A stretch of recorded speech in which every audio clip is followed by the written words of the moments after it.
since all of you have had some training, I'd like to begin with a song that for me is a good song for reminding us of what this whole process is about, what it's designed to make possible. I never feel more given to than when you take from me. When you understand the joy I feel giving to you, and you know my giving isn't done to put you in my debt, but because I want to live the love I feel for you. To receive with grace may be the greatest giving. There's no way that I can separate the two. When you give to me, I give you my receiving. And when you take from me, I feel so given to.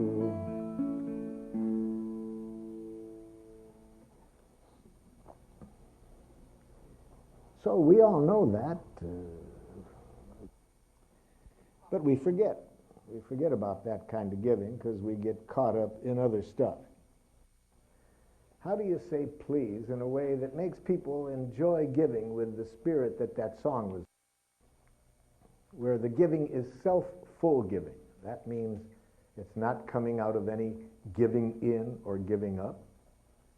It's not to buy something. It's not to avoid punishment or guilt. It's pure human enjoyment of enriching life, you see. So how do we say please in a way that makes that happen naturally?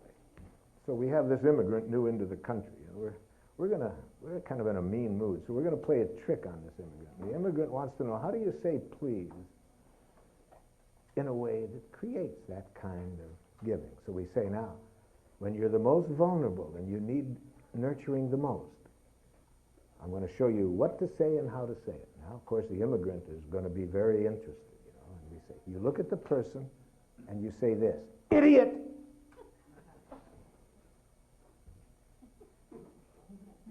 Wouldn't that be a cruel trick to play on somebody? Yeah. Really, when you're the most, it's been played on us. That trick has been played on us.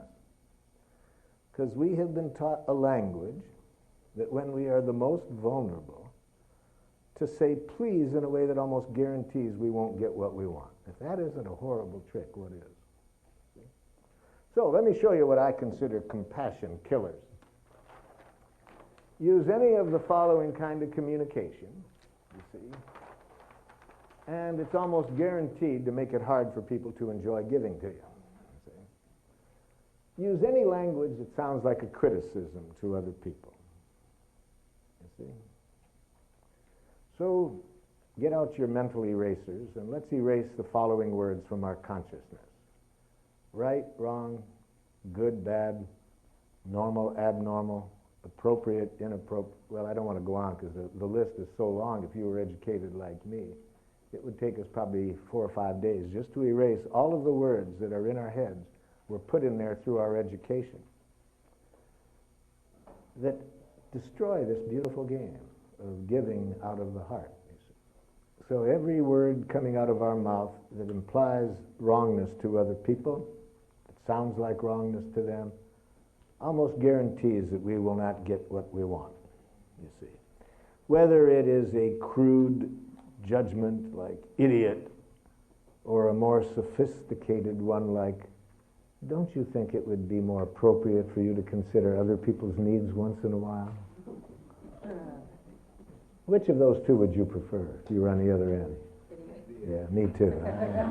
I sometimes think it's just because I was raised in Detroit, but no, I find other people prefer Detroit style to nice criticism. And anything that people hear that sounds like a demand, you see, it destroys the beauty of giving. How sad that we have been taught to use any of the following tactics, because if we use any of the following tactics to influence people, to whatever degree they carry a trace from the past to this moment about any memory of our having used these tactics, it destroys their natural capacity to give to us in the way that song was about. See, so to whatever degree a person remembers being punished by us in the past, to whatever degree the person sees us using rewards to get them to do things, to whatever degree a person associates us with shame or guilt induction, they recall us in the past trying to make them feel guilty or ashamed for what they've, when they haven't given to us what we wanted. Or to whatever degree we have used concepts of duty or obligation to get people to do things, you see. To whatever degree people carry a trace of that, it destroys what that song is about. It just makes it impossible for people to give with what is a natural way of giving, you see. So, we're here for a couple days to deepen our ability to remember what needs to be communicated between us and other people, just to make this natural giving happen naturally. And to remind you all, I realize you've all been in trainings before, essentially what it requires is that we communicate two things to people. What's alive in us? This is just another way of saying the question, how are we? Giving requires constant feedback about how we are, you see. So nonviolent communication is designed to keep our attention at that level. We have been educated to work for extrinsic rewards, not to look at whether what we're doing is serving life, making life wonderful, but whether it pleases the authorities. So we've been brought up to work for getting rewards from authority, to avoid punishment by authority, so that we will be dutiful citizens and do what the king says or the oligarchy says, or because we've been brought up, educated under domination systems that have been, the purpose of which is to teach you to be docile and subservient to authority. So we've learned a language that doesn't help us to say how we are and what would make life more wonderful. So how do we say this simple thing, how we are and what would make life more wonderful? Nonviolent communication identifies four things that, when we get fluent exchanging this information, communicates clearly how we are and helps us to understand how others are. It helps us to communicate to others what would make life more wonderful for us and hear from them what would make life more wonderful for them. And it has been my experience that when there is the flow of that information and nothing else, those compassion killers don't get mixed in. When we just have a flow of communication of how we are and what would make life more wonderful, we can resolve any conflict so everybody's needs get met without any coercion or violence being necessary. If we can just maintain that flow. So we'll have 2 days to practice that in challenging situations. And let's think of such a challenging situation where it's hard to maintain this flow, okay? Maybe the person that you are thinking of says please in the idiot way. When they're in pain and they want something from you, they say things that makes it hard to give to them. And as you know, I like to use the symbol of jackal language for such language. A language that makes it hard to give naturally. A language that makes it easy to hear criticism, judgments, demands. So maybe you have in your life now, at home or at work, somebody who speaks this language. Now that makes it a real challenge to end up with both parties giving from the heart. See? So, can you speak nonviolent communication with that person, no matter how they communicate? Can you keep this flow going? And you also know that I like to use the symbol of giraffe language for nonviolent communication, because giraffes have the largest heart of any land animal, and Nonviolent communication is a language of the heart in the sense that the core of it are feelings and needs, which is the best way I've ever learned to describe what is alive in us at this moment. What is in our heart at this moment? Feelings and needs. So, everybody got such a person in mind? Write down, let's start with a hard-to-hear message from this person. Write down what this person says when they're trying to say please, but unfortunately the person only knows these self-defeating ways of saying please. So they say things that make a real challenge for you to put on giraffe ears and hear the please behind the message. So write that message down to begin with.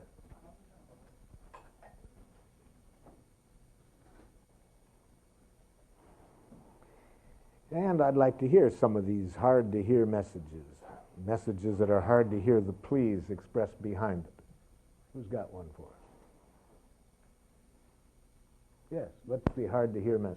This is what they say to me. That's what they say to you. You are not the king. You act just like Dad.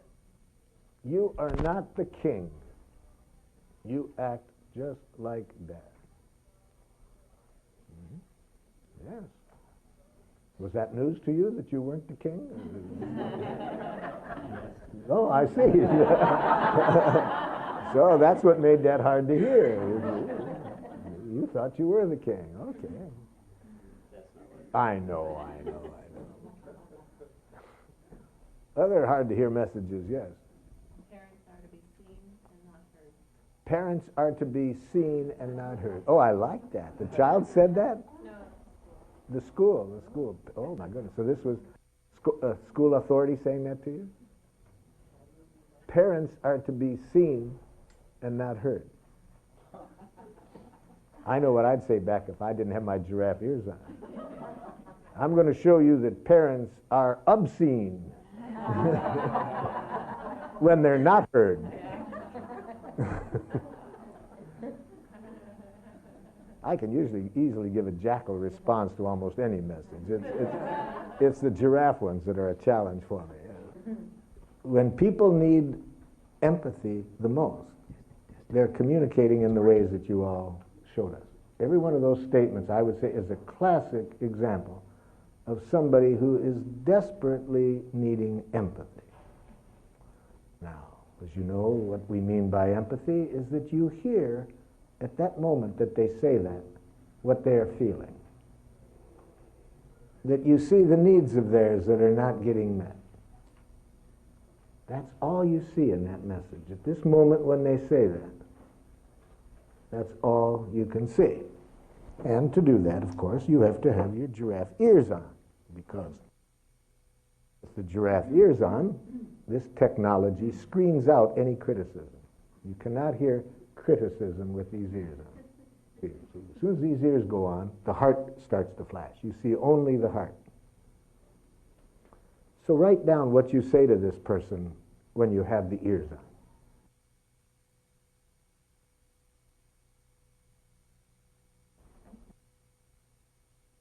Who's got one for us? What was the original message? Stay away, you jerk. You're bad for me. Stay away, you jerk. You're bad for me. Okay. Now what do you say back? Are you feeling angry and needing to be alone? Boy, you confused this poor jackal. He wasn't expecting that.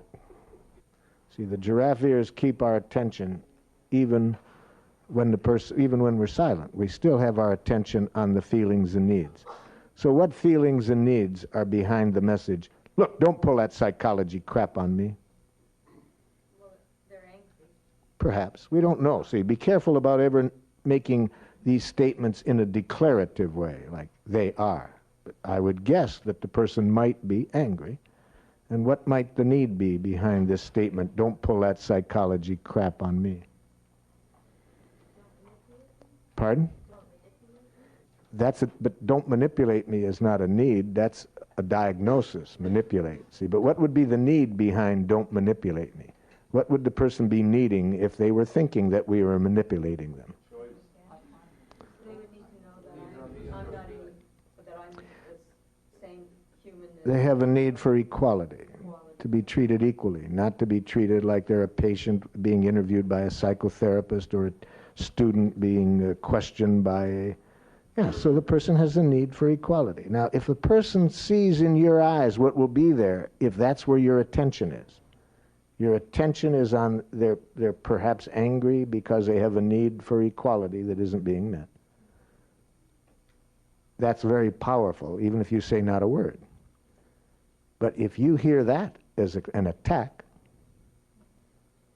you will have different eyes.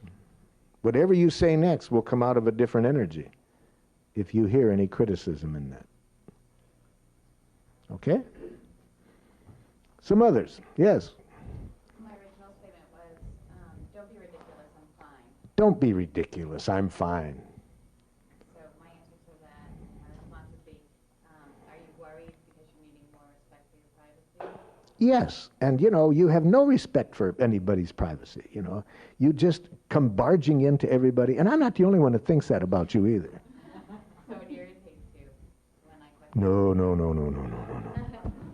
No. Never connect yourself with the other person's pain. It irritates you when right into the jackal's jaws when you do that. You see. So let's do it again and get that poor baby giraffe out of that jackal's jaws. Try it again. I'm feeling irritated. Because?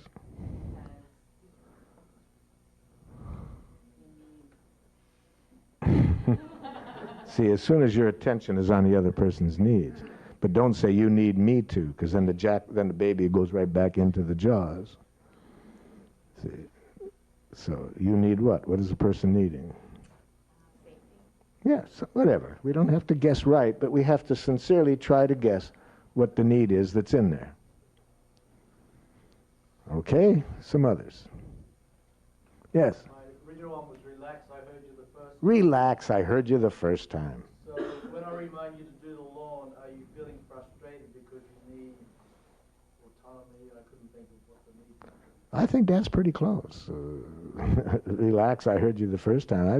I would guess autonomy. But notice, we don't have to guess right. We have to be sincerely wanting to connect with the need. That's all. That's the intent is what's important. Not that we guess right, but that we be sincerely interested in connecting with the person's needs. Yeah, you treat me like, I'm stupid, I don't hear things, and like you just have to get everything done right away. I mean, the world isn't going to come to an end if the grass doesn't get cut today. See, there's no but in a giraffe empathy. If you really are trying to empathize, you don't say but, you say, so you're really annoyed and really want to do things when you choose to do it? Is that what you're saying? Yes. Yeah. And I'd like to know how I could let you know that it's important for me that it be done now without this sounding like a demand. Could you tell me that? Huh? I mean, if it's really important to me now, I have a need for some order, some beauty in our lawn, and I've been waiting for this, and it's not done, I'd like it now. How can I say that without you hearing that I don't value your autonomy? I don't know. Well, I'm glad we're talking about this, because this little dynamic goes on between us. I've been doing some research 312 times a day on the average. Accurate? Or maybe, yeah, but, yeah. I've been to mine. I've been to mine. Several of you have heard me say what happened in a similar encounter with my youngest son one day when I said, would you please hang up your coat? And he said, who was your slave before I was born? I mean, yes, I've been there,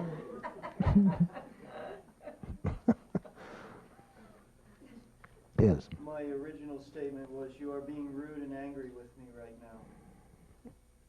And my wannabe response is, it must be painful for you to be around me. No.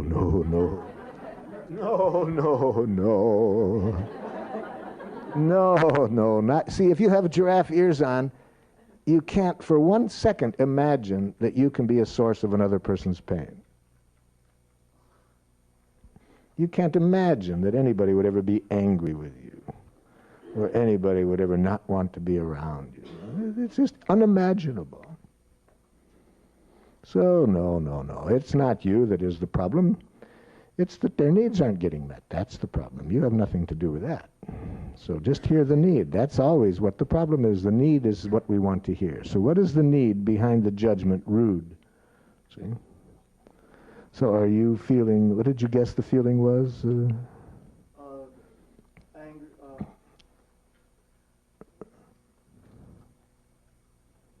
that they want to get away from me.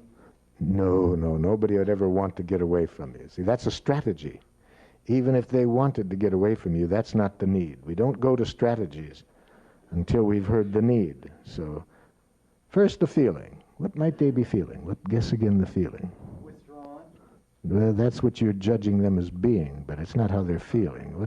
What are they feeling when they say you're rude and so forth? Anybody want to help him out? What are you feeling hurt because you are needing? What might the person be needing behind judgment like rude? Are you feeling hurt because you're needing some understanding? Of course I am, but you can't give it to me because you are so preoccupied with your needs. My needs just don't matter. And why is it that I always end up being in a relationship where my needs don't matter? Now, aren't you glad you have giraffe ears? Look at what just a little bit of empathy has uncovered is behind all of this, you see? So now, continue. What is this person feeling? Neglected. No, that's a diagnosis. Don't say words like that out loud to this person. They'll agree with it, and it will reinforce their jackal thinking. We don't want to reinforce jackal thinking. Yes, I do feel neglected. You always neglect. See, neglected isn't a feeling. That's a diagnosis. So how is this person feeling? I need to feel like my needs matter. My needs have never mattered. See, the problem is there's givers and receivers and givers and takers in this world, and I'm a giver and he's a taker.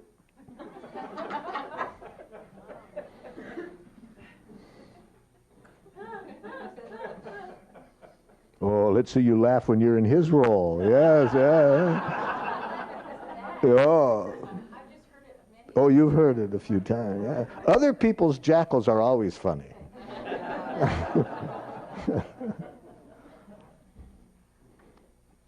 So,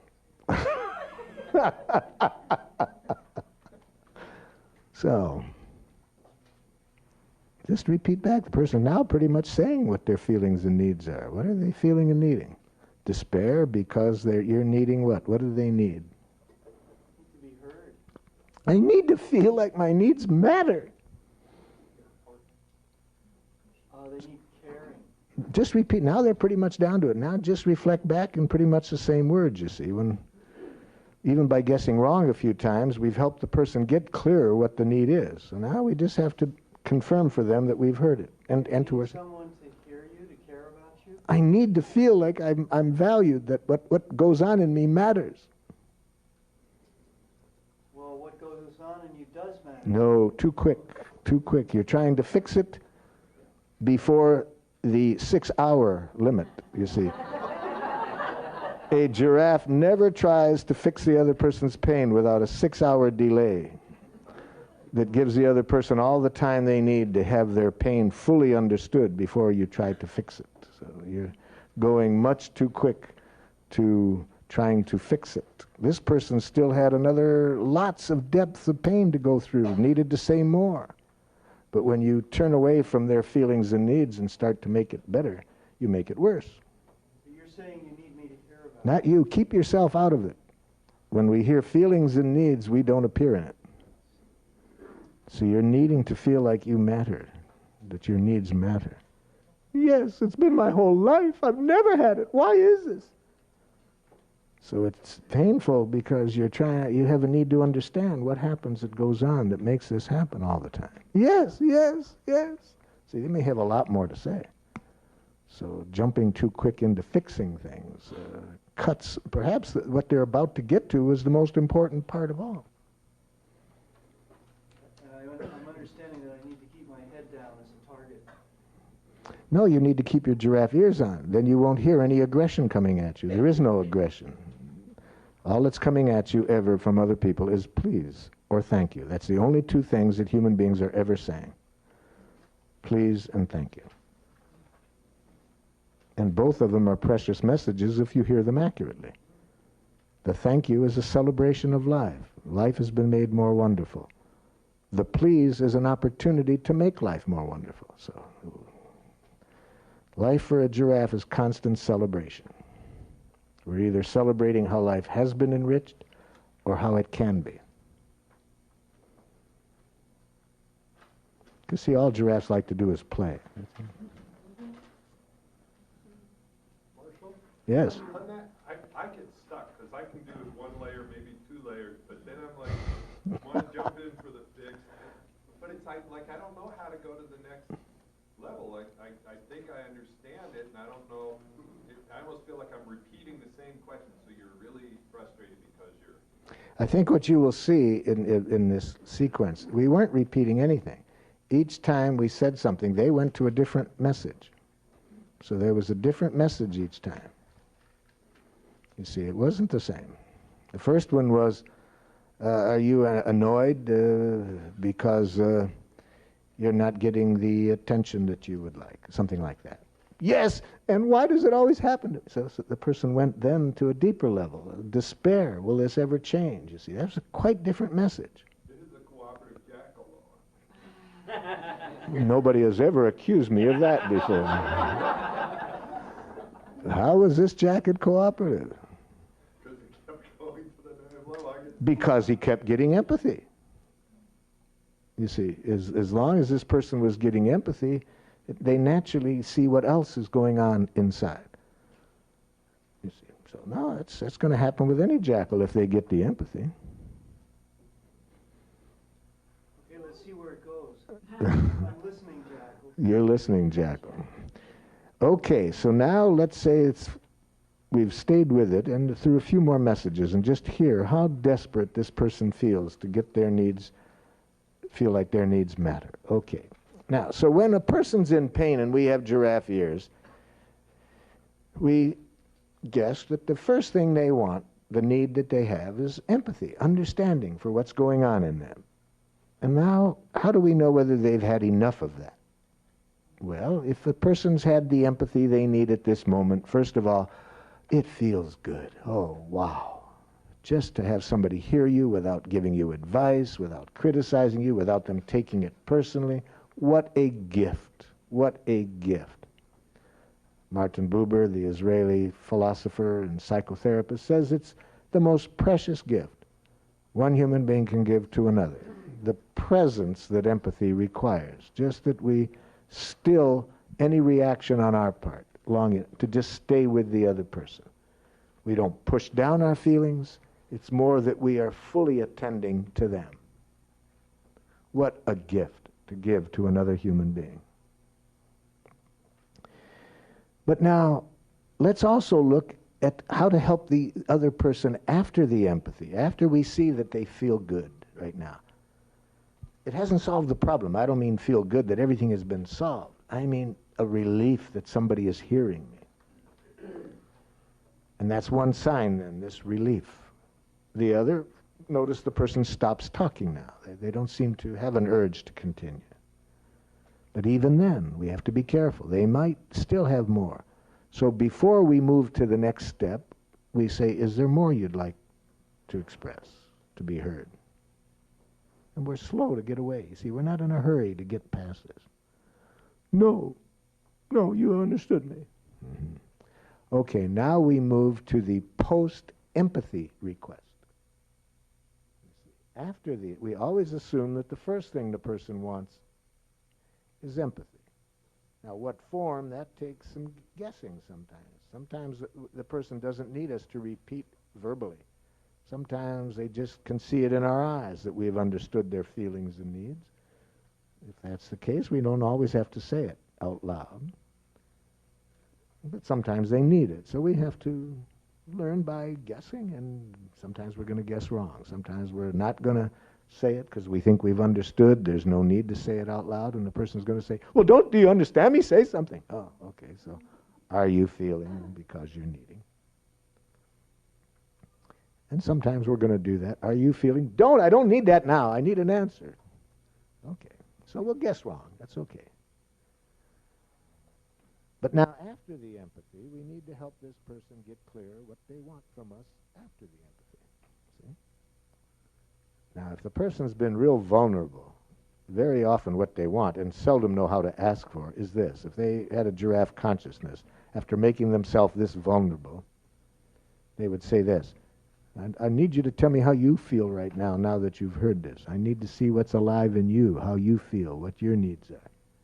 But people seldom are conscious enough to ask for that. The closest they can come is something like this: well, you must think I'm pretty stupid to get so upset about this. But that really means, okay, you've heard me. I'm very vulnerable now. Please tell me what's alive in you right now. How are you feeling? What are you needing? But sometimes that isn't what they want. Sometimes what the person wants is some advice. They need us to suggest some ways that they could better meet their needs. But if we guess they want advice when they need the other, it's very painful for them. If we're giving them advice when they really need to hear how we feel, makes it painful for them. Or if we tell them how we feel when they need the advice. So we need to help the person get clear what they want from us after the empathy. So let's say we're at that point now. So guess what this person might want from you now. Are you hungry or tired? Oh, my one from me. What they want from you, see, you've heard now this pain they have, that they're, keep in mind the central need that you heard was that their needs don't matter.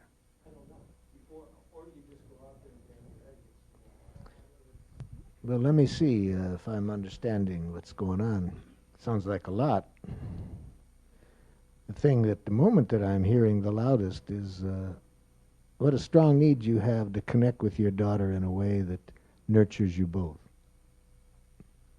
Is that what's really central for you in this? That's very central, and other people. But at the moment, it's this is a good learning for you, because you see this morning that you had a need to connect with her in a certain way, and yet you weren't clear about exactly how to do that. And you saw that the words and the consciousness weren't there for you at the moment. That you needed more of something within yourself before you could give her that.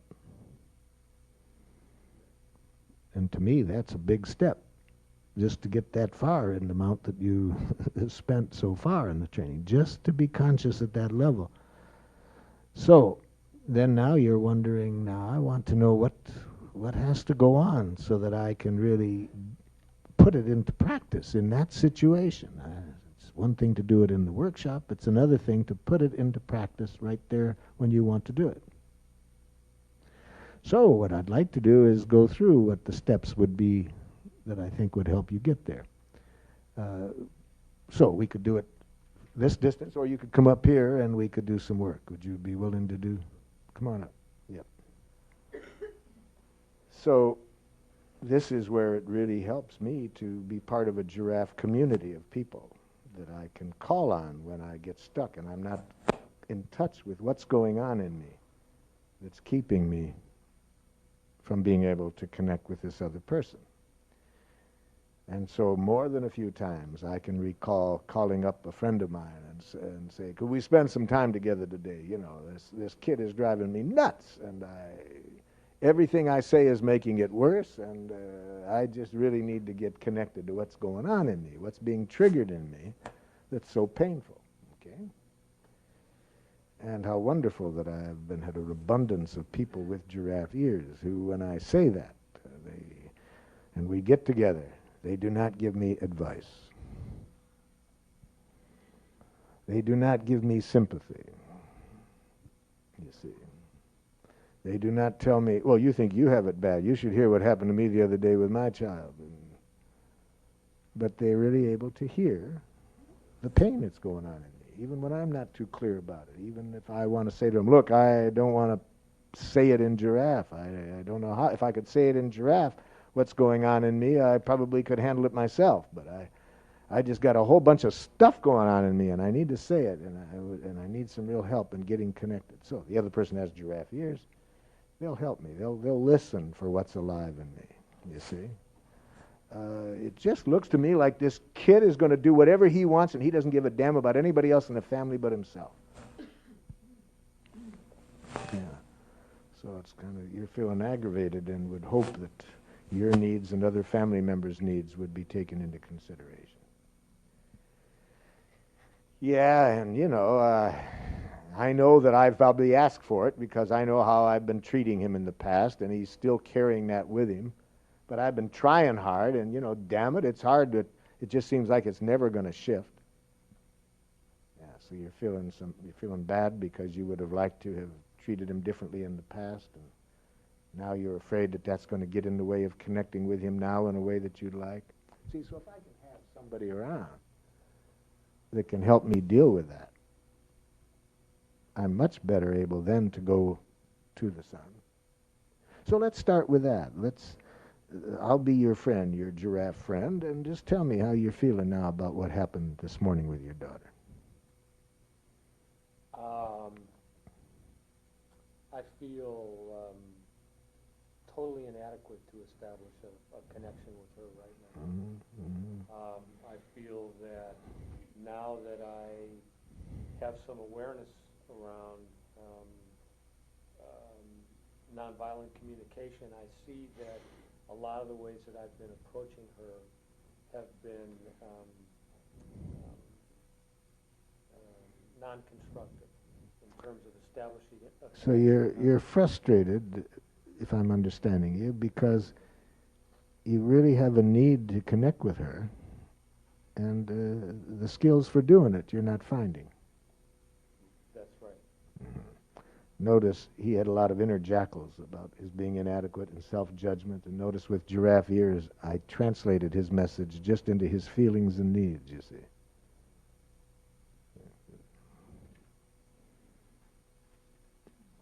Okay. So the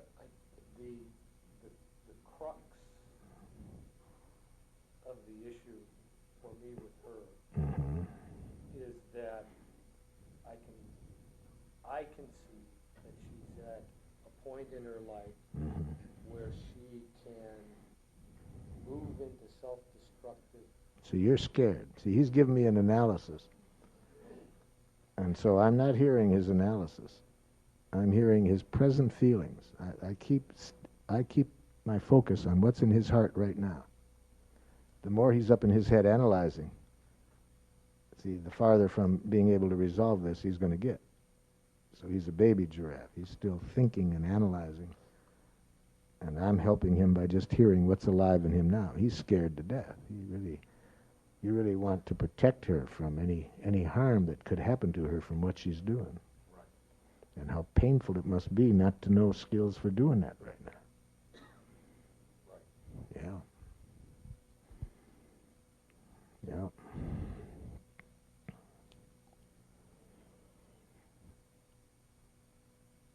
Have you gotten enough understanding at the moment to try now to practice doing this differently with her? Or is there more understanding you'd like?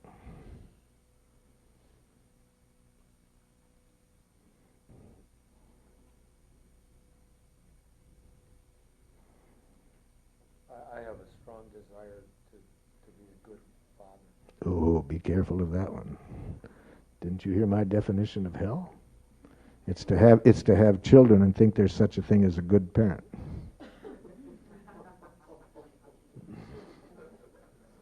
Ooh, be careful of that one. Let's translate that into giraffe. So you have a strong desire to develop skills that will help you connect with her in a way that'll be good for both of you. Yeah.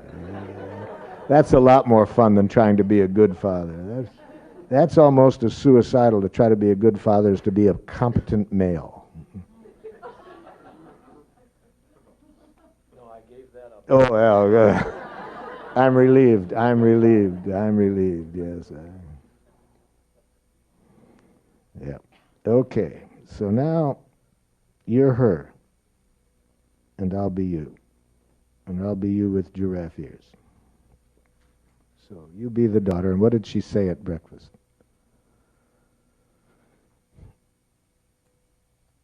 Well, I started by saying,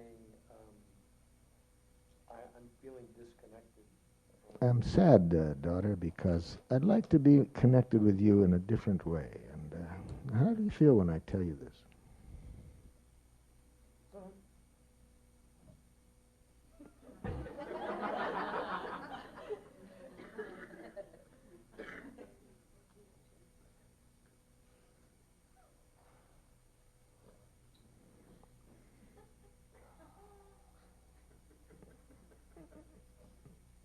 Now, my silence is because her behavior stimulated in me a lot of stuff that makes it hard for me to hear her. I'm starting to feel hopeless already. And what's going on in me is, oh shit, I'm not going to be able to connect with her. And I'm getting angry at her, I'm getting angry at myself. So I'm doing a lot of work on myself right now. Plus there's the smell of beer too, so you got to make Yes, plus a lot of fear and rage all mixed together, because those two go together, because I'm a baby giraffe. And it's hard for me to stay connected to the need for her safety. I just go up to my head as, doesn't she know what the hell she's doing to herself? I know you'd never think that way, but I would, you know. I used to get angry at my children for running in the street. 2 years old, as though they should know better. But behind that, I was scared to death. But I didn't know how to get in touch with the fear, but I knew how to get in touch with the judgments and the anger. Okay, so I give myself some emergency first aid empathy right now. And it sounds like when I say I'd like that connection, you feel tense and are not too clear what's wanted of you. Is that what's going on for you right now? I don't know. Mm-hmm. Mm-hmm. And now I'm worried that you're really annoyed and just would like me to leave you the hell alone, and I'd like you to tell me if that's going on.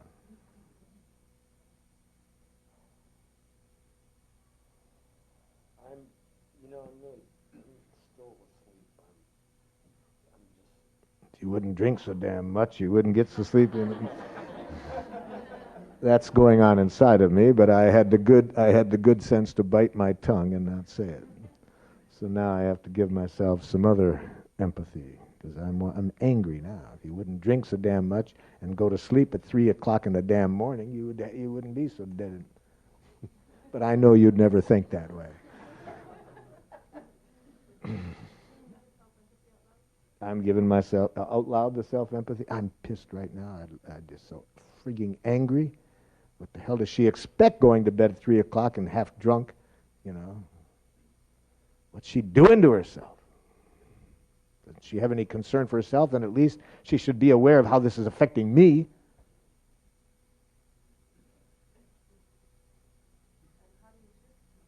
I try now that I've enjoyed the Jackal show in my head. See, I call that part the Jackal show. And enjoying it, I don't think I should think differently. If it's in there, it's in there. So I just enjoy the Jackal show. If I want to really make life worse, I'll tell myself, if Marshall heard these thoughts going on in my head,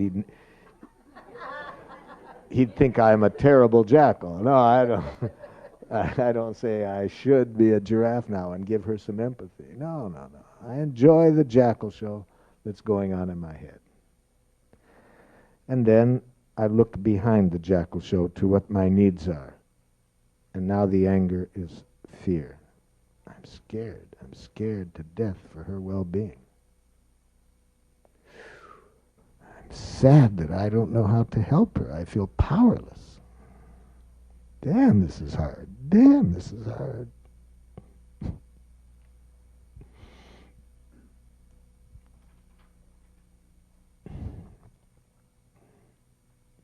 Then I can start looking for her, because I've got myself back to life. I'm really down in touch with myself. So you're really kind of worn out right now. Kind of hard to deal with difficult stuff between us when you're feeling this tired.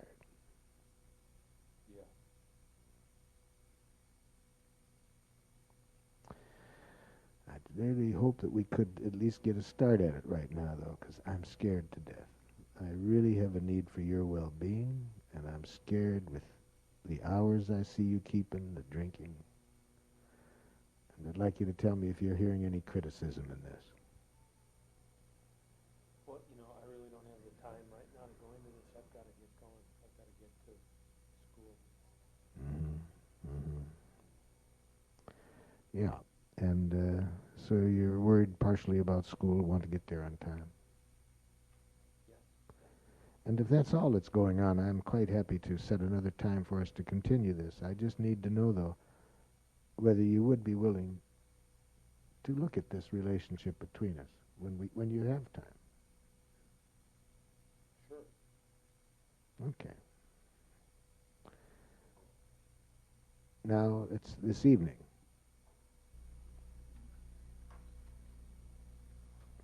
I'm glad that you've agreed to continue the discussion, and I just need to be sure that you're doing it because you want the same thing I do and not out of guilt or afraid of my reaction. So I'd like to really tell me how you are feeling about this conversation right now. I don't really know how. Mm-hmm. Kind of mixed, not too sure. The one thing I'm feeling is deep gratitude that at least you're willing to do it, because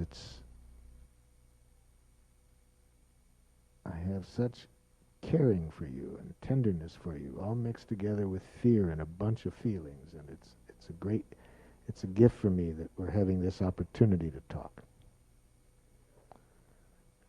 And I'd like to know how you feel when I tell you about all these strong feelings that are going on in me in relationship to this talk right now.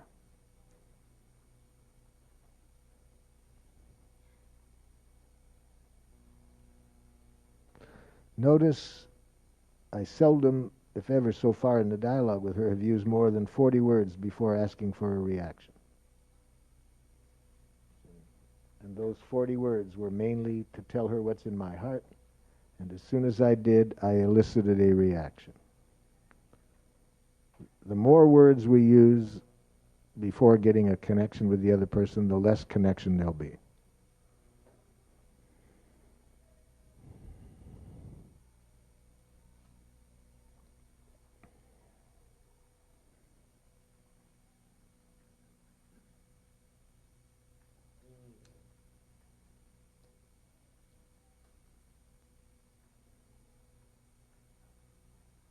Well, I'm glad you care about me.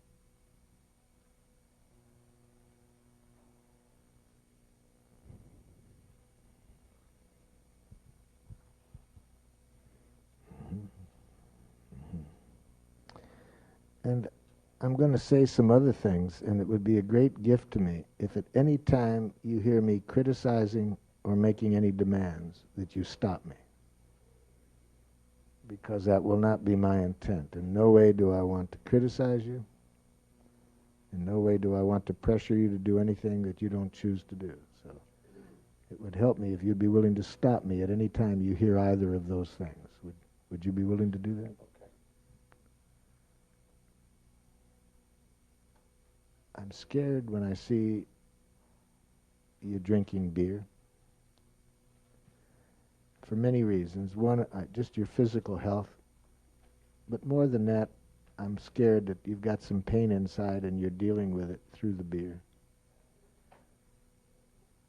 And if that's so, I would really like us to find another way of dealing with the pain.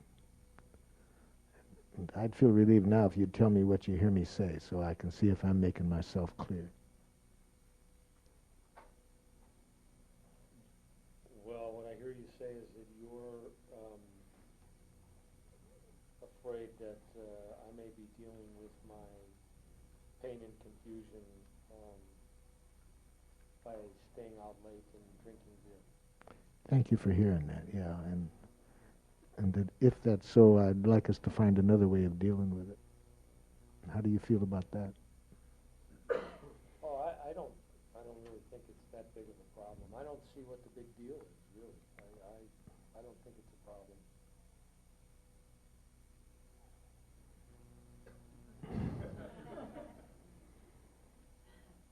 I'm wanting to give evidence now of why it is a big problem.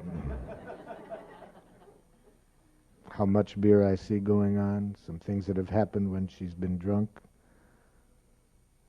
So I had to take a deep breath.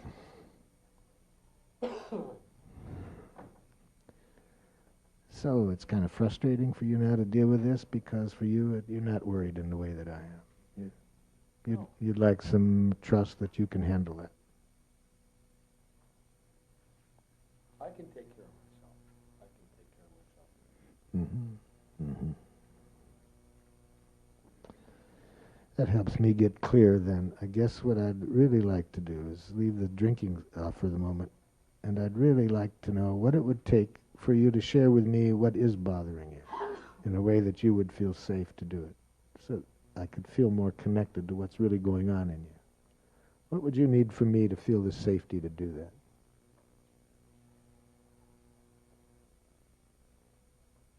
Well, I'd like you not to talk.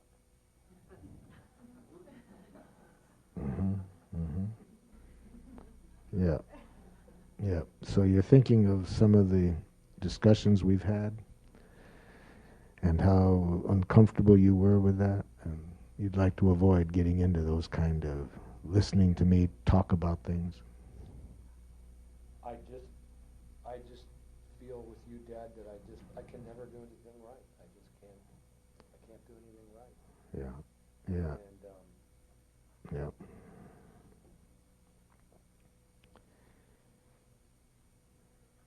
Now I'm jackling myself a bit. I'm thinking of all the lecturing I've done and beating myself up. See? And I hear behind that just my sadness because of how much I want this connection.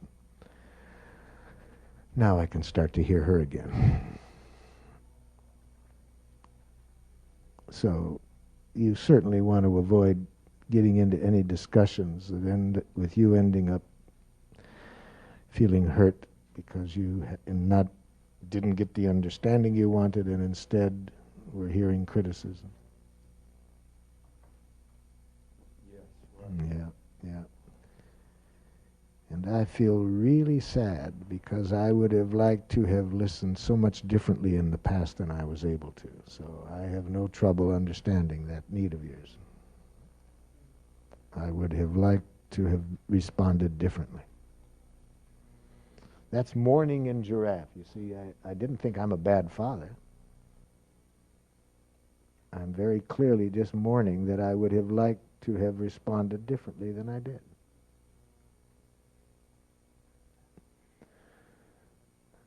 And I'm confident that I can listen differently than I did in the past. I can express my pain differently so that you'll get more understanding and there won't be the criticism. And I'd like you to tell me how you feel when I tell you I'm confident that I'm learning how to do that. I think that would really help. Yep. Okay?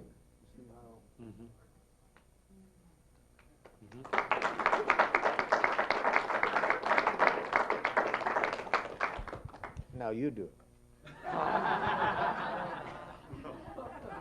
Well, first of all, let me say that I think the biggest aha for me when you were doing that was allowing the space and the time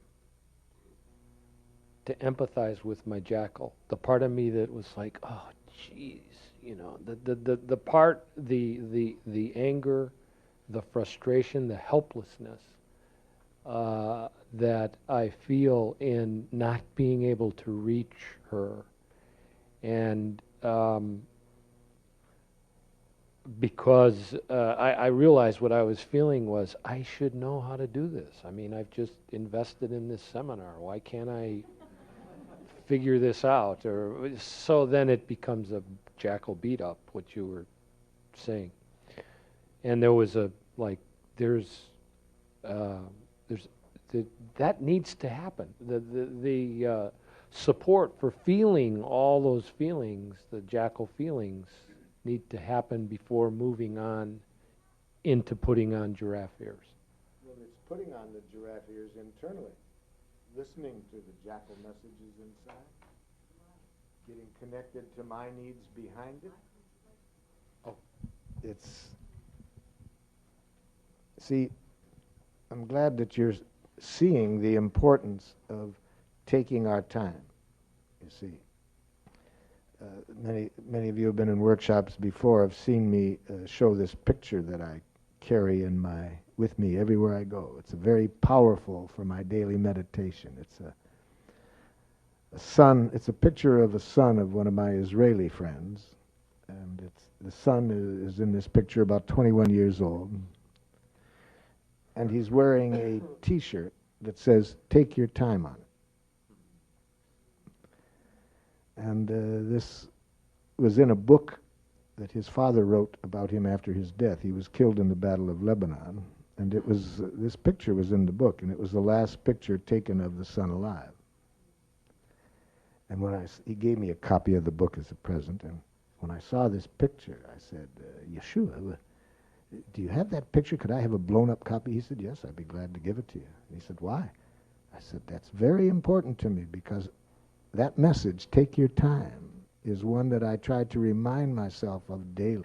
Take my time to come from an energy I choose to come from, rather than the one I've been programmed to come from. You see, it's so important to me. I need reminders of that." And then my friend Yeshua said, "Then you should know the rest of the story." I went to his officers afterwards and said, "Why did you send him into that? Anyone would have seen he was going to get killed." They said, "We didn't take our time to think." You see, so that picture has great power for me to remind myself, no matter what the conditions, take your time. Of course, I told you yesterday, I think the group was with me yesterday, that my oldest son wasn't appreciating this one time when I was listening to my own advice to take my time. We were in an argument, and I was trying to take my time to come from a different energy, and his friends were waiting for him. And he said, "Daddy, it's taking you so long to talk." And I said, "Do it my way or I'll kick your ass." I can say that quickly. He said, "Take your time, Dad. Take your time."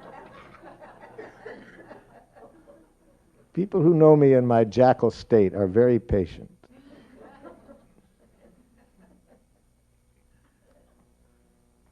Yes, taking the time to come from an energy we choose to do the work on ourselves at that moment. I call it bringing myself back to life. I know whenever I'm angry, guilty, depressed, or shame, I'm not alive. I'm up in my head jackling people, myself or others. I'm not alive. I'm not really connected to my needs or theirs. If I react out of that energy, I've never gotten my needs met. So take my time. Take my time. Come back to life before I open my mouth.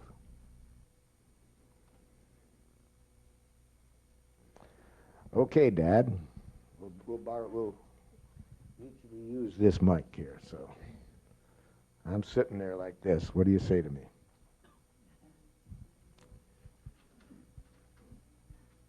Gabi, I feel sad and frustrated about my communication with you. And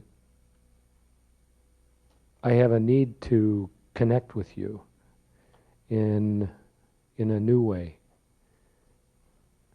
in a way that perhaps I haven't connected with you before.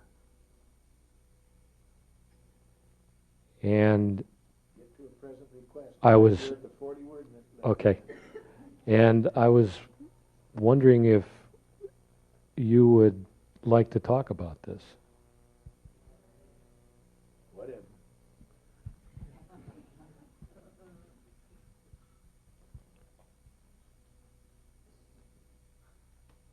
You know, I sense that you feel tired right now. Yeah. It's just what I want right now, to hear your criticism.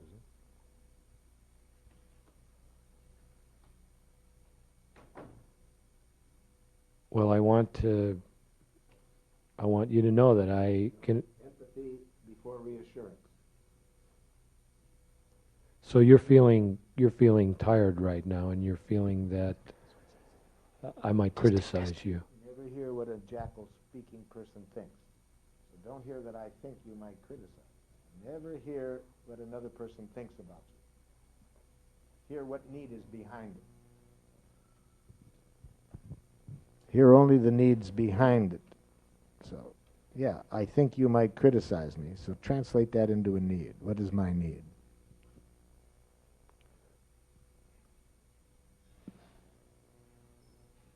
That you're feeling protective. You need to protect yourself from You have a need to protect criticism. yourself from criticism. Yeah. Now I can hear what you were about to say first. But I needed that empathy first. Well, I can appreciate that, and I'd like you to consider giving me the opportunity to speak with you. What do you want to say? I'd like to establish a new kind of connection with you.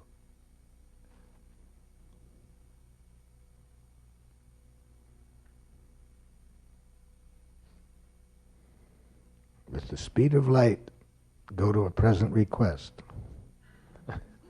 After your needs are on the table with the speed of light, elicit a reaction from the other person. I'd like to establish a new kind of a connection with you, and I'm wondering when a good time would be for us to sit down and explore that. Okay, we're there at that new time now. Okay. Now we're at that time, so what do you want? Say the same need now. I said to you earlier today I wanted to establish a new connection. And what is your present request of me right now about that new connection?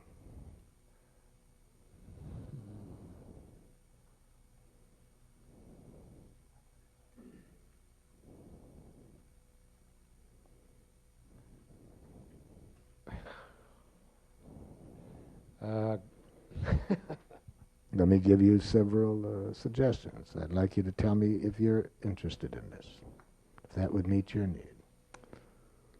Gabi, I'd like to establish a new quality of connecting with you, and I'd like to know if you'd be interested in that.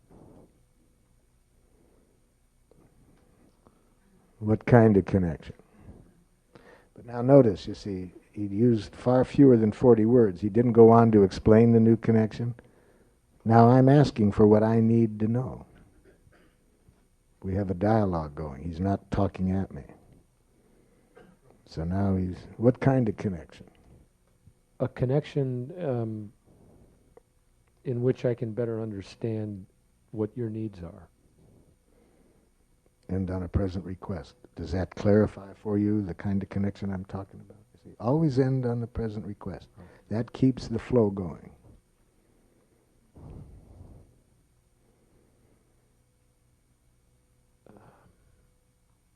And I'd like you to tell me what some of your current needs are in our family situation. So I can be criticized again? You're always criticizing me.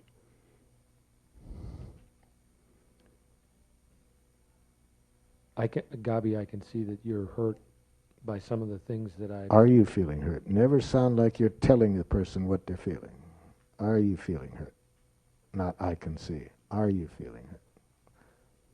Are you feeling hurt right now? And always connect the other person's feelings to their needs. Are you feeling hurt right now because you're not being seen? That's my thought, but hear the need, because you have a need for understanding that isn't getting met.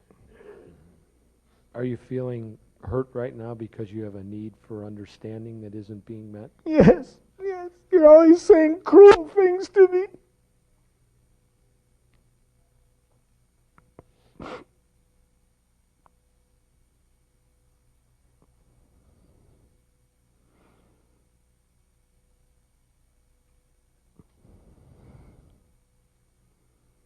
Well, I'd like to try to.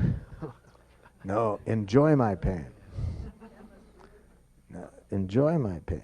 See, now this is a good chance to practice a key ingredient of nonviolent communication, how to enjoy the other person's pain. Now, to do that, you must first release yourself from any responsibility for it. See, if you're sitting there thinking, oh my God, look what I've created, you're not going to enjoy my pain at all. If you think you have to make things better or heal this, you're not going to enjoy my pain. You're going to be in agony until you can fix it, and everything you do to fix it's going to make it worse. So you can enjoy my pain by trusting that there is a miraculous energy that works through human beings that can heal anything, if we do what is necessary for that energy to work through us. And what is it that we need to do to have that energy work through us? To remember the Buddha's advice. Don't do something. Be there. So the silence that I was getting back from you for the first few seconds there, that was more precious. Just that you didn't immediately jump in and say, but. Just that space where you weren't so scared of my feelings that you had to say something. Yes, that alone was helpful. But it would also be helpful to just stay with. Stay with. That's how that miraculous energy works through us, when we just connect with.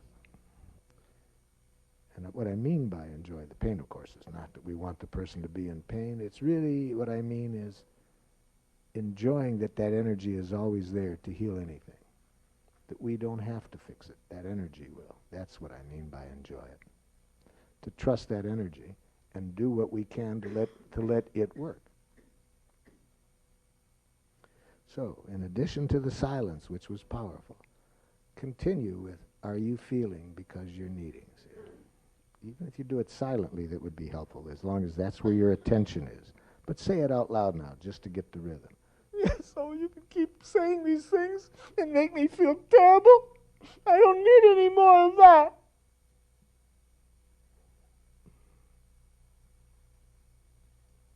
Are you feeling hurt because you're needing some understanding? Yes, but you never give it to me. All you do is criticize.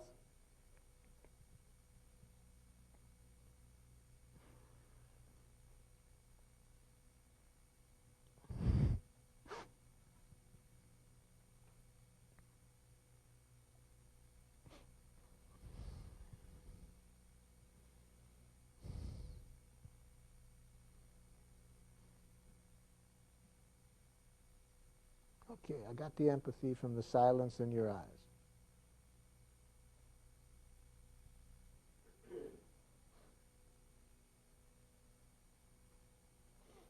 So you must think I'm stupid for getting so emotional. That's my way of saying I need to know how you feel now, Dad. I've made myself very vulnerable.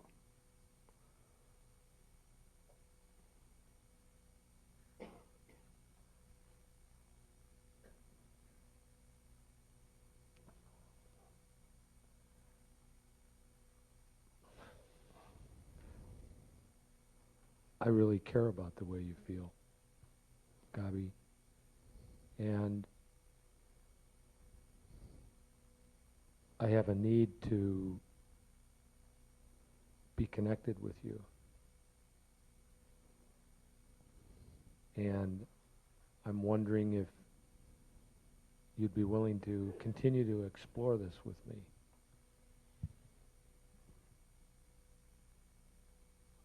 Yeah.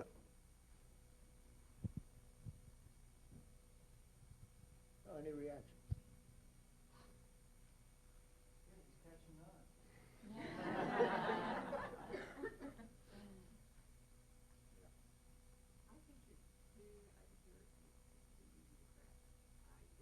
You want me to make him suffer a little bit more? Yes. I think it could have happened this quickly, and it could have been another hour, 2 hours, but I just wanted us to get the rhythm. Yes. I didn't quite understand 40, you shouldn't say more than 40 words, or I didn't quite get that. Yes, generally, unless you just want to talk about boring subjects. and you don't want any connection. I'm saying that when we want a connection with people about emotional issues, express what's in your heart, your feelings, your needs, in about 30 words, and then take the rest of the 40 to make a present request. Human beings in an emotional situation, it's asking a big gift to them to give you their full attention for the 40 words. More than that, your chance of getting the attention you want is... But one of the reasons we use more than 40 words is we're so scared about making ourselves vulnerable. That most of the unnecessary words that we express are to justify our feelings or to justify our needs. We think we have to justify, sell the other person on the importance of something, not realizing that those words decrease the likelihood we're going to get the connection we want. So feelings and needs, and then quickly. That should be 30 words to say what they did, our present feelings in relationship to it, our needs, and then present request. And when it's one person that we're speaking with, keep in mind it's always the same request. I'd like you to tell me. Now, what we want them to tell us, that can go in different directions. But we usually forget that, see, because this requires our living in the moment, our being alive right now, being conscious of what do we want. And that's a consciousness that not many of us have developed. I'm very concerned about reestablishing trust with her right now. And I want to be empathetic with her own needs. And if her need isn't to have eye contact with me or to even face me bodily, I want to respect that. Because part of what I'm feeling is that out of my intention to connect, I can be overbearing. And in that overbearing, I want to, in many respects, I want to give her, even though I know you can't do this, I want to give her the power. You want to respect her choice. I want to respect her choice. I want to be more attentive to her own needs and her own power. And if that means backing off physically and not being so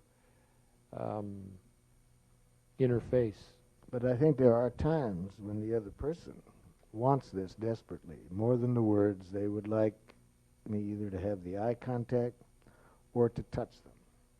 And so then I do that with somebody and they say, leave me alone, quit patronizing me. So that's what's fun about human beings. We can never know ahead of time what's right, but we'll find out. Yeah, so sometimes it helps, and sometimes it doesn't. So we have to be conscious as we're offering it. How is the person receiving it? Is it in harmony with their needs? Sometimes that touch is more important than any words. Sometimes, but I want to make sure when I touch, it isn't, there, you'll feel better. See, it's not to do that. It's just another way of saying, I'm with your feelings and needs. I'm with you. I'm with you. You've made it so obvious, I don't think I need to say anything, but I'm with you.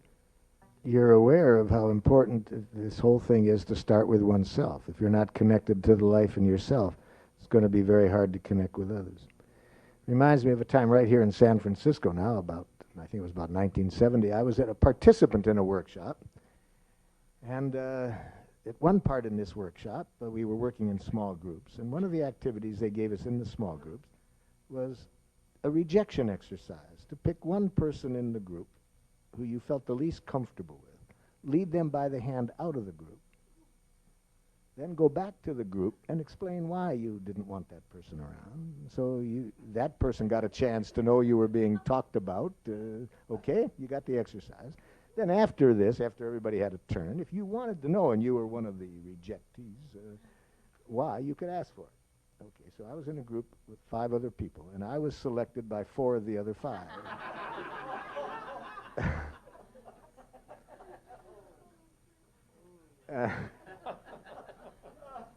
And I was curious. I asked the people the reason, and The first three, I knew how to handle it. I didn't feel bad about it at all, because what did they do? They said, you're an intellectualizer. You sit there, we never hear what you're feeling, you don't say much, and when you do, it's in the form of an analysis. So notice they're doing the same thing to me. See, when they say, you are an intellectual. So I was sitting there enjoying it because I know how to deal with that. I was diagnosing what's wrong with them for being so insecure with my style, you see. But the other member, the fourth one, was a young man, and I wish over the years I had known his name to tell him how important this was to him. All he said was, I'm scared of you. I'm scared of you when I never hear your feelings. And that probably was one of the biggest gifts I got. So I'm saying this only because I can tell you for about the next 6 months, I envy your 12-word feelings, or 6 or whatever you said, because I think I had 2. I feel good, I feel bad. I mean, but even that made a difference, that I was looking for the feelings instead of immediately with the analysis. I'm also thinking of a woman in Topeka, Kansas. She went home with those lists, and she had an argument with her husband the first evening, and she said, just a second, I want to use what I was learning today. It says for me, what am I feeling right now? Let me look. She goes down this list, right? And she says, my 2 children got up, and they looked over my shoulder and said, Mommy, is it this one? No, it's not that one. And then she said, even my husband got up, and he got so... He says, what about this? Yeah, that's it. And then we all laughed. We just saw it and laughed, you see. So how wonderful. Yeah, that's a good way to learn. Kind of game of humor.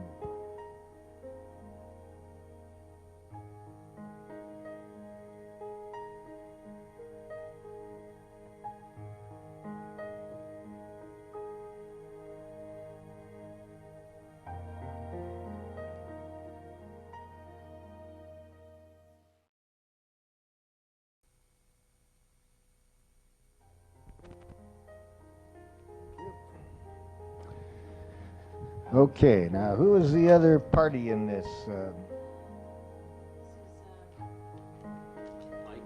Sorry.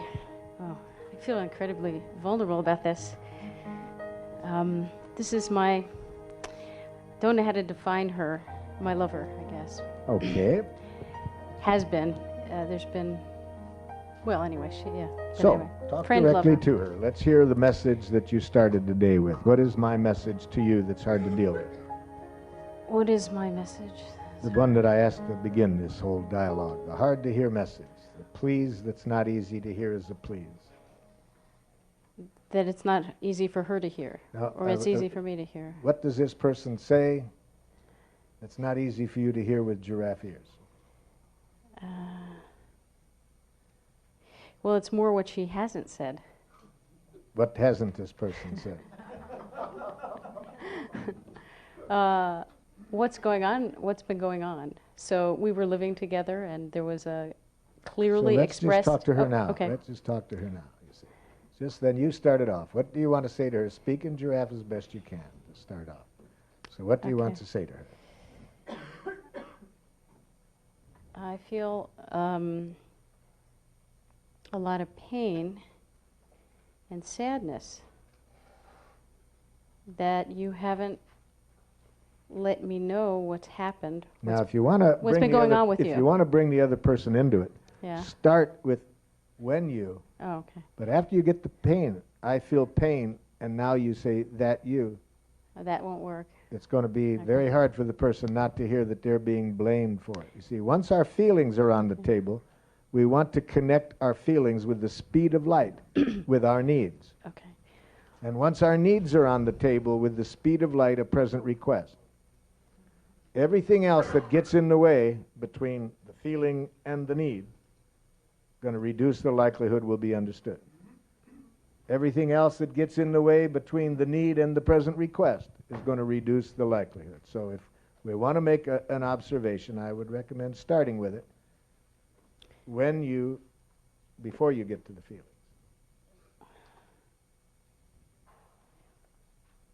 Okay, I'll try.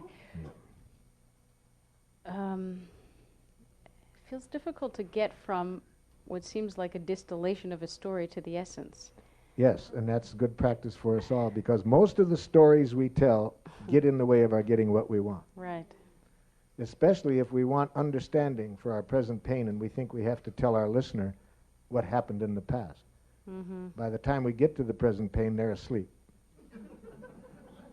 Yes. We don't need to talk about what happened. We need to talk about what's alive in us right now about what happened. That's where the healing takes place. That's where the connection takes place. So the fewer words for the observation, the better. Mm-hmm. The real focus of the message needs to be what's alive in us right now, our present feelings and needs. When you avoid... That's a diagnosis. Oh, got it. Oh, my God. When you... Oh. Maybe an accurate diagnosis, but it's a diagnosis. Well, the experience I'm having is... Now, what is my behavior? What's your behavior? Yes, that you're interpreting as avoidance. When you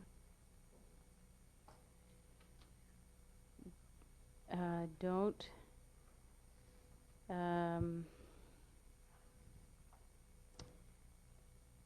address... when you don't tell me. When you don't tell me why you're not following through on agreements Now they got it. from Now the past that's or now, if you- intentions that now were if you want stated. to now if you want to make life miserable for yourself, you'll Yeah. document that by showing several times I Right, did. I'm not. I would not recommend it. Okay. I think that that's more than enough talking about the other person. Okay. Now what we want to do is get to the heart of the matter. Okay. Now we want to go in your heart and say how you feel right now about that. What needs of yours are not met and your present request. We've used about 8 of the 40 words. Okay. Now to our present feelings and needs. I feel hurt Yep. and not valued. No?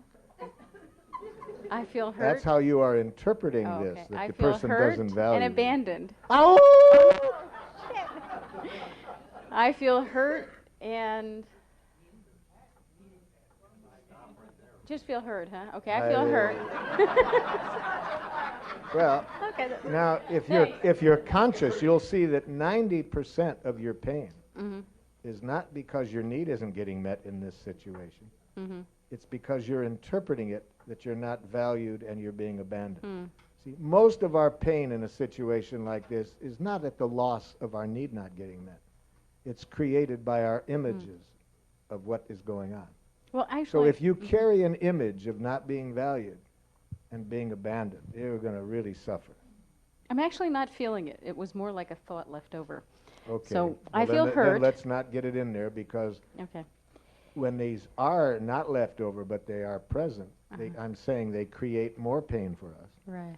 And doubly the problem, if they say them out loud, the other person is likely to hear that as a criticism, and we're going to get further from getting our need met. So let's erase abandoned, Okay. not valued. Let's stay with the hurt. Okay. And now with the speed of light, connect that with an unmet need. I think I have to start from the beginning again. Okay? When you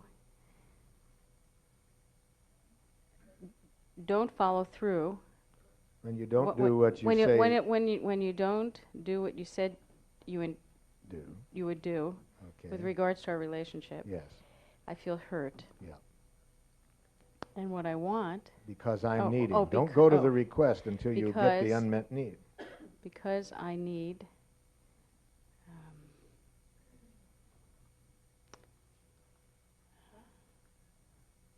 connection,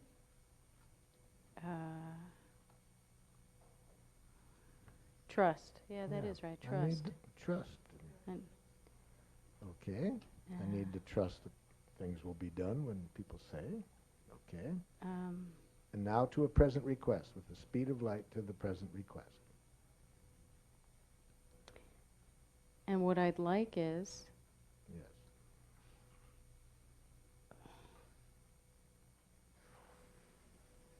for you to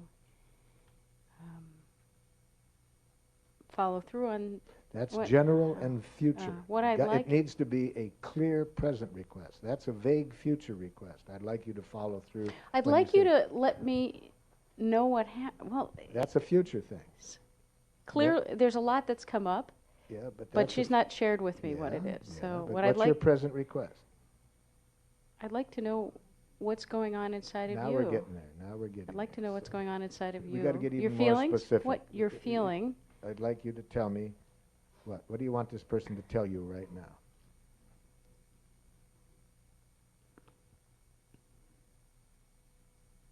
Where you're at, how you're feeling, But those are two different things. Where Uh, you're at could take 4 hours and not give you the information how you're you feeling. want. Okay.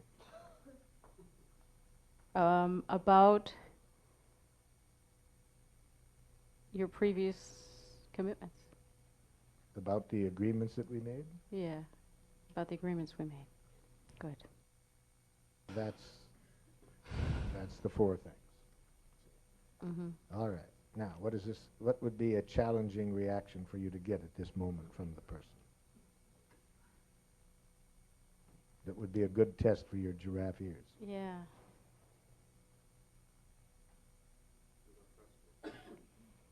Well, actually, I think if I was that clear, it might not be too giraffe-y. But I maybe some, I don't know what I feel. I don't know. Okay, that's a good one. That's a real good one. I don't know. And of course, we know from the tone of voice that the person didn't hear you. See, if a person hears what's in our heart, you will feel from the tone of their voice and the look in their eyes that they just received a precious gift. Mm-hmm. This doesn't sound like this person received a precious gift. I don't know. So we know they didn't hear us. Anytime the look in the other person's eyes are not the look of a little child receiving a gift from Santa Claus, we know they didn't hear us. If we've spoken pure giraffe, we will see in the other person's eyes the eyes of a child receiving a gift from Santa Claus. If they look like this, they're hearing a demand. If they look like this, they've heard a criticism.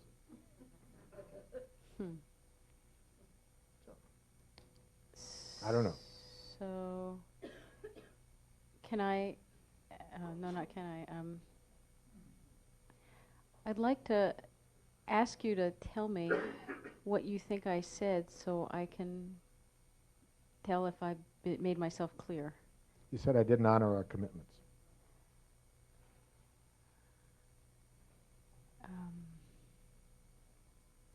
Yeah. I did. Well, you did say that, but that isn't the main part you wanted her to hear.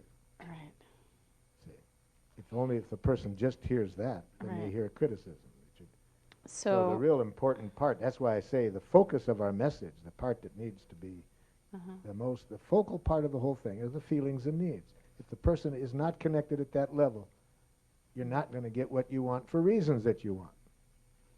so It's that part which gives us power with people.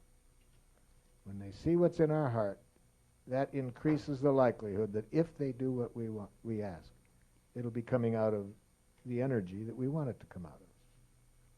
If they just hear the request, they don't see what's in our heart. They may be giving in, giving up, giving out of fear of punishment. So this person heard just your observation, that they didn't do what they said they were going to do.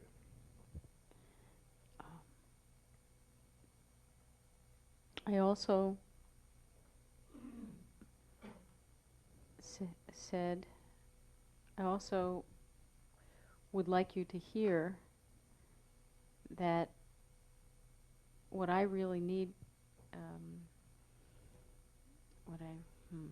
I'm need- sad because I need to feel connected with you, and I want to know how you're feeling about that. Well, I'm sorry if I hurt you.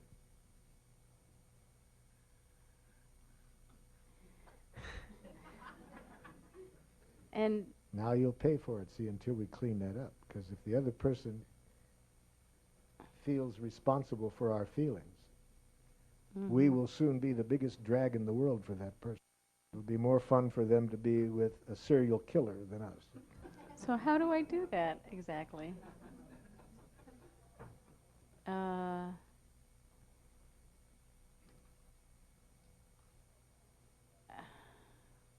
Well, you need to point out that she didn't hear what you said. So let's learn how to correct a jackal's misunderstanding. First of all, we do not want to say, that isn't what I said.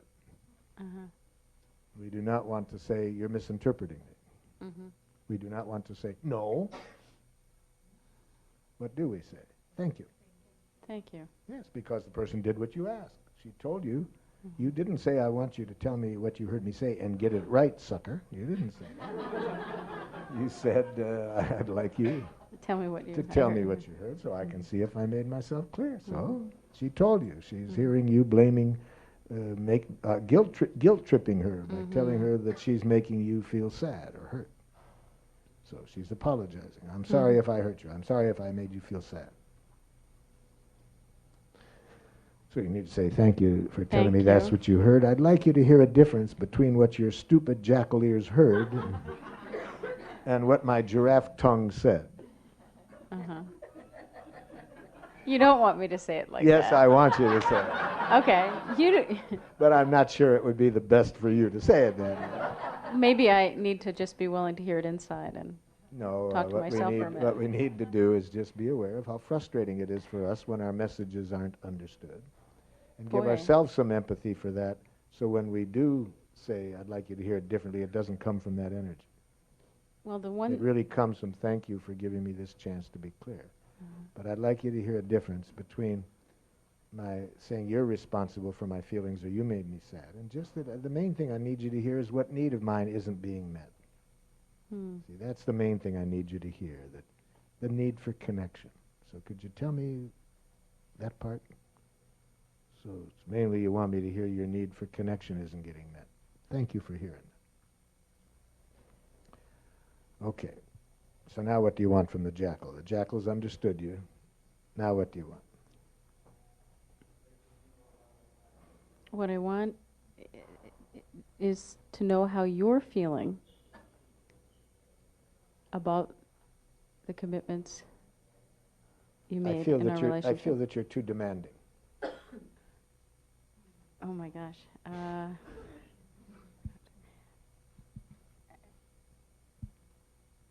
Of course, if you had giraffe ears on, you wouldn't have heard that. Did you hear that she said that you were too demanding? I did. You got your giraffe ears on too late. So say it again. I'm going to try to listen with giraffe ears, see if I hear something else. I feel that you're too demanding.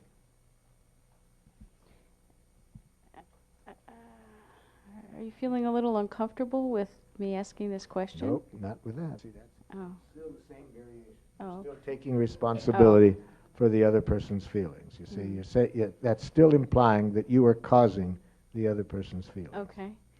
It's not good for the other person for you to reinforce that, because the whole culture in which they've been educated in reinforces the idea that other people can make you feel as you do. Yes. So you don't want to reinforce that. That's violent for everybody, to believe that you can make another person feel as they do. So let's try it again. Are you feeling uncomfortable because? Why? Are you feeling uncomfortable because I asked you? Oh no. Wait, are you feeling uncomfortable because? So I can't say I. Okay, no. That's pretty clear. Never connect yourself with the other person's pain. Are you feeling uncomfortable because you need my need because? No, the other person's. The other person. Because you're needing. Because you're needing. Wait a sec.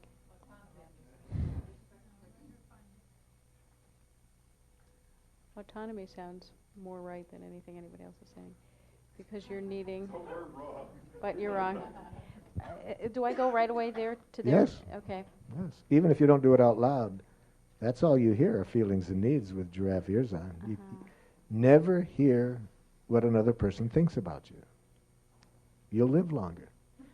I'm just not sure what she's needing. We don't have to be sure. Even if you guess wrong, better to guess wrong what the person is needing Okay. than to hear what they think about you. Well,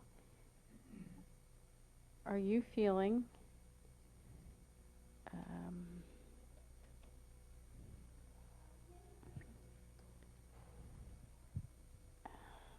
oh my gosh. When you no, I don't want to say gosh, this is what happens to me. I just feel completely Look what's paralyzed. happening to me. Oh, it's like this every time I'm like in the jaws, Yep. and Yep. I just feel so like devastated. Yeah, it's very painful when you get caught up in that and don't know how to get out of that. Yeah. You'd really like to be able to connect without having to go through this. It's torture, kind of.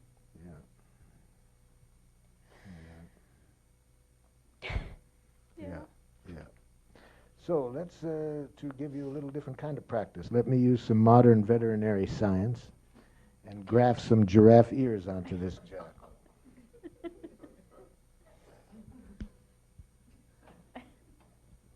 Okay, now you don't have to worry about giraffe. I've got the giraffe ears on. I'll do the giraffe work. So very often this happens in our relationship to you, and you'd like me to see how painful it is when you get caught up in what I say and lose connection with yourself. Yeah. Yeah. And then you see how I react to that, and it gets us further apart, and it's even more painful for you.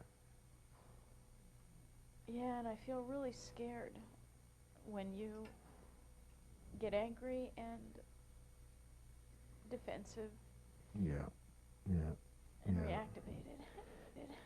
Yeah, you get scared. You'd like to be able to connect with what's alive in me at that point, and at that moment you're just overwhelmed by the feelings, and Yeah. and real sad, because you really want to have that ability to connect with me, no matter how I'm communicating. More than anything in the world, our relationship is Yeah. really important to me, and I'm so frustrated that this is so difficult for me Yeah. and for us. So when you want something so much, to not be able to connect in a way that makes it happen, it just is it's a very painful feeling. A deep, yeah.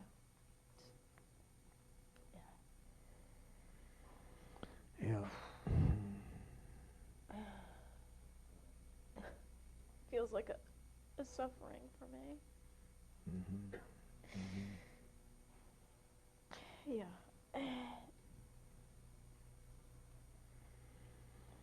And I feel like it's been so frustrating to have worked so hard, and I still don't feel like I have the skills or something that I need in order to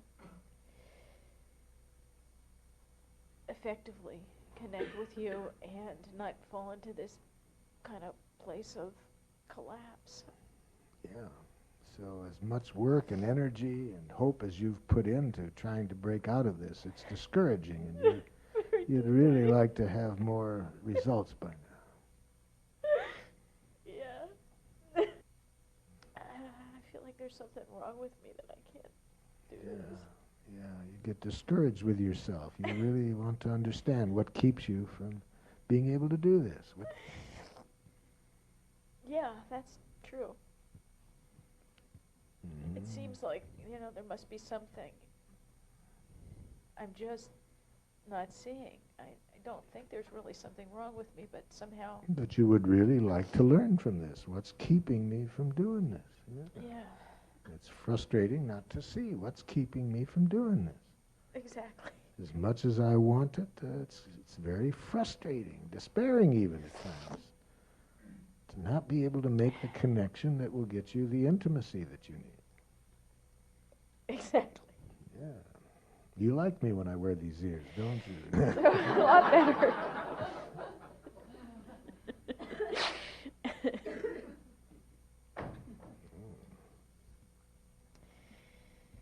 And I have the feeling that, you want the same thing with me, and it would make you very happy if I could show up with giraffe ears. Well, can you hear me now, or do you want me to hear you more? No, I would like to hear that, what you have to say. First, I'm very touched that you for that empathy. Yes, because I have almost word for word the same feelings that you just expressed, that I desperately want a certain quality of connection. And I, too, wish that I knew how to act and make that connection. And I wish, especially when I need empathy, I communicated differently than I do. Instead of saying the things that I do about when I'm angry, I wish I knew how to say those same things in terms of the pain that I'm really feeling behind those judgments of you. And I wish I knew how to say what my needs are at that time. And I take responsibility for how I say things. Certainly would put a test of anybody's giraffe ears to hear it. Wow. I feel very touched for you to tell me that. Yeah. It's been really painful. It's been so painful. And I really didn't know you felt that way. Yeah. You get so angry and frustrated and blame me. Yeah. Yeah. And you're so adamant about feeling like you don't think you should have to change anything. Yes, yes. The more my inner jackals tell me there's something wrong with me, the more I resist that and deny any responsibility. My inner jackals are brutal with me. I can hear that. And then when anybody else suggests that I get changed, then I am adamant about not wanting to hear that. It's hard to deal with hearing outer jackals when your inner jackals are making demands on you. Yeah. I can relate to that. Yeah. Yeah. Thanks.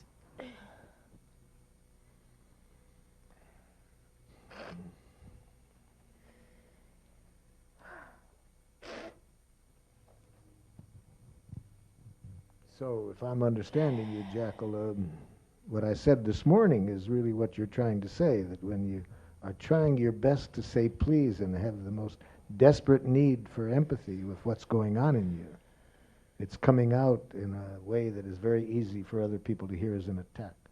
Exactly. Exactly. And it's a nightmare. It's a nightmare.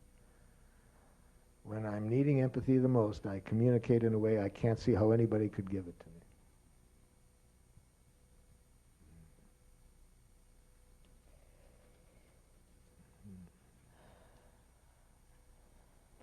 Well, I'd like to see if I can do it, Jackal. Would you give me some test of my giraffe ears? I'd like to see you at your jackal worst and see if I can hear the pain behind it.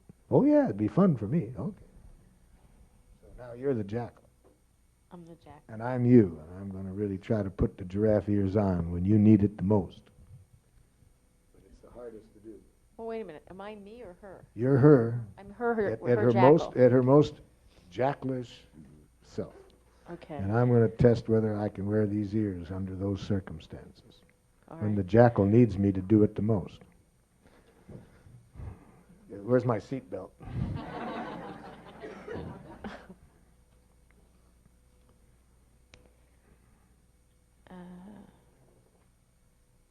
You're always trying to change me.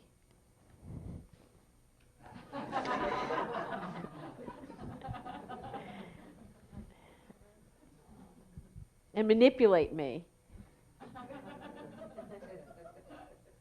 And control me.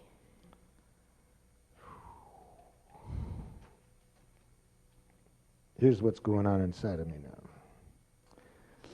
My jackals are going crazy. You know why? This is the extreme test of giraffe ears.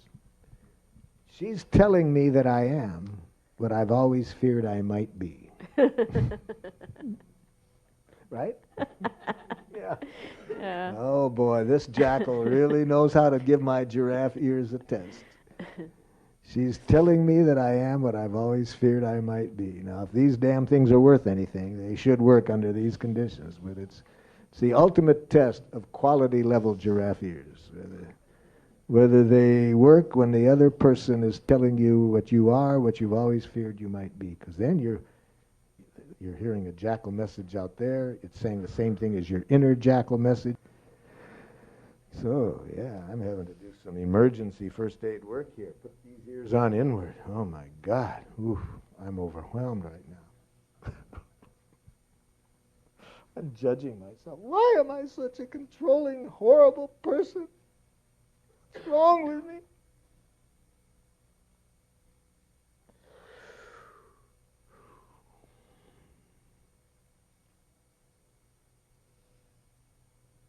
I can't even imagine what I'm feeling and needing behind this. All I can hear, I'm a terrible, controlling person.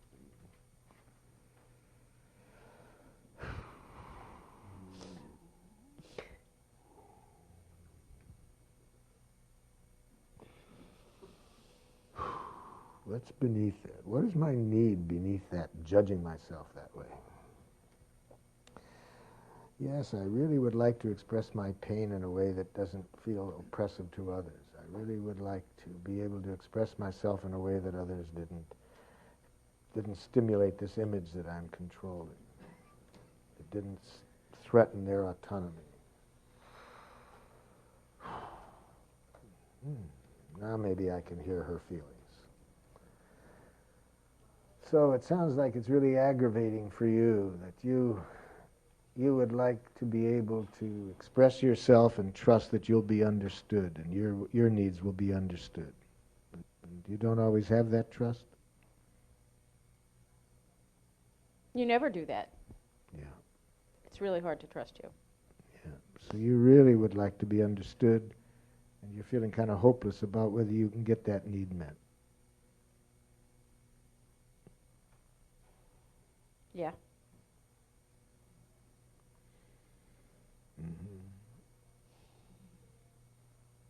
Anything else you want to tell me, Jackal, while I have these giraffe ears on? You're always running life out of your agenda.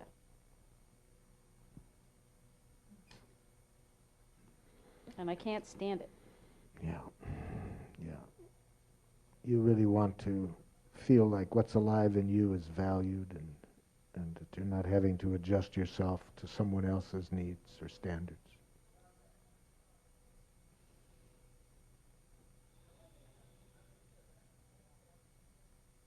Yep. And more than anything, I want you to get outside of yourself and have some compassion for what I'm going through. Yeah.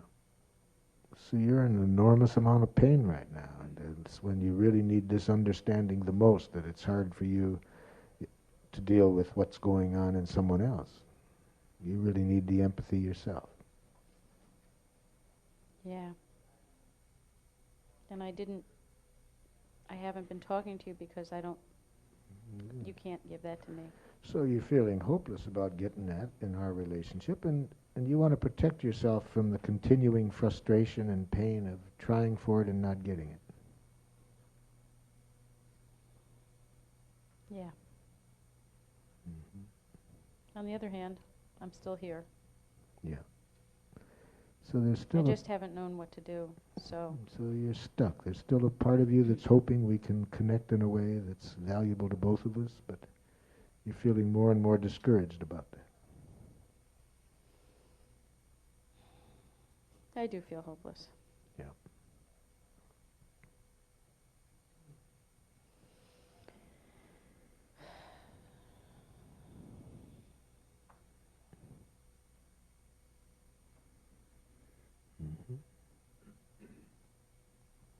Is there more you would like me to hear, Jack?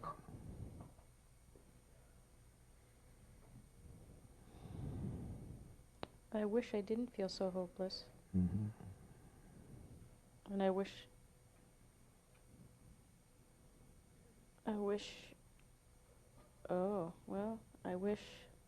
I didn't hurt you so much.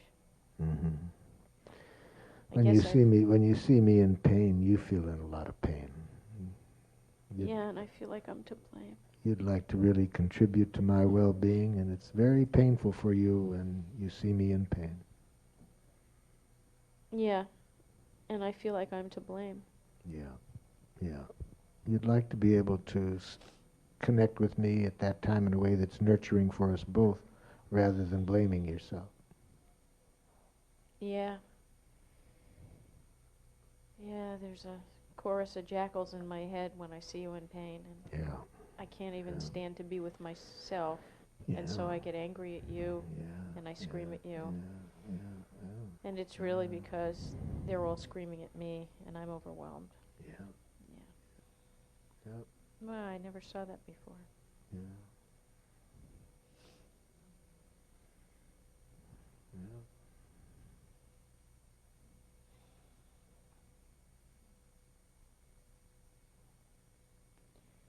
I am glad that you asked me to talk with you, even though I still feel a lot of pain.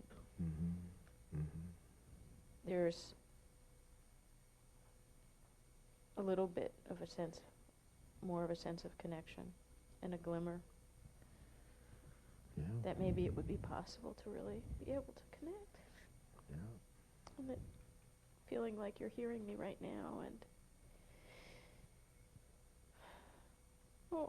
I feel just as desperate for you to hear me and to have compassion for me as I think I hear you saying you want from me. Mm-hmm. Mm-hmm. Yeah.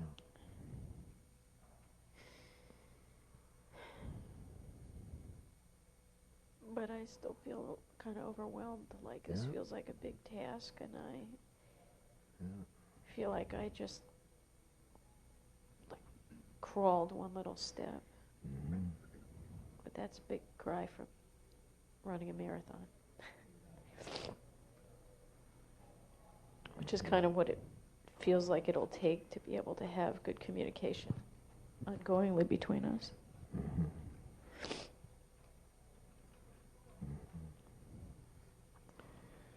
Can you hear how I feel about this, Jackal, right now, or do you want some more empathy from me?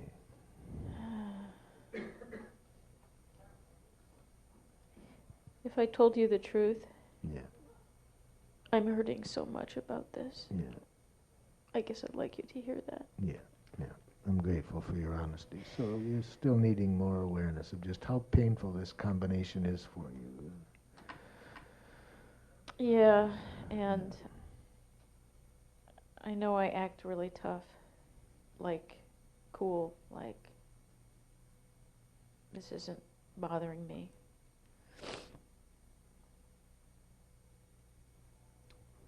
But I just don't know anything else to do when I feel so overwhelmed and frustrated.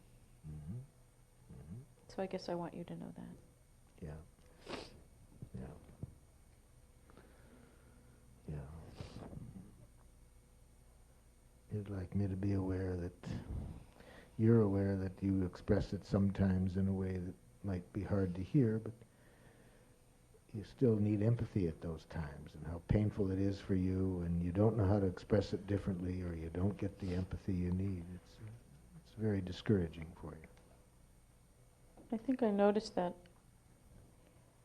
I feel ashamed of my needs, like I can't ask you to give me empathy in a way that makes it easy for you to do it, because I don't really believe I deserve it, and I don't really also trust that you can do it. Yeah, so when you do have such a need, part of you worries that even if you ask for it, you wouldn't really get it. And another part of you is pretty brutal with yourself, saying you shouldn't even have the need. And so then you don't ask for it, your pain builds, and then it comes out in a way that makes matters worse, and then it's even more painful. Yeah. Mm-hmm. I can see that I've been so angry because I haven't felt okay about this need. I have really. Yeah. That's the big insight for you right now that's important, is awareness of how you're not able to see your own needs as a gift.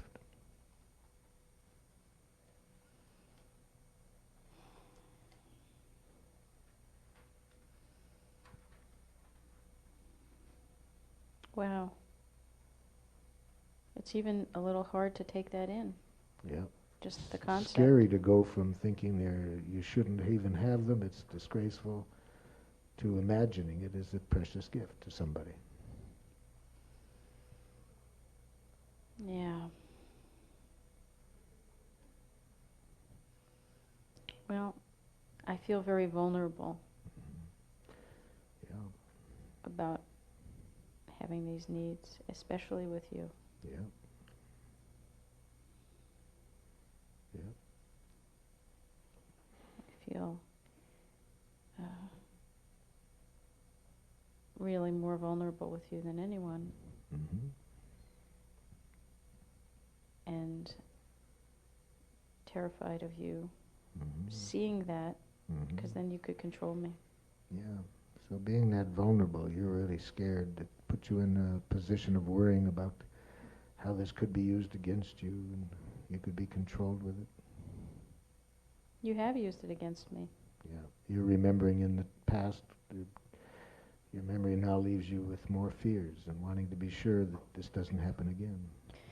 It's really scary just to even let you know this. Yeah. It's a huge risk for me. It's scary for you to let me know what's alive in you. Yep. Mm-hmm. And I notice I'm feeling angry now. Mm-hmm. I want to attack you You and want me to blame understand. You want me to understand what's happened in the past that contributes to your fear. you. Yeah. You want me to see how my behavior has stimulated this and played a role in it. Yeah. And I also Mhm. want you to hear how sensitive I am about this. Mm-hmm. That's the main thing, how scary it is for you to be talking with me at this level.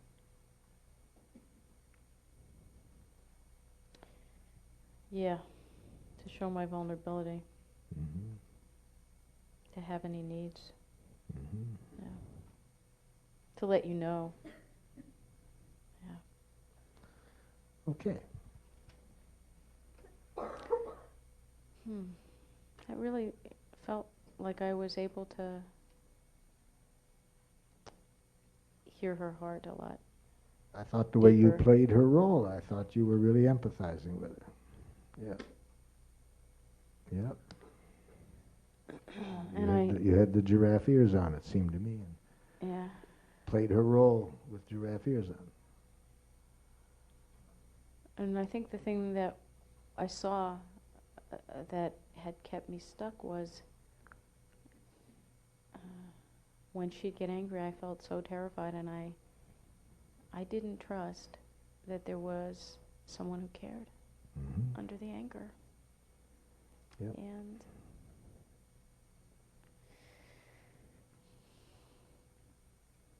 And I felt what was deeper. Mm-hmm. And my only fear right now is that trusting that when I try to talk to her, that I still won't get scared by anger or make any Yeah. mistakes, you know. Yeah. And So let's see. something changed when you put this on.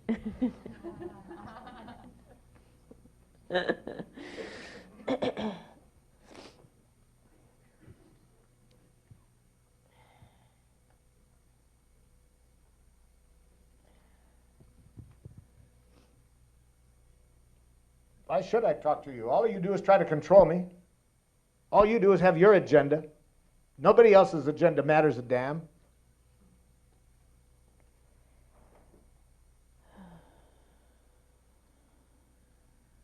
Are you feeling like? Nope. Oh no. Not are you feeling like or that. You'll be Okay. hearing what comes out of the person's head. Okay. Never hear what the person thinks.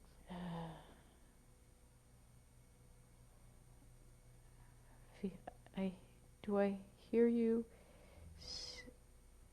I feel like I hear you wanting me to really hear you. Yes, I'd like, for once, that would be wonderful. That would be wonderful if for one time you could hear me. Give up your agenda for even 1 second.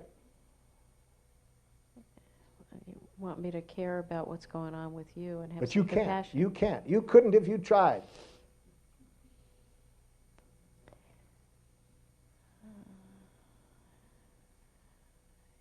Are you hurting from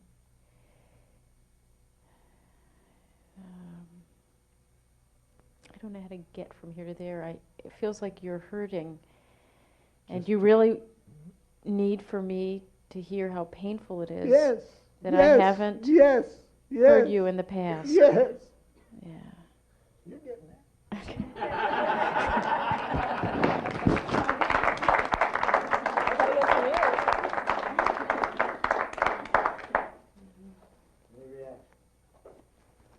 How much are the ears? Priceless.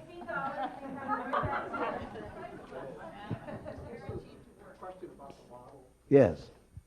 I was deeply touched, first of all, by seeing the power of the empathy that my need to know that it really has that power. Let's pass this around. But at the same time, I had a sort of a technical question, which is thinking about feeling, need, request. Mhm. As I was listening to you give the empathy, the request was always, I guess, implicit, like, have I got it right? Or, you know, and I was wondering about. You mean when I was empathizing? Yeah, is the request? No, when I'm empathizing with another person's pain, I assume that the present request is always for me to react to what they're saying in a way that they feel a connection at the heart level. I guess as to whether that would be best done verbally or silently. But I don't deal with the request yet, not when the other person's in pain, not until they're finished with the empathy. That's their request. It's their request, with there's my no- request. But there's no, when you're empathizing, When I'm empathizing with them, yeah, is there any request that you're having inside other than have I the got it only right? request is am I connected with you to your satisfaction? Yes. It's either I say it verbally or it's in the form of a question, just a tone of voice. Okay, thank you. Yeah.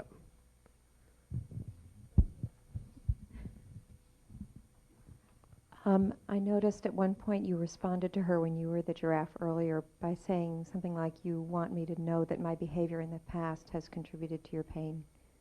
So something like that. It was a Stimulated. stimulus. Contributed but didn't cause. See, Yeah. It's a stimulus. That was my question. In my mind, that's always a slippery slope in this kind of It's dialogue. a very slippery slope. The main thing is that I be conscious that I'm never the cause of the other person's pain, but I do want to take responsibility for my behavior. See, I'm responsible for what I did. The other person's responsible for how they took it.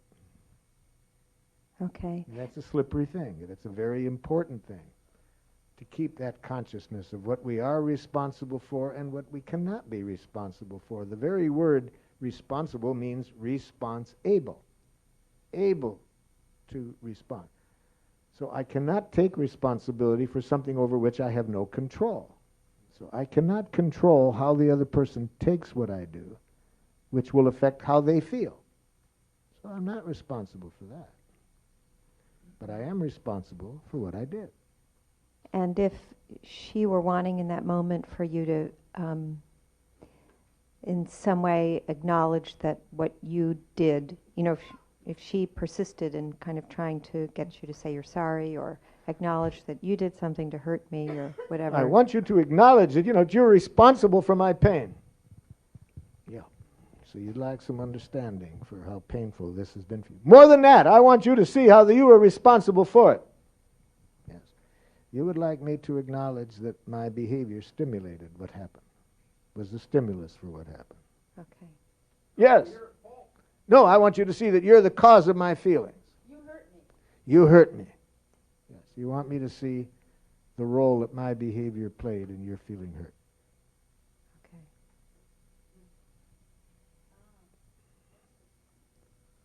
I'm willing to see it. It was a stimulus, but and you see, once I have this clear, I will never have to say, I'm not the cause of your feeling.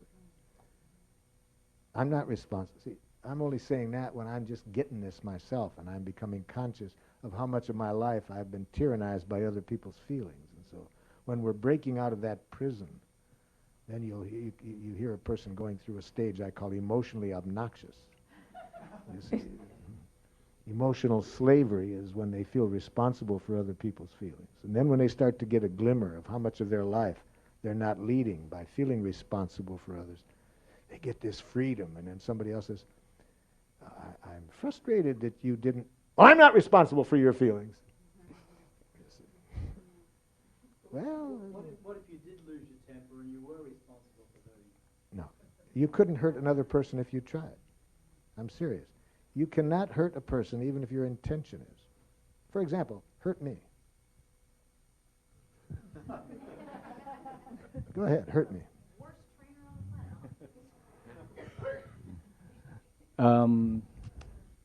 Well, this is all good in the academic, but it doesn't work in the real world. Yes. And if I hear what you said, I would be hurt.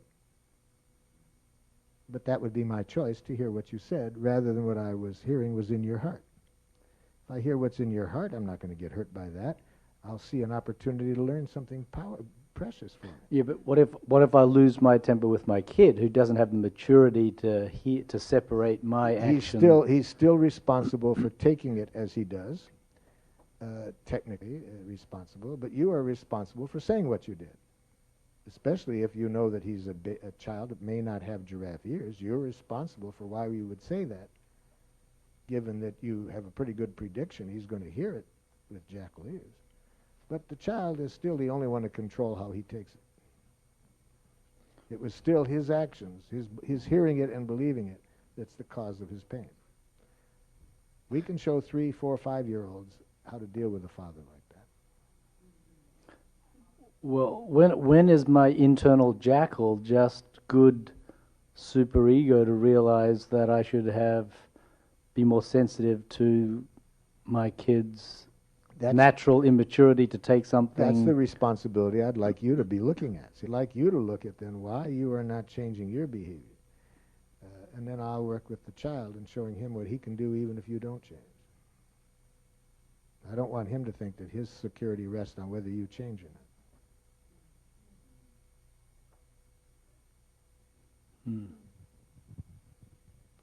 Yeah, and incidentally, I recently in Ojai, California, taught how to do this. We were dealing with how to hear jackal messages with giraffe ears, and I dealt with 5 groups in one day.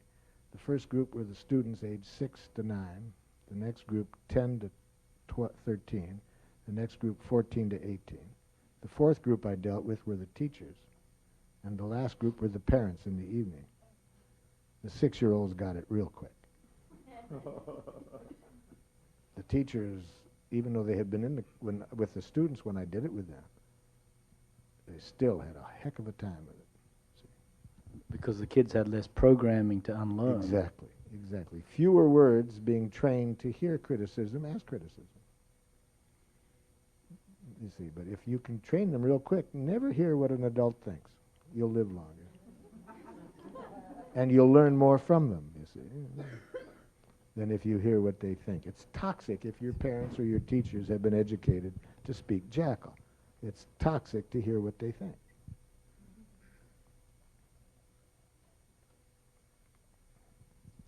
Yes? Are apologies out of the question then? Apologies are not possible because apologies are based on the premise that somebody did something wrong. So rather than apologize, you say you regret your behavior? Yes, or? you mourn sincerely. You mourn not that you did something wrong, but that you didn't meet your own needs. Everything that every human being has ever done is out of holy purposes to make life more wonderful. Now, sometimes our actions fulfill our needs to make life more wonderful, and sometimes they don't. So we need to celebrate when they do and mourn when they don't. And any kind of self-blame will interfere with the learning. No, so giraffe mourning, it would sound something like, I was about to do some giraffe mourning, but we didn't stay in the row long enough. If I had been in your place, I might have mourned this way. I might have first of all wanted to celebrate and say how touched I was that you, given how vulnerable you feel, that you shared so much of yourself with me just now, and I can't think of a more precious gift that I could have received. And I'm sad right now because I would have liked to have been much more sensitive to your pain than I was. See, I didn't do anything wrong, but it would have been much easier for me to hate myself in one respect, because I'm so used to that. We get so trained to hate ourselves in a jackal world. But to really mourn requires going more deeply into myself. It's in many respects more scary to see just how sad I am, how I would have liked to have been more aware. But the other person won't have to pay for that, but they'll have to pay for it if I apologize, because they're a stimulus now for my guilt, shame. And every time a person is a stimulus for our apology, they're going to pay for it. Because to whatever degree they are a stimulus for what makes me apologize, I'm going to have it harder to give to them out of a good energy in the future. There'll be a part of me that's giving to avoid the judgment that I agreed with. This is an incredible miracle, because one of the things in this period that I felt so stuck with is I have felt so stuck with constantly this sense of this energy in the space of being blamed and feeling guilty and not being able to be free of something kind of hovering over me, in my inability to have communication, intimate communication effectively. So I really appreciate that distinction very much. It's kind of a doorway to freedom. Finally stop blaming myself about it. Be careful about the objective of stop blaming. So you never set an objective to get rid of something. Well, when I always blame always myself, set your objectives to what you want to do differently that will be more effective and less costly. Never try to get rid of something. how about I have an opportunity to learn and grow from everything I do every day, and it's Now a we're new getting opportunity. it. Now we're getting it. Now It's a new every time I do something that doesn't meet my needs, Uh-huh. I want to use it as an opportunity to grow and learn. Now you can put the negative in there rather than to beat myself up. But the main thing we need to do is to get clear what the new option is. I learned this the hard way many years ago. I put this in the workshop. It was during the Vietnam War, and I was on the television debating the war with an editor of one of the local newspapers in St. Louis. And this was taped, videotaped, so I could go home and watch it later on, you see, in the evening. So I'm watching myself now, and oh my God, there I am doing everything I can't stand when other people do it in a debate. I'm the total jackal, if ever you've seen one. Oh, it was painful to watch, but I said, okay, if the next time I'm in that situation, I don't want to do A, I don't want to do B, I don't want to do C, okay? Now, apparently people like these kind of blood-curdling things because they got a lot of listener reaction, and I was invited to continue the debate with him. People love violence, you see, so I was invited back to continue the debate the next week. They had a lot of listener reaction to this. So the next week, though, I'm going to now be a good giraffe. So all the way down to the television studio, I'm saying, now remember, don't do A, don't do B, don't do C, don't do A, don't do B, don't do C. The program starts, and he comes at me the way he had the previous week. And for 10 seconds, I was beautiful. I didn't do A, I didn't do B, I didn't do C. I just stood there like this. And can you guess what I did after 10 seconds? A, B, and C, and I made up for the lost 10 seconds, you see. And that taught me, it's not enough to get clear what I don't want. In those situations, I have to get crystal clear what I want to do instead that's more likely to get my needs met and create less problems. Yes? Just for my own clarity, when you say, you're not responsible for what something happens to somebody else, you're not talking physically. In other words, if you beat someone up, they're not responsible for having a broken arm. Well, even there, technically, if we want to get real philosophical about it, I'm still responsible for my actions. Right. And nature is responsible for the other person's death. But you wouldn't say that the other person is responsible for the other person's death. Not for their death. Because you're saying in the other case, on a verbal level, that we are responsible for our own pain if somebody says something nasty to us and we take it in. But you wouldn't say the same thing if somebody, cuts our stomach open. Exactly. Okay. You see, and this would come so powerful to you if you followed me around in my work, when you see, like I have a friend from Rwanda who was hiding underneath the sink and heard her 3 children being killed, her husband, her brother, and for 11 days she survived by hiding underneath there because the people who killed them stayed in the house, so she had to sneak out at night to get a little water to survive and get back underneath there. And then each day they would celebrate, she would hear them celebrating how they killed the people.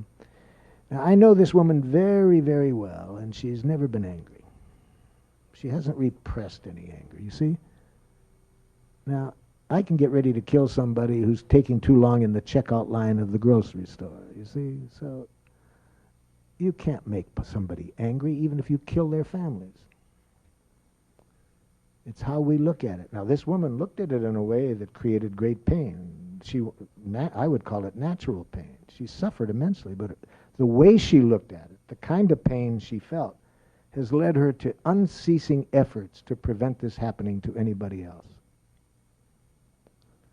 And why did she originally come into my workshops with such a giraffe orientation to the world? Because she wasn't knowing how to deal with other people from her own tribe who had similar things that hate her, because she's working for reconciliation rather than wanting to gain vengeance, you see? So the majority of the people in her tribe had similar things happen. They have such rage. All they can do is live for the day when they're going to get revenge.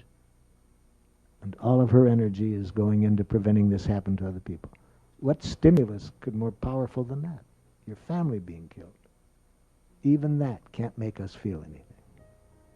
It's how we react to it.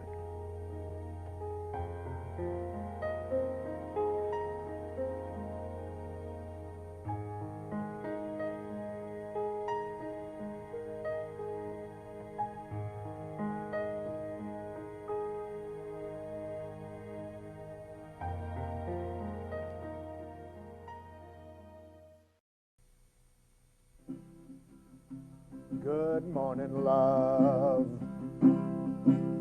I had to learn you never come alone. And when I shut out hurting, something in me turns to stone. To be in touch with tenderness, I bear my blood and bone. And I'm so glad to have you back again.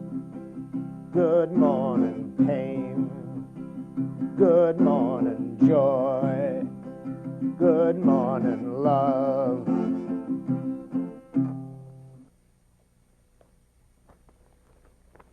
Who's ready to do some work?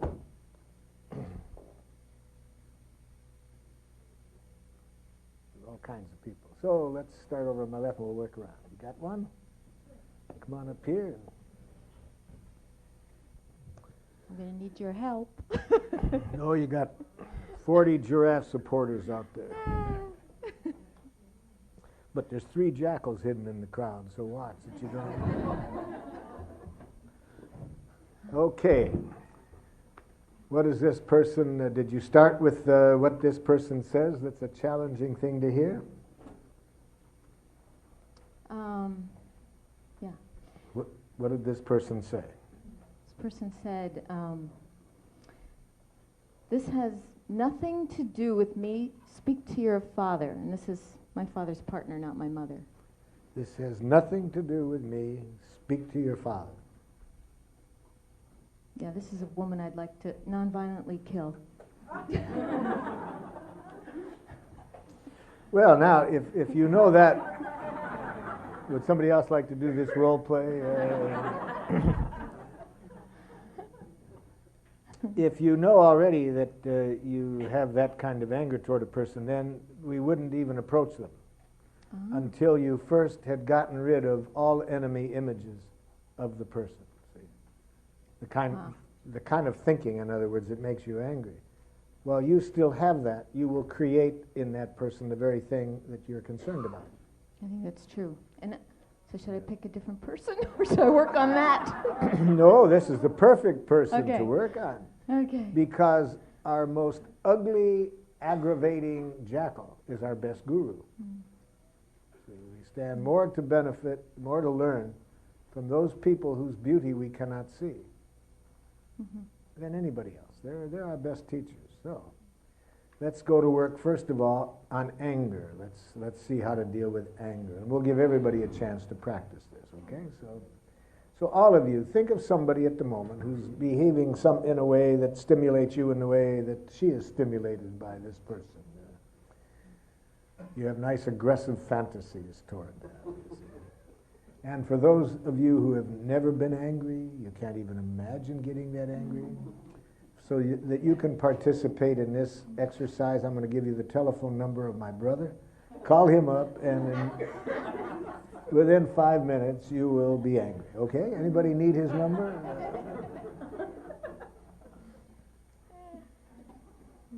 I tease him about this all the time. I said, you know, you're famous all over the world. So if you get some strange calls, you'll know that people are wanting to get angry. Okay. Write the stimulus for your anger down. What did this person say or do that was a stimulus for your anger? And while they're writing that down, what is this person's stimulus? What has this person done that was a stimulus for your anger?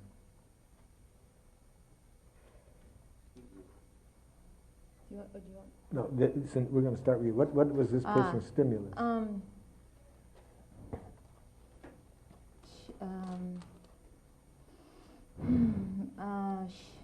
I haven't been allowed to see my father.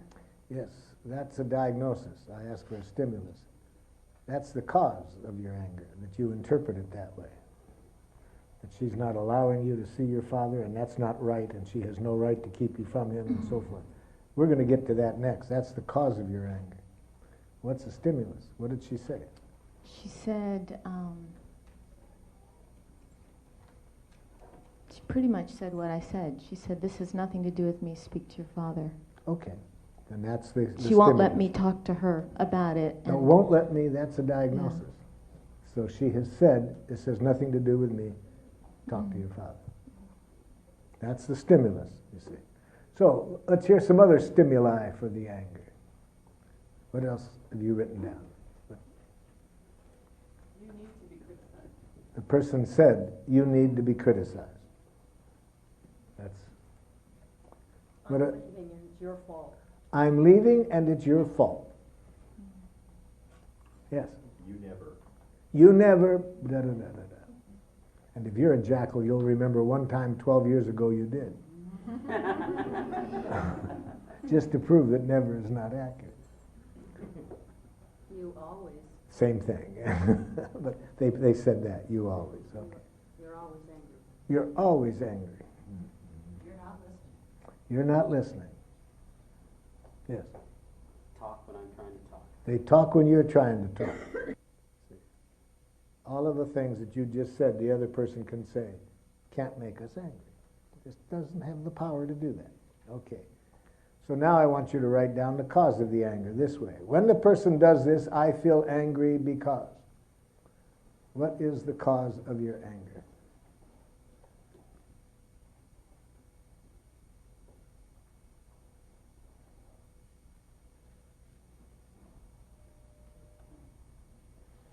And let's have you answer the same thing. When this person says, this has nothing to do with me, you have to speak to your father. When this person says this, you feel angry because why? I feel powerless and I feel cut off from my father. Not feel cut off. First, it's not your feeling of powerless that makes you angry. That's a separate feeling. You also feel powerless, you feel angry. But you interpret this person as cutting you off. So you have a violent image of this person. All the person said is, this has nothing to do with me. But you interpreted this as this person is cutting you off from your father. And that's what makes you angry. It's not this person. Yeah, I'm just doing my work. Yeah, so.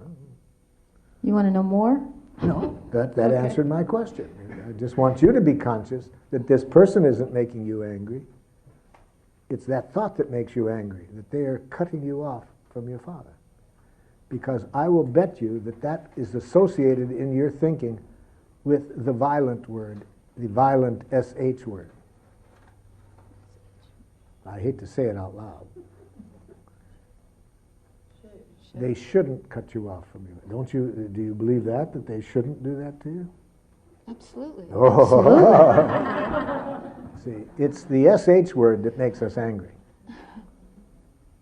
See, if we didn't have the SH word in our consciousness, we wouldn't have so much violence. But the SH word, that's why I don't like to say it out loud, see, because I think it creates great violence on our planet, the SH word. Because it's basically, in a sense, it's a handy abbreviation. Because the SH word basically means the other person is bad and deserving of punishment.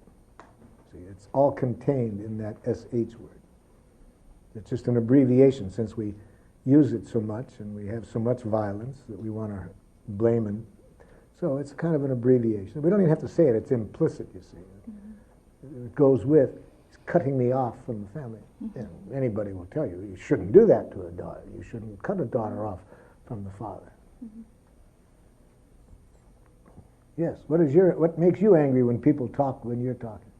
Mm-hmm. What's the cause of your anger? That they should give me a fair chance. Yes, you have a double jackal in there. First of all, you're interpreting them as not being fair, not giving you a fair chance. And the double jackal is they shouldn't do that. The reason I raised my hand a second ago, if somebody says to you, you should do da da da, if you want to empathize with them, do you ask them, do you think I should? No, I don't. Remember what I said? Never hear what a jackal thinks, especially never hear the should word. Don't hear it. Don't go there. Life isn't fun when we join the person in their thinking. Go to their heart. There's no should in the heart. Of all the things never to hear coming from another person, it's you should. Especially someone in authority.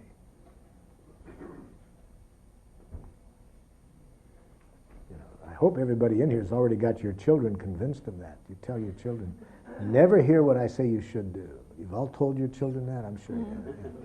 Yes. If I say that I need equality in financial support for our son, doesn't that imply a should? No. No? No. Maybe it's what I want to. I think what you're saying is it's hard for you not to have that should in there because you have all kinds of thoughts about this rascal, such as what? What do you think about me for not giving you that support? In addition, that I should. What do you think about me that makes you so angry? You're irresponsible. Yes, yes. You're selfish. Yes.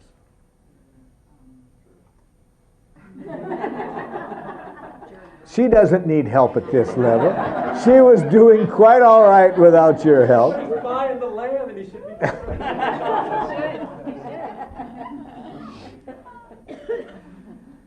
What else? Anything else?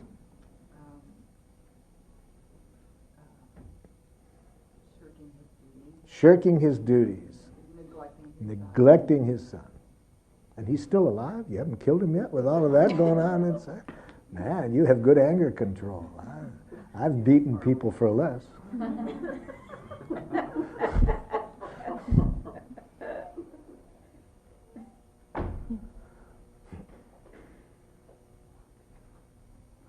Okay? Yeah, any one of those words, you see. But, the problem is you pay for those words. Every time you think that, you pay for it.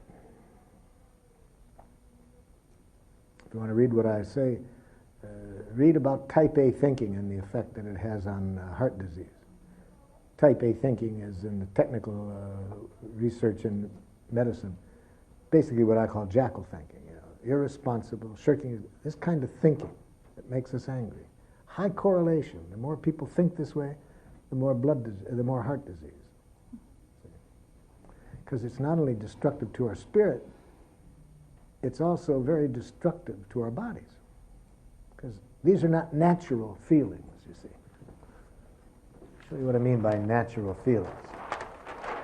See, as in Daniel Goleman's book, Emotional Intelligence, when a need isn't getting met, it gives off energy, which we call feelings.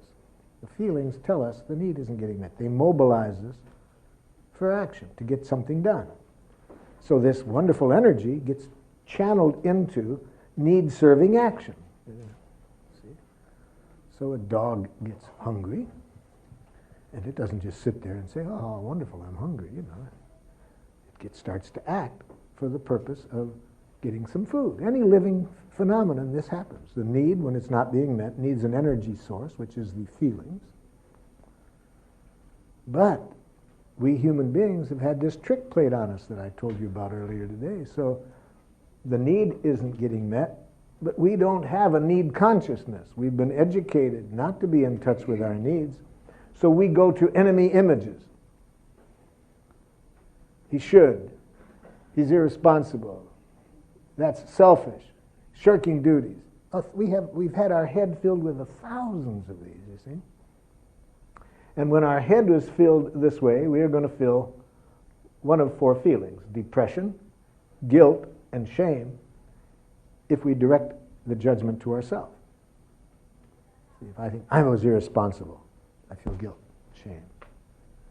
If I think I'm a failure, depression. See? But if we direct it outward, anger. But notice what's happened. We're cut off from life. We're not really alive. We're not in touch with life. And then, what kind of energy does this give us? Punitive actions, not need-serving actions. We want to blame and punish this rascal. Yeah, there's a need down there and it isn't getting met, but we've lost connection with that. When we're up in our head judging the other person, all we want is to see that person suffer. Especially if we have the other dangerous word in our head along with the SH word, you see. So much of our violence comes from the SH word and the DE word. Deserve, yes, you see. Deserve. All you got to do is think somebody deserves something and, oh, you're violent. See? Think that because somebody does something, they deserve to be rewarded. Think that because somebody does something, they deserve to suffer. They deserve to be punished. Very dangerous word. And put those two together. He's doing what he shouldn't. He deserves to.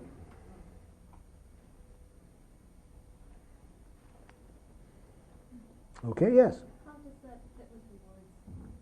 Rewards are violent. Violent? Oh, yes.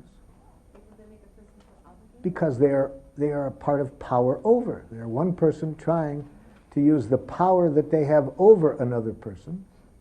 See, so I have some money and you don't have. So I say, okay, if you do this, I'll give you the money. You need to eat. I say, I'm not going to give, unless you do this, I'm not going to give it to you. So that's a way of using power over people. If you want to see the violence of rewards, go into that a little bit more. Read Alfie Kohn's book. Alfie Kohn, Punished by Rewards.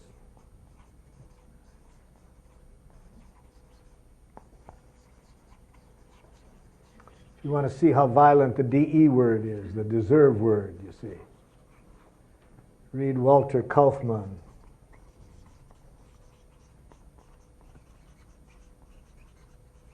Without Guilt and Justice.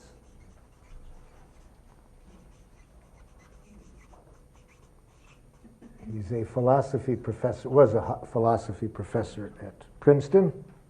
First half of the book, he just says from a philosophical point of view, just in terms of pure logic, pure rational, clear thinking, the DE word, deserve, violates every principle of clear thinking.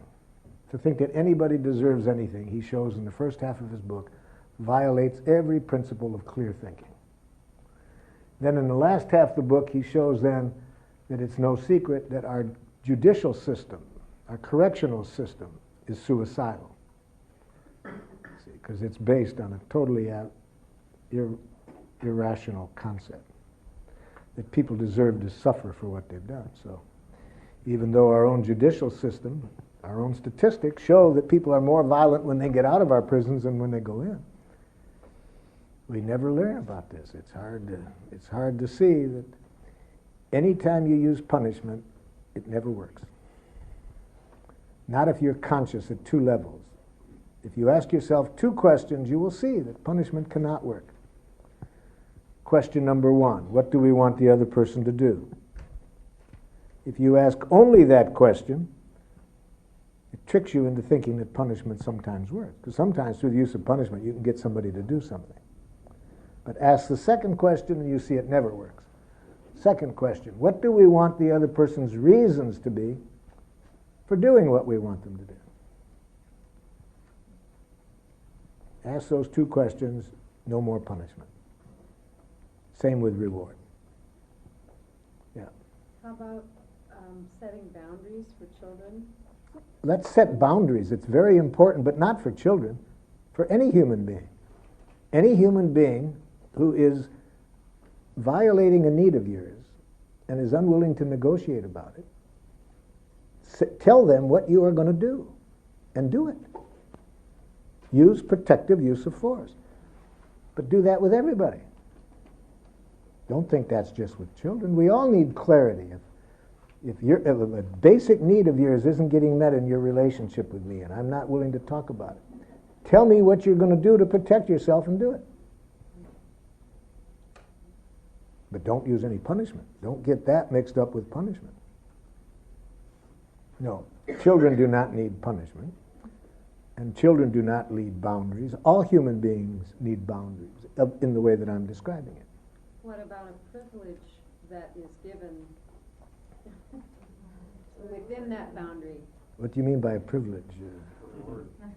A reward? The use of a vehicle. Yes. When following certain boundaries that I have. So you have a car, and if anybody's going to use your car, you would like them to agree to drive it without drinking any alcohol. Or using drugs. Boy, you're a hard mother to live with.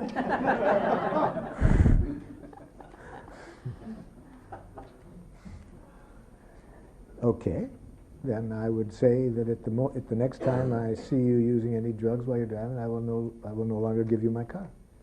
I'm not trying. That's not punishment. It depends. If you think they're wrong and you want to make that rascal suffer, yes. If you have in your thinking that they were wrong and you're trying to punish them, but it doesn't sound like that. It sounds like you would like to protect some property of yours. And well, mostly him. Or to protect him, you see, or to protect him.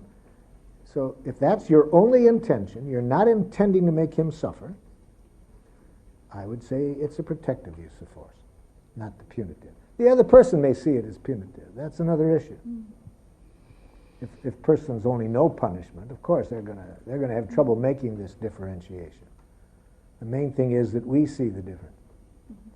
That we make sure we never take any action that's intending to make another person suffer. Whenever that's our intention, we're going to create more violence on this planet, which is not what we need on this planet. Yes? Is it the same general concept for rewards? When a person gets paid, you get paid for a book. I hope I don't. I hope I don't. I hope you don't give me that money as a payment. I hope you give it to me to nurture what I am doing. I hope you see that money as a gift. I hope you don't see it as payment. I wish we had the time to go through that every time somebody gets a book. The only thing is it usually takes me an hour to make this clear to people, so I don't know how I can get that hour with everybody who wants to. I don't want anybody to buy my book. I want them to have it. I wouldn't have written it if I didn't want them to have it. I hope people would realize that for me to have time to write things like books and to do the other work that I do, it would help me to give me some money. So I hope you didn't pay money for the book. I hope you gave me money for the book. How will you know the difference? You will have enjoyed it if you gave me the money. If you didn't, you won't enjoy giving it. So that's why I never tried to give money if it's a payment. I try only to give money when it's a gift. Yes. How about grades? How about grades? The only purpose I see in grades is to maintain a caste system in our society and to hide it as a meritocracy or a democracy.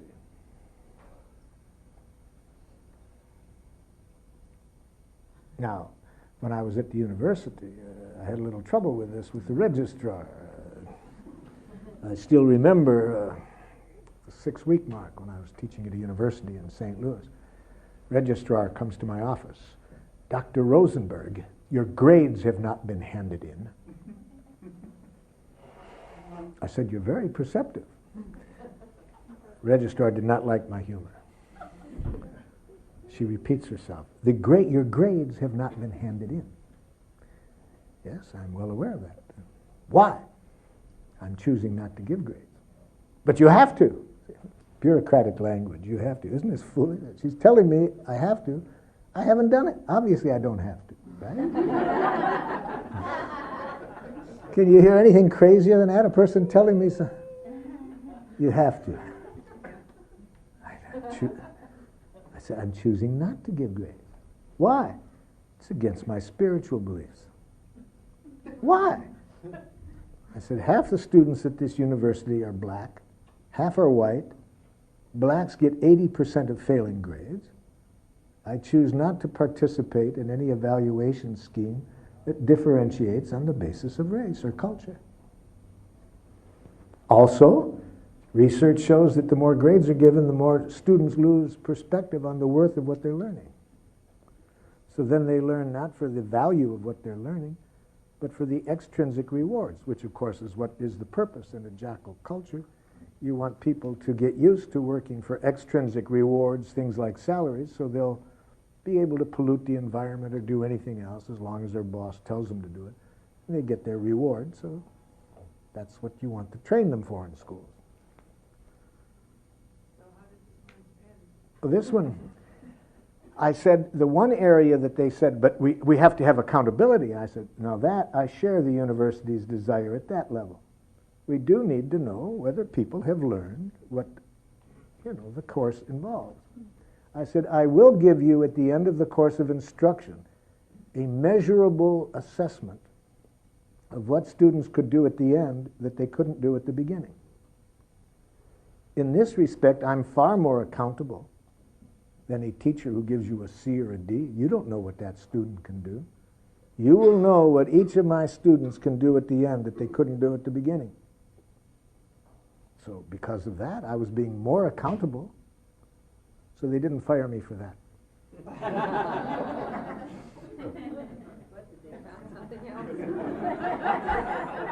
They fired me because they didn't like my friends. I was working with street gangs at the time, and this was a college. We were preparing teachers to work in the inner city. I had some members of the gang come into my class and educate the students. The students evaluated this session, incidentally, as very valuable, that they really learned a lot about why kids in the inner city weren't learning. But the university had a rule that said that these people weren't qualified to be brought in as guest lecturers. So it was on that basis that...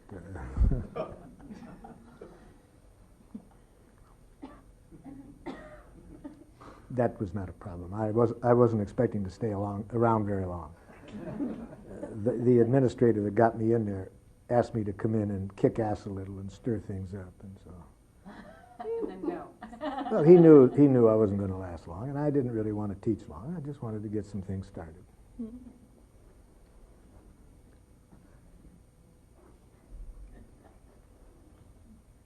Okay, so now anybody else want to read off what the cause of your anger is? I hope everybody sees that the cause of our anger is always the same.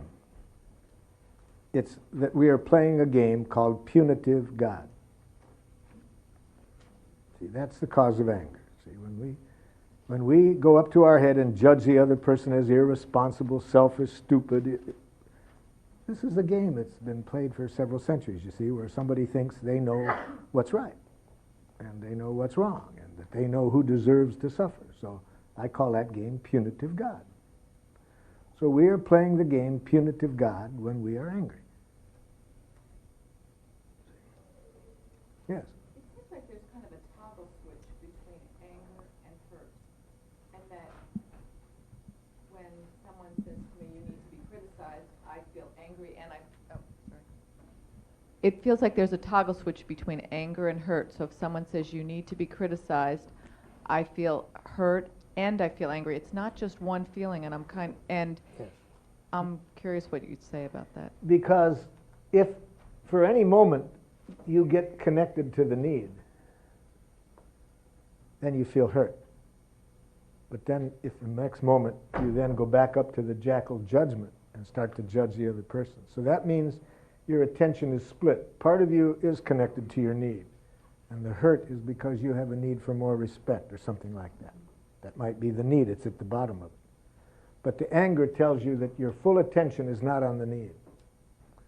So you can never be feeling anger and still be needing, if you're feeling anger, you would say your thinking is always divorced from needing respect? There's always a part of your consciousness that is not on the need. It is up in your head playing the game punitive God. When our full attention is on our needs, it's impossible to be angry. No matter what the person is doing to you, you cannot be angry if your full attention is on either your need or the other person's need. Yes? I do support groups with cancer patients and their families, and sometimes they tell me that anger at the cancer helps mobilize their resources for fighting it. I hear the same thing about almost every country I work in which people are afraid that if they don't get angry, they're going to be passive and not deal with the oppression they're dealing with. So the problem is, yes, we do, if we have a need for health, we need to mobilize ourselves and have our full energy going into mobilizing that. But I think we'll have more energy if we get connected to what our need is and not have part of it distracted, because I think the energy that comes from anger is not really a fully life-serving energy. But if you compare it to nothing, see, this is what people are afraid of. If I don't get angry, I'm just going to be passive. But if your full attention is here, you'll have plenty of energy, but it won't be angry. But I think it'll be more healthy. Yeah. I wrote down that when the person says their jackal thing to me, when she says that I feel angry because I have a need to be appreciated and respected, Yeah. I guess I'm having a little difficulty.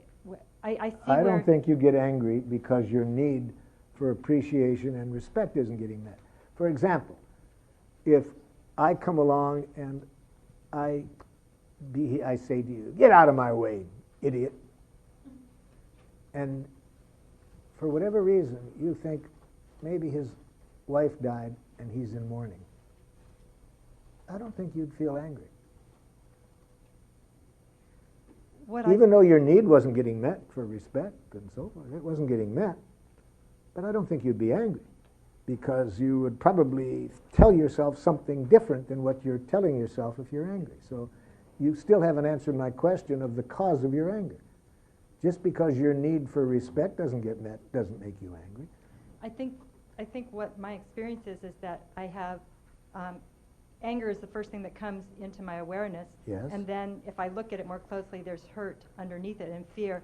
Yes. But it's like they both or all three or maybe others coexist at the same time. I think and the they anger do. is the one that's the first clue. It's kind of like pain. But the first thing that I agree with you, it's usually the first thing we're aware of, but it's not the first thing that happens. The first thing that happens is what I'm asking you to get at now, which you haven't gotten at yet. And that's why I'm pushing you to get at it, because it needs to be gotten out into the light. And that is, I think you need to be clear what is making you angry. It's not that your need isn't getting met. What are you telling yourself?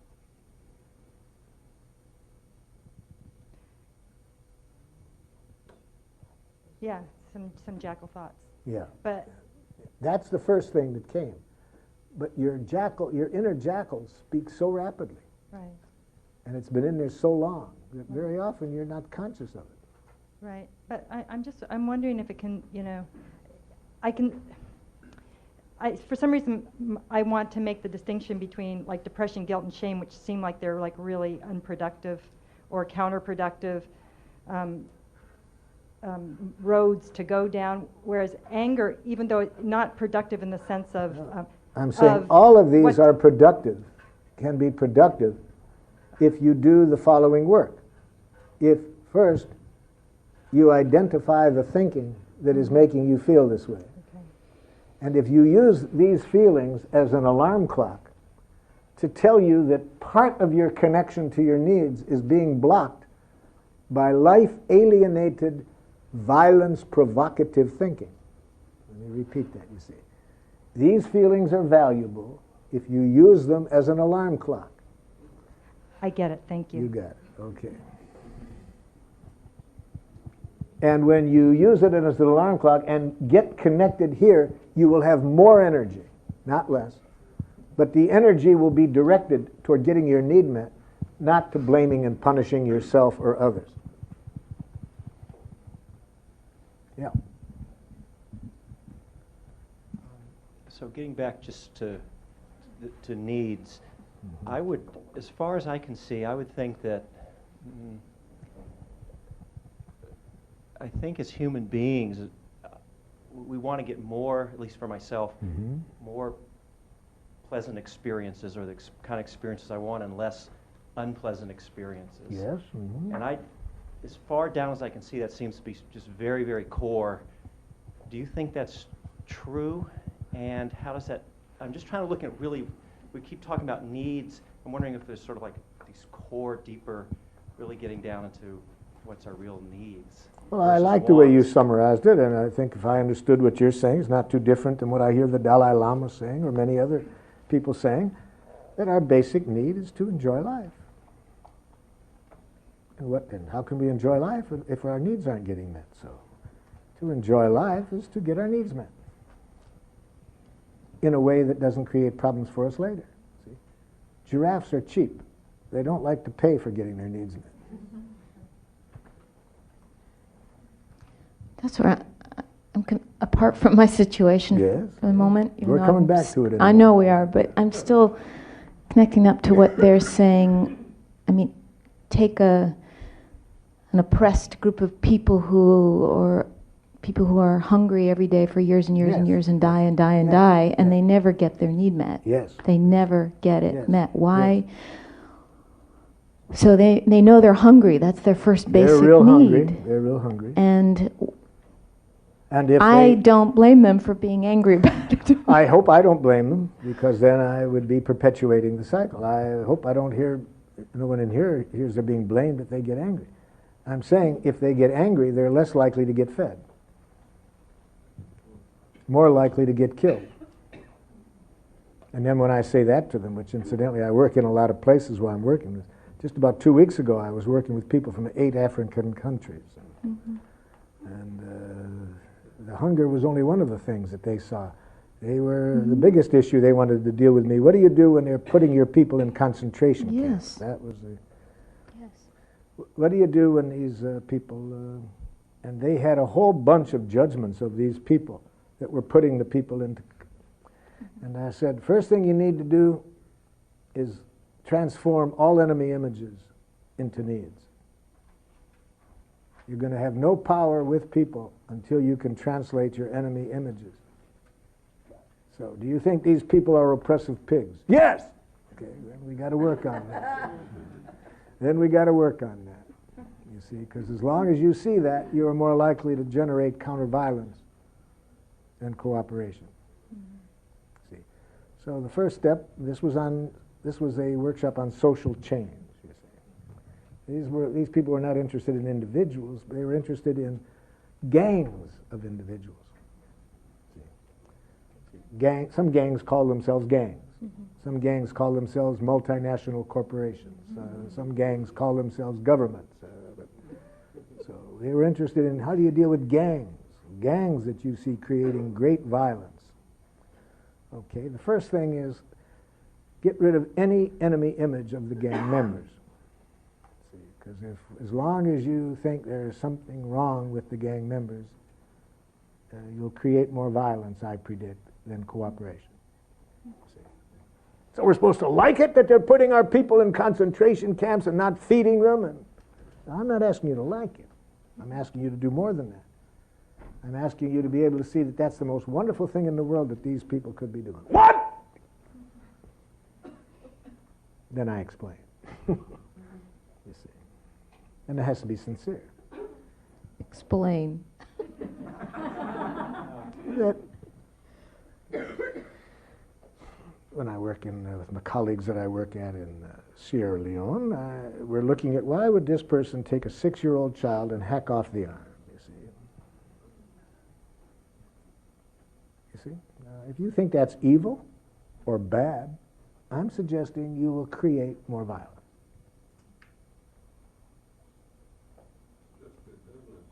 Good business. So the first thing is to realize, to be conscious that the person who does that does it for the same reason that you and I do everything we do. Is that clear? Each moment, every human being is doing the best they can at that moment to meet their needs. So and whatever need they have, I know also that you and I have that same need, because needs are universal. See, so until we can start by trying to empathize with what need is this person meeting by doing this, see, until we can connect with that, as long as we think there's something wrong with this person, that they're bad, we're going to approach it in a way that I think we have less power and more chance to create counter-violence. Now, notice what I just said does not mean I have to like that behavior. It means I have to see the humanness of the person who's doing it.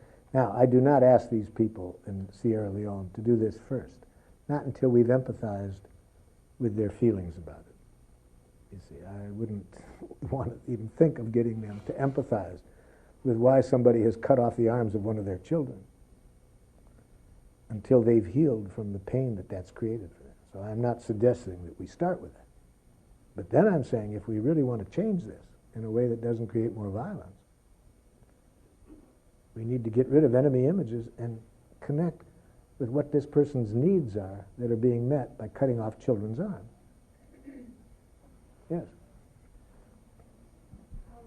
I find it more useful to think of it in terms of the need that the person is trying to get met, because in my thinking, the need isn't actually getting met by hacking off the arm. I would agree with you that may or may not. What need are they intending to get met by doing this? Yes. Sometimes it works, sometimes it doesn't. I'm unfortunately to say one of the needs that was being met by chopping off the arms of the children did work. It was getting met. A need to get attention and more political power, call attention to their suffering. So the man that's now given a vice president role in Sierra Leone, it was his troops cutting off the arms and get this to stop. They basically rewarded him with a position in the government. So in this sense, it worked. Yes. Now they're going to pay for it. See, they got one need met, but there's other needs that I think they're going to pay for dearly for that. But in this, but other times that we intend it, it doesn't even meet the need we intended it to meet. Yes. Okay, so this gets exactly to what I was getting at about needs. That for this person who had a need for more political power, right, or whatever you just said. Yes. Is that really a need? We have a need for more power. All of us have a need. Right. So more security, more safety. There's something more than that. We have a need to manipulate our environment. See, the problem is in our culture, the use of power, the way we try to meet our need for power and to manipulate, sounds exploitive and violent because we're used to a particular form of power usage and manipulation. In fact, we can't survive without power and ability to manipulate. That by itself is just a human need. But how do we meet that need? If we meet it through punishment, reward, that's a whole other issue. But the need itself for power, we all have it. So, or is it the need for power, or is it just a need to be okay? No, it's a need for power. It's a We need need for to have, be control, is that able what you're saying? to control. Again, control in our culture gets seen as a dirty thing because we're associating it with a certain domination. But we all, our need is we have to have some control, some power with our environment, or this is a pretty scary world if we don't have some power. Yeah, but do we have any power control, or is it just an illusion anyway? I think we have enormous power if we speak giraffe, if we are interested in power with people. You see? Enormous power with people. Yes? In the face of a killing machine, like Hitler's Yes. armies, how does one, in listening with giraffe ears, avoid meeting a real immediate death? So you're up against some people who are using violence to kill people, and you are confronting them. How do you avoid being killed? Is that your Yeah, question? what does one person do in the face of a killing army? Well, If you don't have a facilitator like Marshal Rosenzberg there to make two sides meet, how does one person meet? well, you what I could would do consider what the king of Denmark did, when the Nazis said the next day all Jews will come out in the streets with their yellow armbands on. We are going to round them up and ship them off to a concentration camp. So what can one person do? The king of Denmark said, all citizens, please tomorrow wear yellow bands so the Nazis can't tell who is who. That's what one person could do. And the next day, you feel sad for the poor Nazis. They can't tell. All their guns and all of their power, they couldn't do anything. Thousands of lives were saved. You spoke about healing need to take place before empathy can register or kick in. And is that healing as a completed series of stages, or can it just be an initiated process of beginning to heal? Because I would think when one's healing over witnessing that kind of atrocity to one's kid is not going to happen, may not happen in the course of a immediate exchange with somebody. Well, I've been exploring ways of speeding up that healing, because unfortunately there's so much of it that needs to get done in this world now. I mean, so enormous amount of. So I was trained in healing in the psychoanalytic model, and taught to think that even minor pains are going to take 2 or 3 years of. I now find that in about an hour I can do more than I was doing in 3 years to heal pain, with much even worse pain than that. How?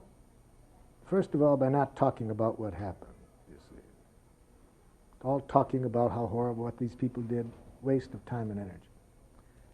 If we can maximize getting the person to have some empathy for what's alive in them right now, you see.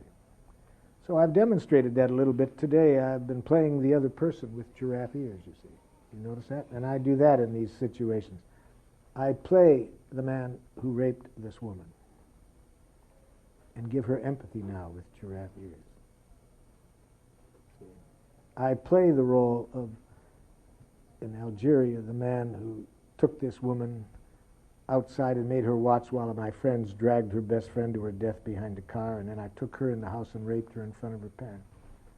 I play the role of that man with giraffe ears, and she gets a chance to express that pain and have it heard by a person in the role of that other person. And I find that I can get the healing taking place in 1 hour that I couldn't get in 3 years of traditional techniques. So there are ways, I'm convinced, that we can speed up the healing. But there does need to be some healing in the form of empathy in there before we ask this person to do other things.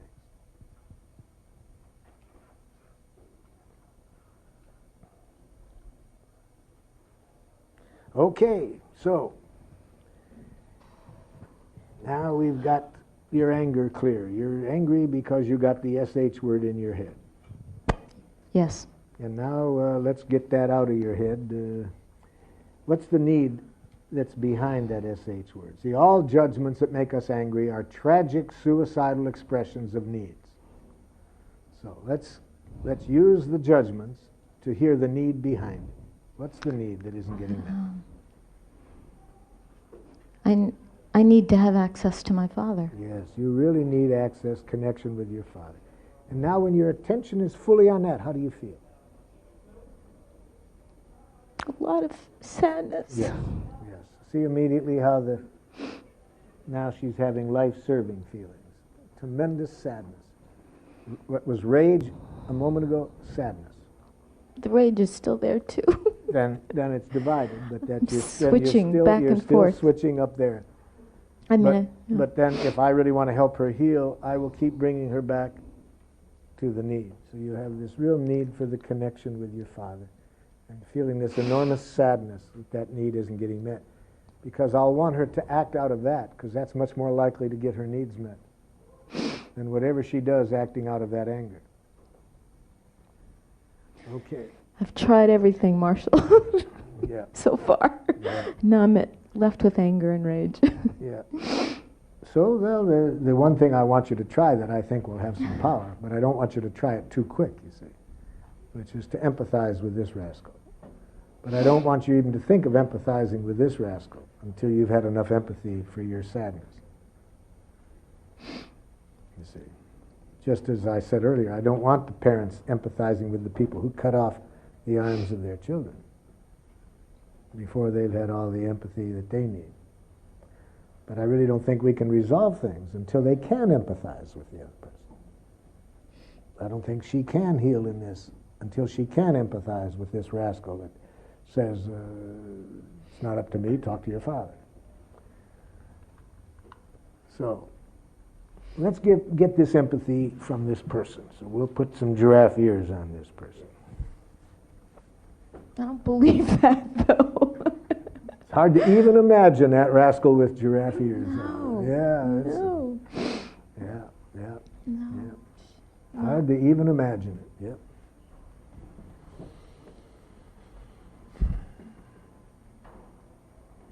So there's this rage toward me because you see me as cutting you off from something valuable, but behind that is this deep need you have for connection with your father and a sadness at not having that.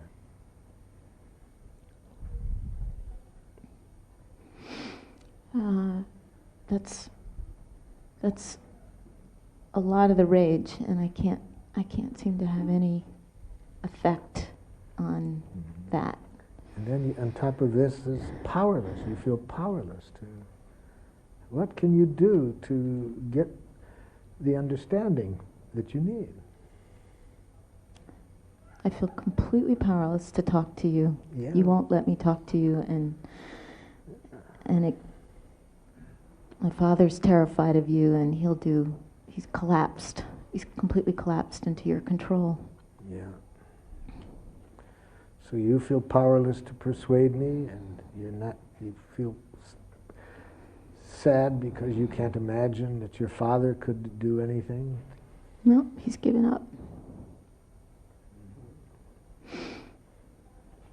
It's a side thing, but it's even sadder because my father was a conscientious objector during the Second World War, and he was able to stand up to the world, and he can't stand up to you, so you must be one hell of a jackal.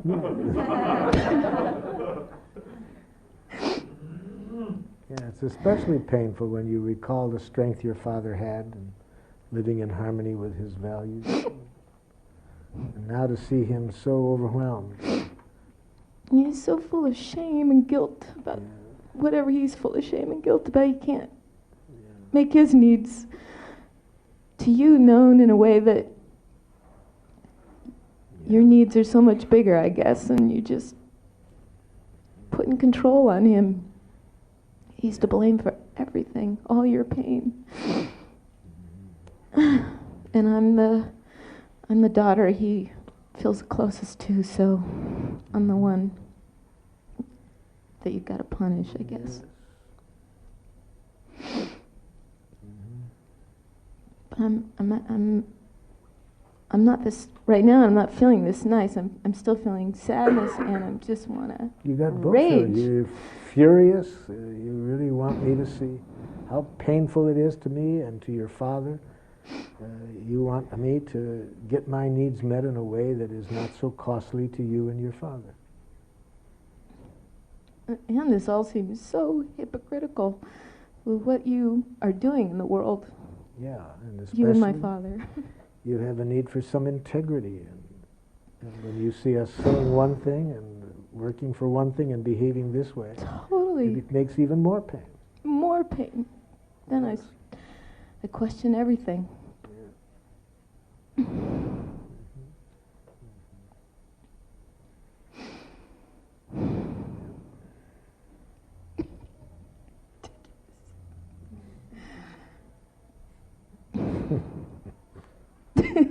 What's ridiculous? The ears, the star in my eye, or this ring in my tongue? The ring, actually. The ring, actually? It's really... Yes, that ring came in Albuquerque, New Mexico. A man before lunch said, Marshal, after lunch, there's such a situation that's so painful for me, really, I don't even know how to get at it. Could we do it after lunch? I said, what is this that's so painful? My 14-year-old daughter wants to get a ring in her tongue. Can we deal with that after lunch? I said, okay. So during the lunch break, the jackal said to me, don't you think it would be more realistic if I had a ring in my tongue? I said, Jackal, that's a fine idea. So we went out and found a veterinary who would do this work. And so we got the ring in the jackal's tongue. And after lunch, the man sits down and said, okay, now let's pretend like this is your daughter. Yes. And the jackal says, Dad, what's wrong with a ring in the tongue? And he falls on the floor laughing. It was so serious before lunch. So, anyway, after the workshop, I went to take it out, but the jackal wouldn't hear of it. It loves it. So what am I going? What am I going to do? So yeah, I know it's hard to imagine this person, this woman, with a ring in her tongue and the giraffe ears on, and a star in the eye.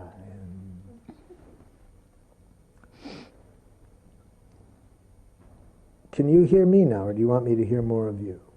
I want you to hear more. Can you guess what my need is and what I've done? I can. Please do. What is my need?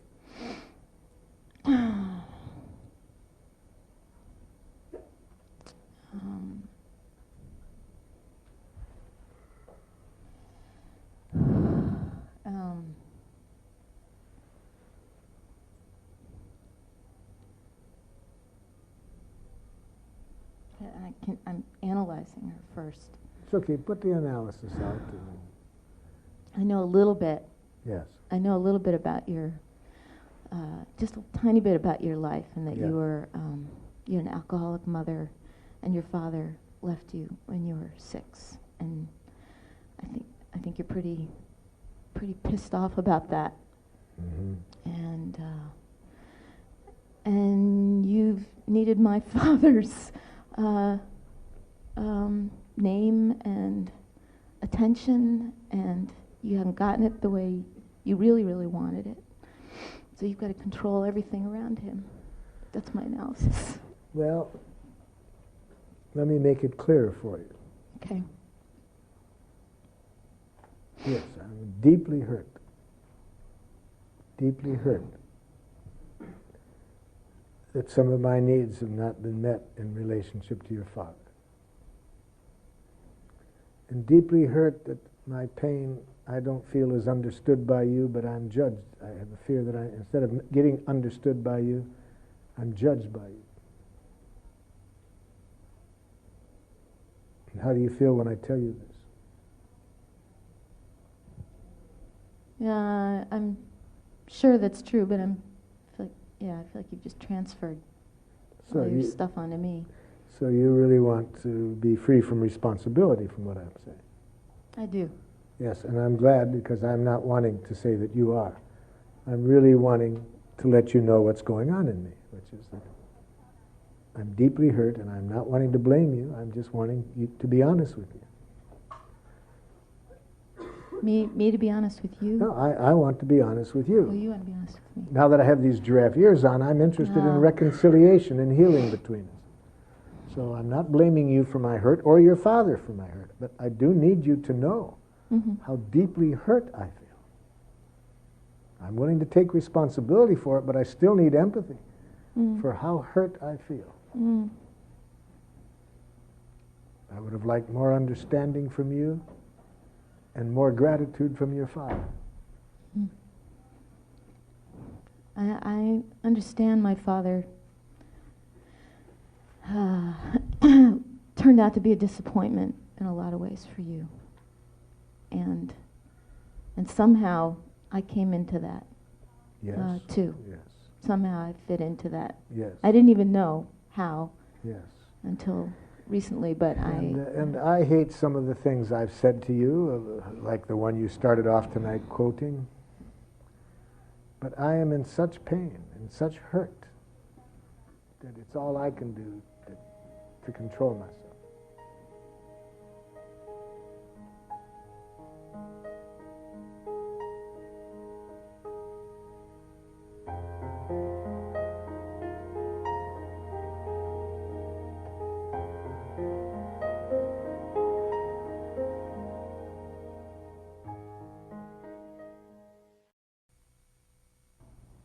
How do you feel when I say that? I get panicky in my stomach, and I wonder if you can't control yourself, does that mean you're still somehow going to make it so that I can't be with my father? Yeah. So you're really afraid that if my panic is so great, you're still not going to get your need met. Yeah. In fact, if you're taking responsibility for it or hearing any blame, I'm not getting the empathy I need. So the last thing I need is for you to take responsibility for it, because then I can't get the empathy. Okay, well, as long as you're not asking me to take responsibility for it. Well, I will when I don't have these ears on. Right. And that's especially the time when it will be important for you to empathize and not get caught up in that, not to hear what I think. But I'm making it easy on you now. I'm taking responsibility for my pain. All I'm asking for is just connection, just empathy. Later, I am going to blame you a bit for it, just so you can get a chance to try out your new ears. But we're going at this gradually. Okay. I can certainly do my best. So let me say it again, and I'm not asking you to take responsibility for it, but just please hear it. Hear it when I say that I am in such agonizing hurt, and mixed all with rage, because when I don't have these ears on, the hurt turns into rage. But that combination of hurt and rage, and let's not get into whether it's caused by my own childhood. Intellectually, that's probably true, but that kind of thinking will get in the way of giving me the full attention I need to what's alive in me now. However it got started, what I need is someone to hear just this excruciating hurt I feel in relationship to your father and to you. So could you tell me that? Tell you what I understand just what you I just said? Yes. I hear that you are in such excruciating pain that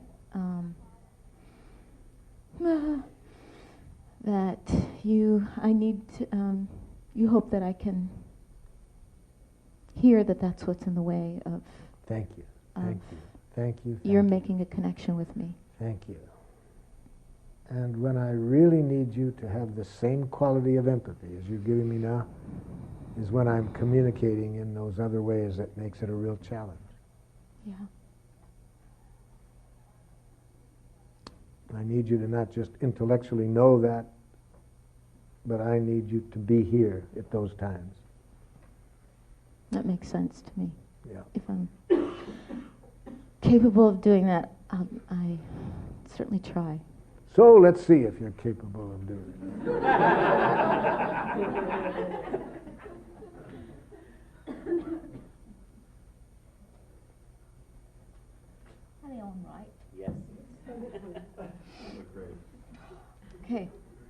Don't talk to me, talk to your father.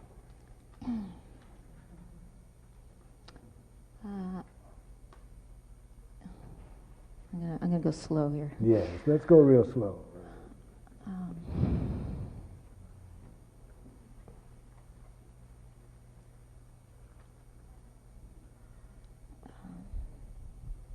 Blank. Oh. You don't. You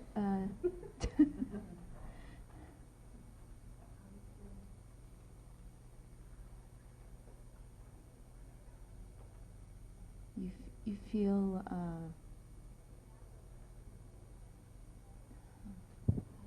She's feeling. I need to know how she's. I need to know how she's feeling. Yep. Even if you're stuck, just getting stuck is great. You don't have to guess right. We just have to guess human. How am I feeling? Somebody's saying. Or Yes. she? No, I know. All right. She's feeling angry. Are you feeling angry? Are you feeling angry when you say that? Because you're needing. What's the need behind it? Because you're needing me to. You're needing. Leave yourself out of there. What's she needing? Because you need me to understand. No, not me. You need understanding. You need. Don't mix up the need and the request. Right. She may want you to do some things to meet the need. But let's learn how to keep them separate. Just to hear the need separate from the request. So you're needing some understanding. Yes, but I've long since given up the possibility that either you or your father are going to understand.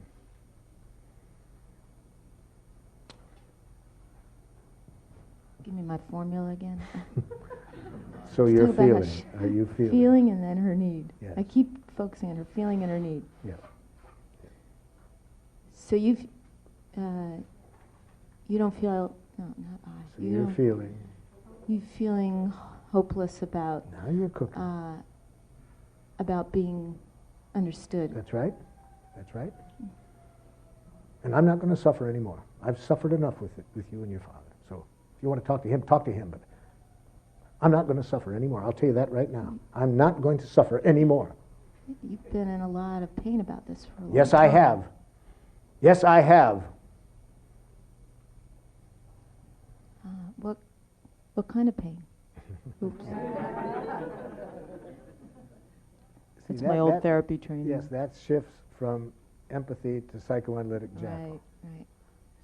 Right. And in empathy, we're not trying to direct, we're trying to connect with. We're following the other person's energy. Right. We don't take them to somewhere else. What kind of pain? No, just connect with what's in them right now. Right. So is that yes, you are? And I'm not going to take it anymore. I'm not going to take it anymore.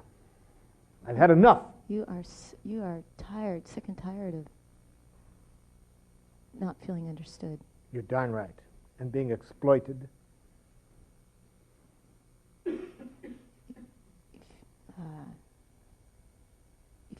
You feel taken advantage of. Don't go there. That's still a thought. What's the need behind the judgment exploited? Beyond the judgment. Need beyond the judgment.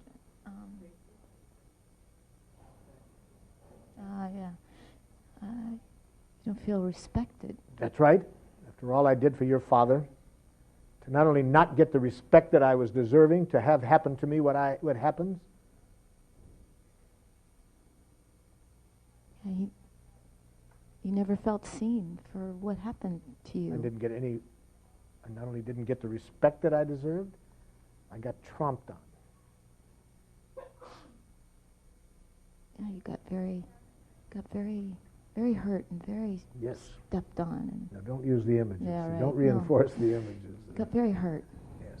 Your need for respect wasn't met. So you keep coming back to the need.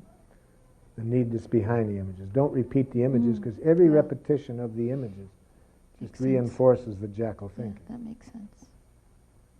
You got very, very hurt and disrespected. No, that's another image, disrespected. See, that says that your father disrespected. No, your need for respect wasn't met. Let's not get into images of the other person disrespected. Your need for respect wasn't met. Your need for respect was not met. That's right. Now you've done a lot of work there. You've done a lot of work. I ask a lot of people, how many times in your life, if you've been in pain, can you remember having someone hear your pain the way she just did? Just hear the feelings and the need. for even one time, just even one. She's done it 3 sequences. I'd say half the people cannot remember a time in their life that they've gotten this much empathy, even when they didn't express it in a way that was so hard to give it to them. What they remember is their parents trying to give them the empathy by saying, here, here, have a sucker, maybe you'll feel better. Or you shouldn't feel that way, the other people meant well. But to get this kind of empathy, about half the people cannot recall one time they've gotten it, one message. And now this person, even though this person has been a real test for your ears, already 3 interchanges, and I think those 3 interchanges have already created a connection. We haven't solved anything yet, but these connections build the basis for which the solution can happen. But without this basis, forget any kind of resolution that will meet everybody's needs. Yes.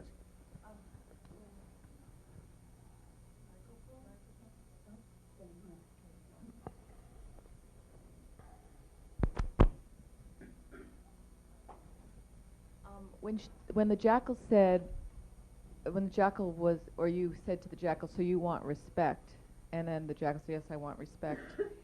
In that situation, it's really hard for me, at least, to like, I would be thinking, well, you want respect, well, you don't deserve it. And so it seems like you almost at that point have to just put all your thinking about the situation aside. And if you can't, then you, or if you can't, you need to give yourself some empathy. In order to just don't even get into the reality of the story, but just in order to keep kind of just playing with their needs and feelings. And if you can't, then you need to give yourself some empathy. You need to stop and hear what's alive in you that's keeping you from hearing this person. And then... But it just seems that you can't get into the story at all. You just have to keep just reminding yourself to just connect with the needs. And generally, I would say in almost all of our interactions, going back into the story isn't going to meet anybody's needs. Talking about the past neither is going to heal or resolve. I guess what I'm partly saying is when someone says, I want respect, yes? It's such a, on the one hand, I can see that you're saying it's just someone expressing their need. Yes. On the other hand, it's almost like inflammatory because it's in a way, or the way my ears hear it, is and you haven't been respectful. It's implicit. And yeah. So that's how do you deal with that? And even if they say, and then they start to tell me the story. Because you did this, yes, so your need for respect hasn't been met. It's still alive, you see. It's still really alive. So you still have this need for respect that's not been met. Yes. And so as a giraffe, I know that going into the past isn't going to solve that. So I have to help this person get clear now, what are they requesting of me at this moment in relationship to that unmet need for respect? 2 questions, though. One is if they're wanting respect, if they say, well, I want you to respect me right now. Yes. That may not be, given everything that's happened, that may not be an option. Well, the problem is, see, respect is not a request. That's the unmet need. Then I have to help this person get clear. What is their present request of me to meet this need for respect that hasn't been met? See? And to get that from a jackal is not going to be easy, because jackals are not used to living in the present and being clear what they want now. They live in the past. They say, you didn't do this. And blah, blah. Yes. And so, jackal, could you tell me what you're requesting of me right now in relationship to that? You had no right. You did this. Yeah, but jackal, hold it now. What are you wanting from me right now? See? It's an almost unanswerable question for most people, because they're not alive right now. They're living in the past. So we need to help bring them to the moment, to help them to get clear. The healing can take place right now. It can happen right now. It can't happen in the past.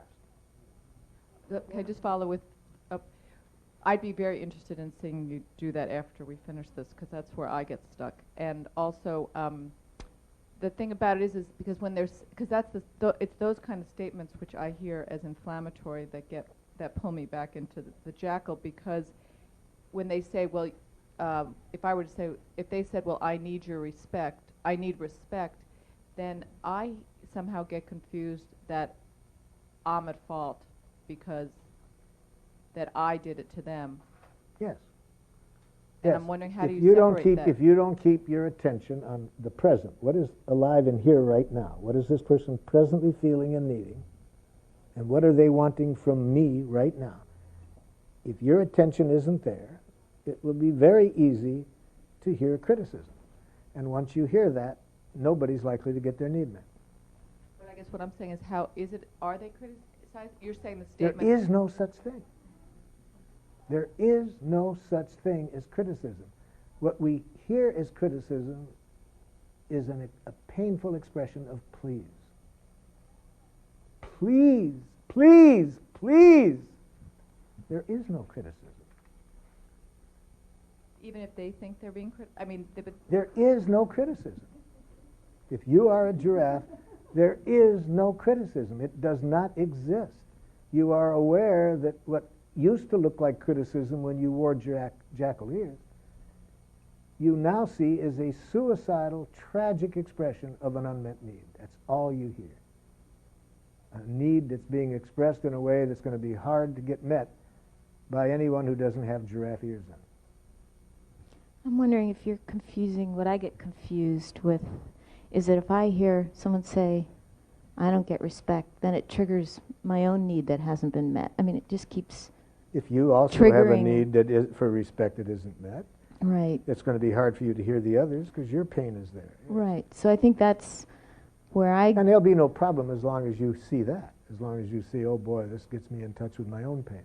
Right. Well, There's no problem as long as you're in touch with your pain and or the other person's pain. Right. No problem. Well, I was my culture was being brought up with pacifist parents whose the needs of everybody else, all the starving children in India and the Vietnamese who were burning up and Africans who were dying and everybody else, their needs were more important. So I didn't have any needs either. So for me to be giving Susan her needs is what's, I think, triggers, and I just wondered if it was the same thing. It's what's triggering my inability to keep hearing her wants, her wants, her wants, her wants, her wants, her need, her need, her need. Yeah. And mine keeps getting obliterated again and again and again. So we have to teach you, in addition to empathy, especially given your background that you say, probably before we need to teach you more empathy, we need to teach you how to scream in giraffe. To get your needs met. Yes. Oh, it's a new one. What's that like? Screaming in giraffe is like this. Sounds like fun. This person says, I'm really feeling hurt and I have a need for some respect for, what I did. And then screaming in giraffe is, right now I'm in too much pain to give you that because my need for respect hasn't been met. And here's what I want from you. I want you to acknowledge what I did to create a relationship with you. You like that? I like that. Yeah. Notice I didn't scream any criticism. I was screaming what was in my heart. I was screaming my present feelings, my present needs, and my present requests. That's screaming in giraffe.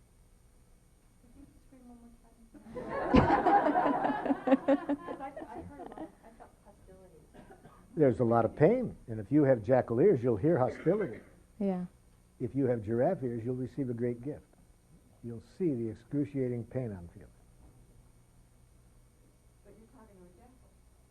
If I'm talking, you're already starting. Even if I'm talking to a jackal, that's less likely to provoke rage than other jackal statements.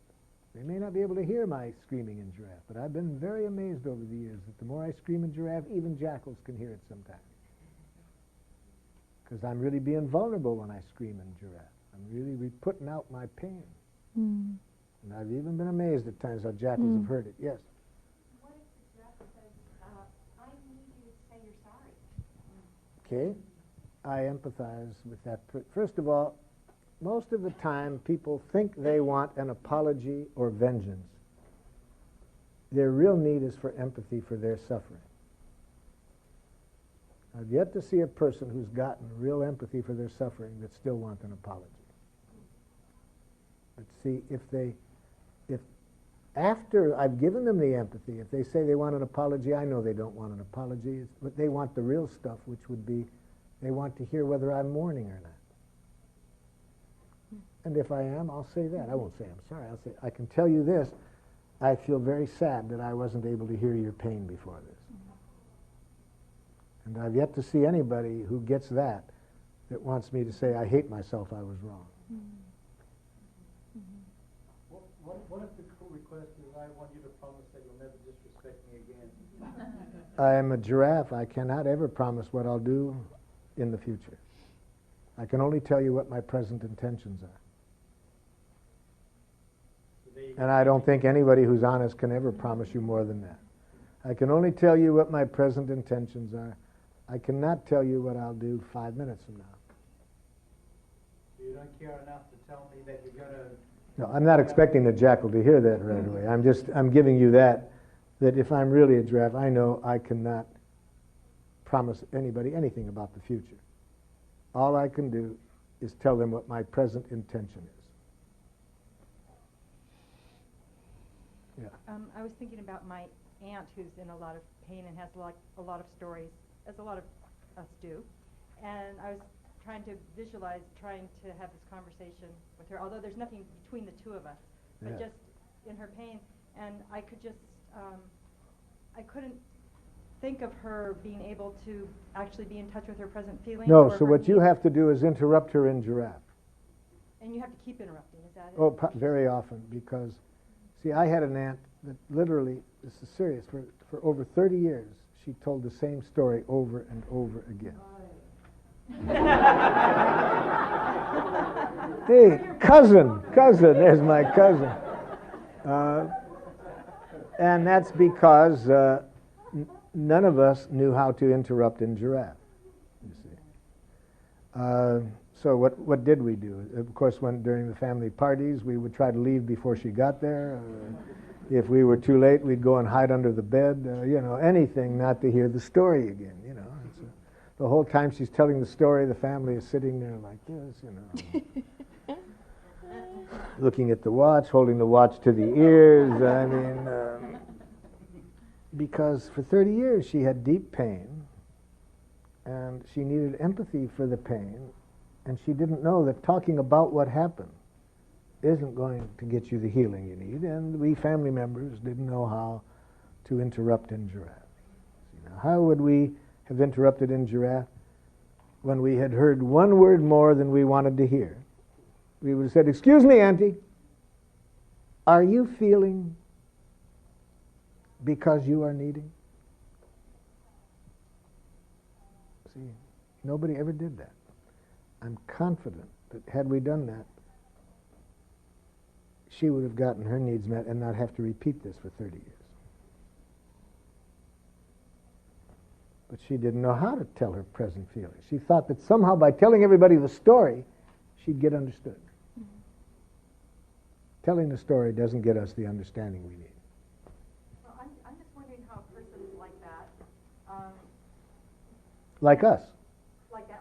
Yes. Like me. Even if you're saying, okay, Auntie, what are you feeling right now? No, you don't ask that. Oh, you guess. Are you feeling... Yes. So, and do you need... Yes.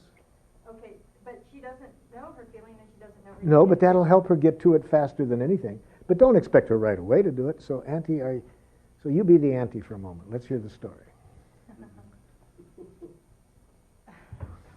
I can't do the accent. Is this on? Maybe it's supposed to...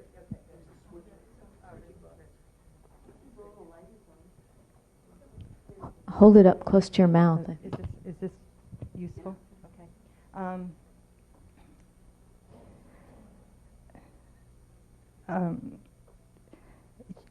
I know my children love me because even though Auntie, they don't come to see me... Excuse me, Auntie, excuse me. Already I hear the feelings and the needs. I don't want to hear the rest. So, excuse me, Auntie, I'm hearing you feeling a lot of hurt. But you really need some reassurance that you're cared for. No, I'm not feeling hurt. I think that your mother doesn't understand... Excuse me, Auntie, excuse me, but if you're not feeling hurt, I'd really like to know then what you are feeling. angry, sad? I'd really like to connect with your feelings.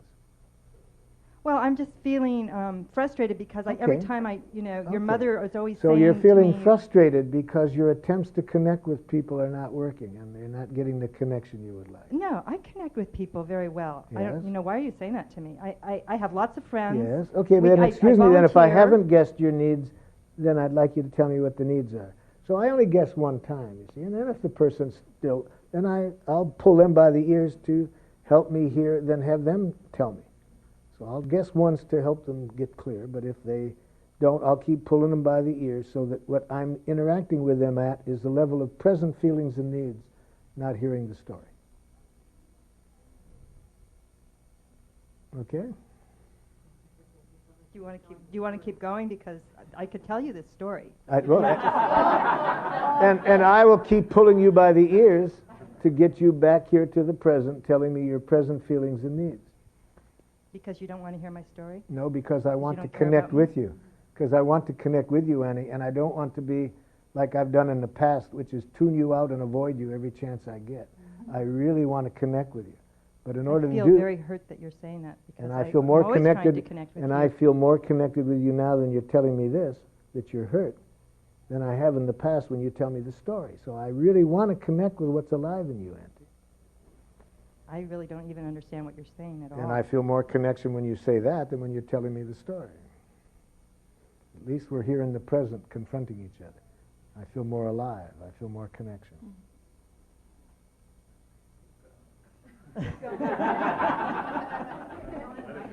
We want to hear this story. Yes. That's all she needs is people like you. I'll go with And him. you go and listen to the damn story for 30 years. Don't call me. Yes. I was going to ask if you can you do this with Auntie and be in reaction? Can you listen and speak in giraffe and still be having perhaps your anger and your frustration? Didn't you see me expressing it there? I got irritated and you know. You didn't seem to be reacting though. You were. I said I'm frustrated. I don't want to go into the past, Andy. I want to stay right where we're at right now. So even a giraffe can be feeling angry and. Giraffes are not nice. Giraffes are not nice. Don't think that to be nonviolent requires you to be nice. Much of the violence in the world is created by nice people who sit back no matter what's going on. No.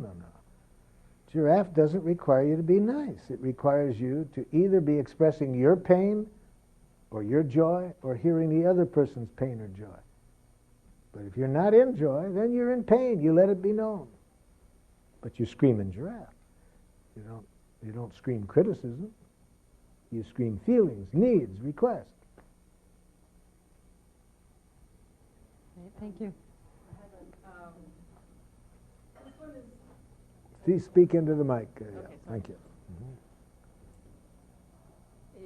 I know that the feeling I have is sort of rage and anger. Rage and anger. Okay.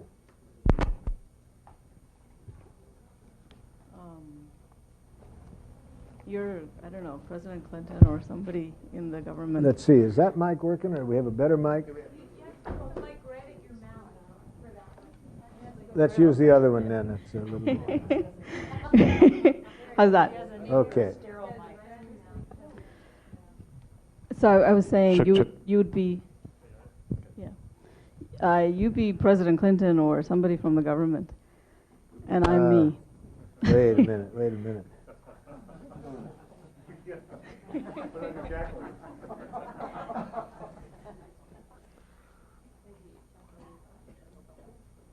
I'm President Clinton. So I read recently that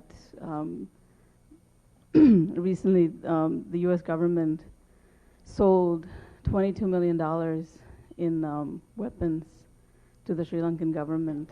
Yes. And I feel, am I doing jackal or giraffe or just whatever? Well, you tell me. Do you want me to put giraffe ears on this jackal? It's better than a jackal response, yes. Okay, so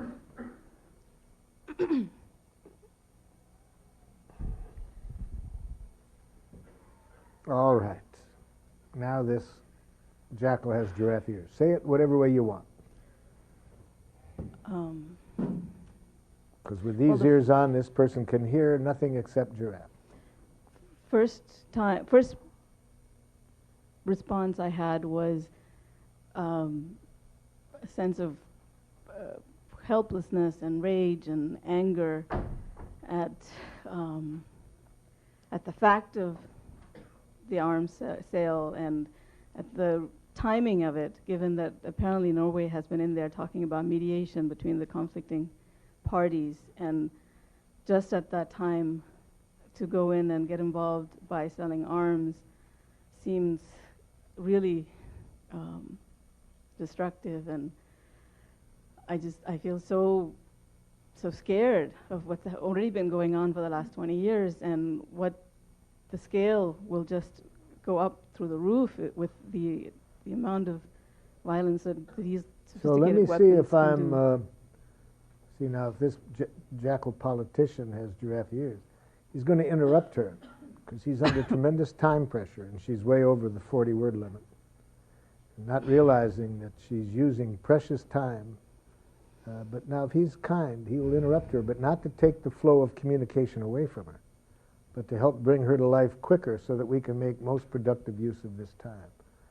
See, so he interrupts, but notice he doesn't take the conversation away. It's to help her get more connected to life. So if I'm hearing you, I'm hearing that you suffer immensely because you know what goes on in that country and the amount that people have suffered. And you have some hopes about this Norwegian mediation. And you really would like to support that in the hopes that this might work. So then it is enormously painful to you when you see the amount of weapons that we're prepared to send over there right now. Have I heard what you're wanting to say to me? Yeah, except there's a lot more energy to it. You want me to really see just how much you're suffering from this, the rage, it's just, hurt? it's so, it defies logic to me that... Yes, it is so frightening to you that this could happen. How could anyone do that with an awareness of the history of the situation? And to think of what weapons might do over there when there's already so much suffering. It's just, it's an intense pain you feel. When a lot of governments have refused to deal in arms with the Sri Lankan government because of its incredibly bad human rights history. And to give those weapons to a group of people who have shown such violence to people who are different. How it defies your understanding to imagine how I could have supported that. Yeah. And of course, I'm just staying with this now because I'm being a good student. What I did in my head when I first found out was to go into the feeling a lot of anger and blame. It's like the richest country in the world does not need to make more money by selling arms. Yes, and what's scary for you is to be in a world where people might do that in order to meet needs of theirs for status, for financial security, financial gain, that people would choose to do that for those reasons at the cost of the suffering. It just is excruciatingly painful to you. Yeah.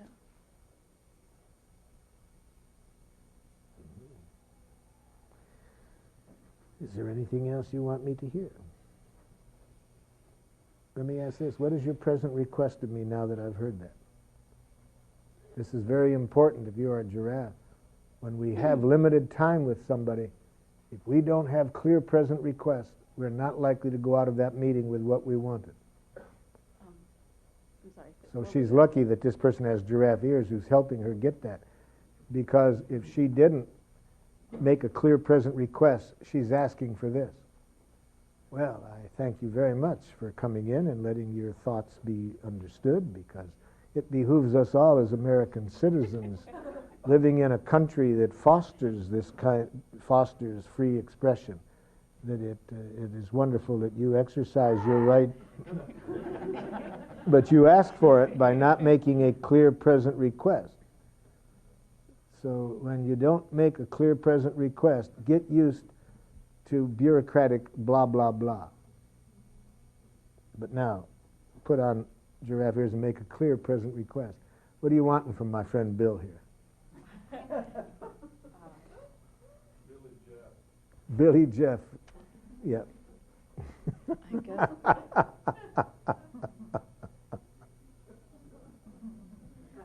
What I really want is for those arms not to go there.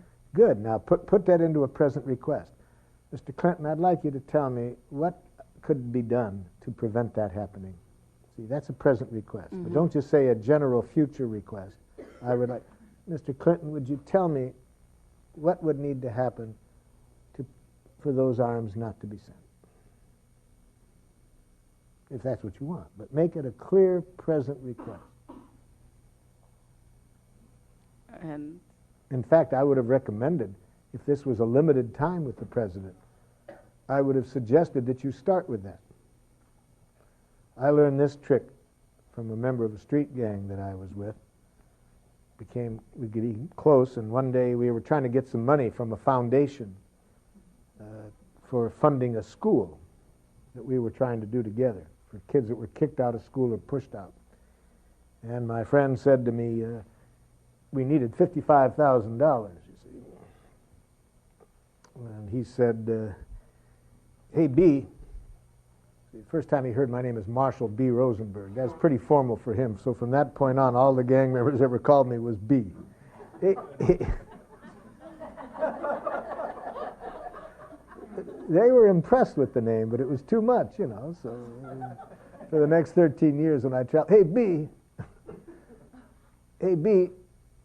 Don't you know the guy down there, that foundation that you were getting all that money to? Yeah, you mean the Danforth Foundation? Yeah, let's go down there and get some money.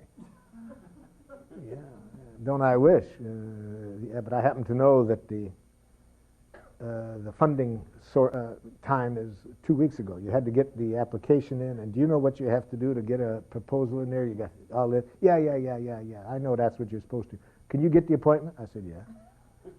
Let's go down there. I didn't know what he had in mind, but anyway, I could get the appointment. I'd work with the Danforth Foundation. I was told by the secretary, Dr. Schwilk, said he would see you since I told him it was important. He can squeeze you in between appointments. We knew we had very limited time.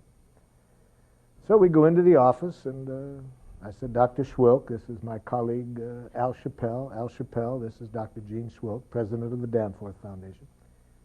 He reaches across, shakes his hand, and says, where's the money?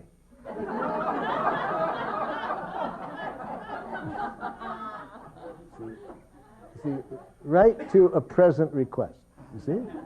And I wanted to hit him. You know, oh my God, you know, what the hell is he doing? You know, really, I was really irritated. And what money? The money for the fun school.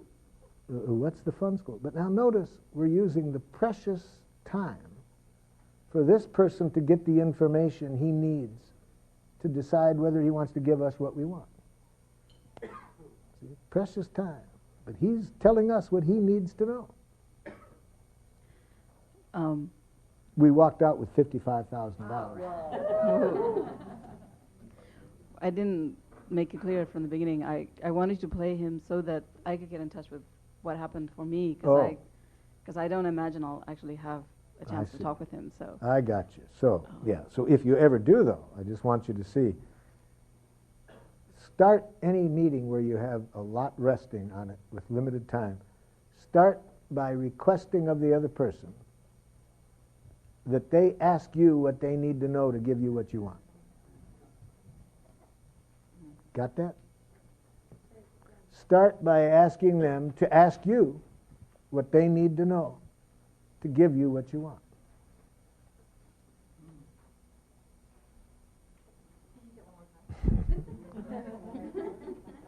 So I come into your office, I say, what do you need to know right now to know whether you want to give us the money for our project? See? What do you need to know? Well, what project? See, but okay, so you have to know what project. So I'm already asking you to get clear what you need to know to decide whether you want to give us what we want. I tell you what I want. I want money for this project. What do you need to know to decide whether you're going to give us that? I don't take precious time telling you all about the project. Maybe 90% of what I say isn't necessary. It's going to get in the way of the time. Oh, what do you need to know to decide whether you want to give us what we want?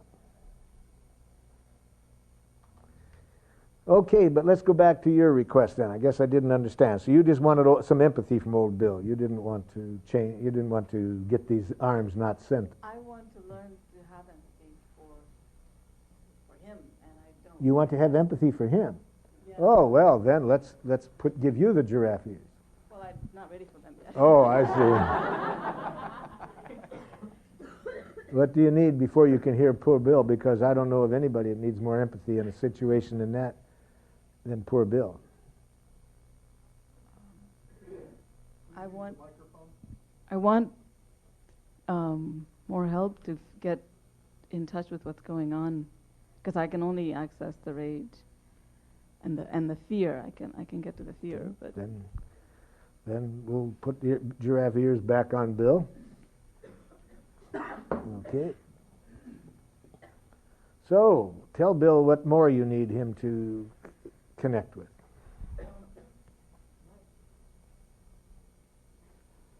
Well, okay, I'll be honest. What's going through my head is things like, how can a group of people or a nation of people be able to sleep at night, given that they profit from suffering that gets caused either by making weapons or selling weapons, and our economy is so based on it. And so what's exasperatingly painful for you is not knowing what could go on in people who would benefit at other people's suffering. What could be going on in us? Not knowing that, it's just excruciatingly painful for you to think that you're living in a world where that could happen.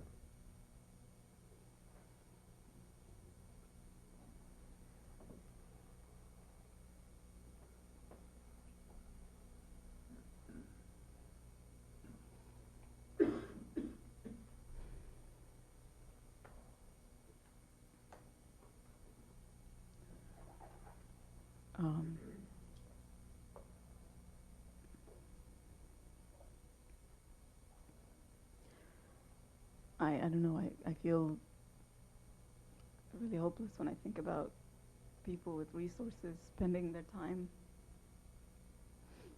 and energy making and selling weapons. And all the energy that goes into the making of the weapons and the selling of them, the profits, what would keep those people from being aware of the suffering that's going to be created by that? Why wouldn't they use that same energy to serve life? This is dumbfounding to you, painful to you.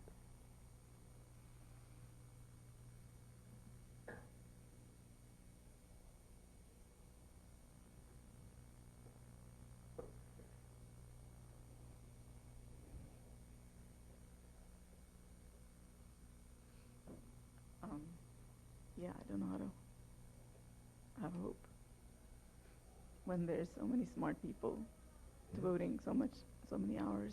People with intelligence, education, resources. How we could do that. How we could do that. We know what's going on over there. How we could do that.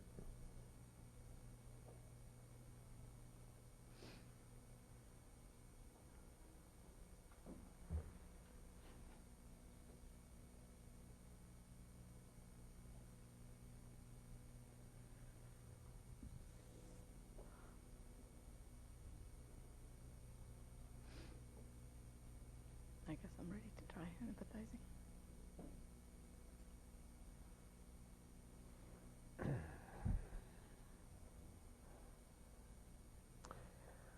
Bill, how do you feel when you hear what she's saying?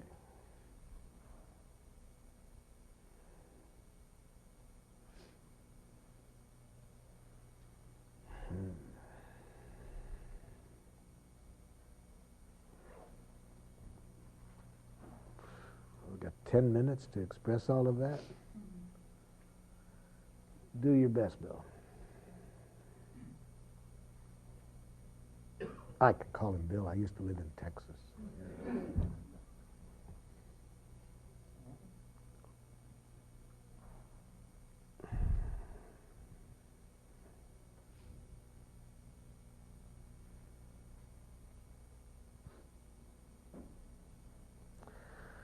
It's enormously painful to me when I hear what you say. Enormously painful. Because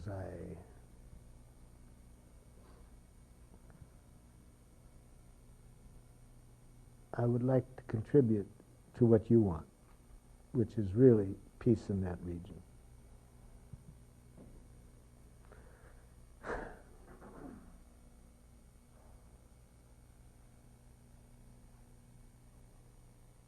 And I'm aware that there are these groups, rebel groups, that have been causing great pain to citizens. And I would like to bring order into your country. And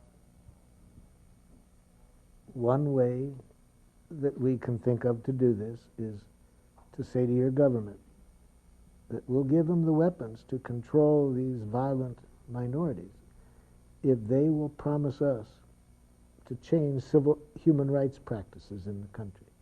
That we will give them all kinds of economic aid if they will promise to do that. And I'm putting my hopes that that will be even more effective than what I'm predicting the Norwegians could do.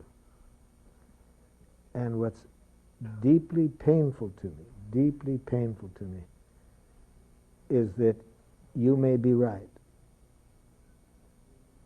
and that what I've chosen to do might actually contribute to more violence in that area. So I've made a choice based on that I have the same needs that you do. And it's very scary to me that I may have made a choice that I can only tell you I think I was acting in the service of the same needs that you were. There's some others, yes. It's complicated. There's other political pressures I'm under, but I can tell you sincerely that I acted with the same intent that you want, which is how can we stop the violence in that region? And I'd like to know how you feel when I tell you this.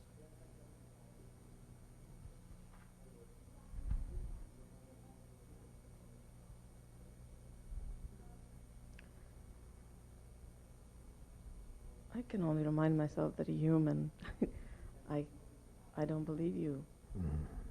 Yes. And I have no trouble understanding why you would have trouble believing me, because I said there's a lot of other stuff going on too that I must admit is making it hard for me to make this choice.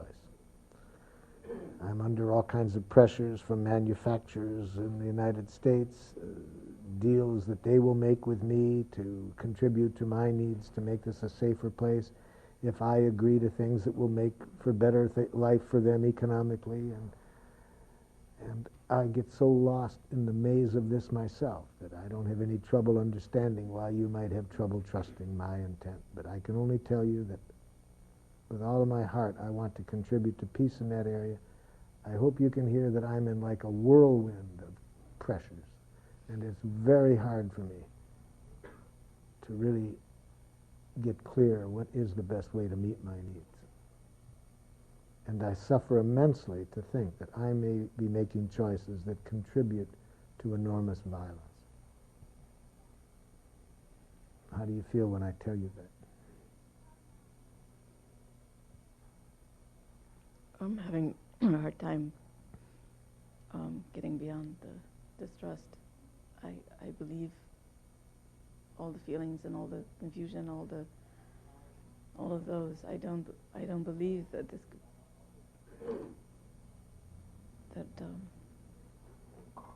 my need and yours is the same in this. You don't believe that I would like to contribute to safety in that region? I think if you thought about it, you might, but I don't think you're... You're afraid that I get so caught up in these other things that I lose that? I think that's not in the picture for you. That scares me too. That scares me too. I get in such a whirlwind that I think it's hard for any other citizen in the world to understand on any given day. The whirlwind of pressures that I'm under. And I am afraid that what you're saying is true, that I lose connection.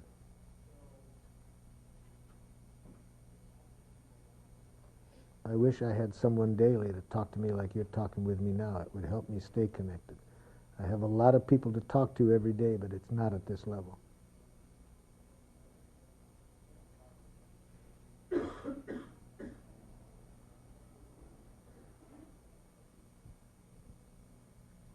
And I'm enough of a student of history to know how institutions can make Nazis out of us all, even people with good hearts like I think I have.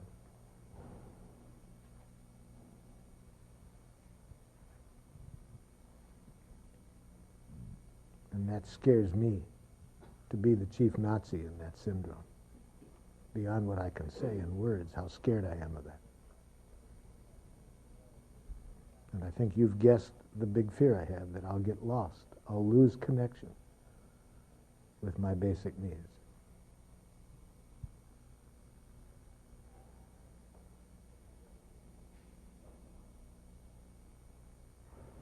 So I would like to hear from the rest of the group. I made myself very vulnerable as a public politician just now to reveal that much of myself in public, so I feel very vulnerable. I'd like to know how you're all feeling about what I said. Yes? Well, I'm feeling a lot of compassion for the president, because I was thinking about all the people that are talking to him every day that aren't talking to him on that level, and the whirlwind that you talked about.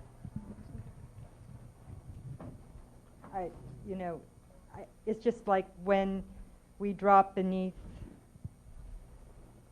what appears on the surface to be whatever we're attributing motivation, or doesn't jive with our ideas about how things are supposed to be in any given situation, and then hear the suffering, and to think about.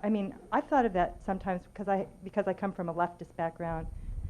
Not there very much anymore, just because of the suffering that I saw and experienced, but within the left.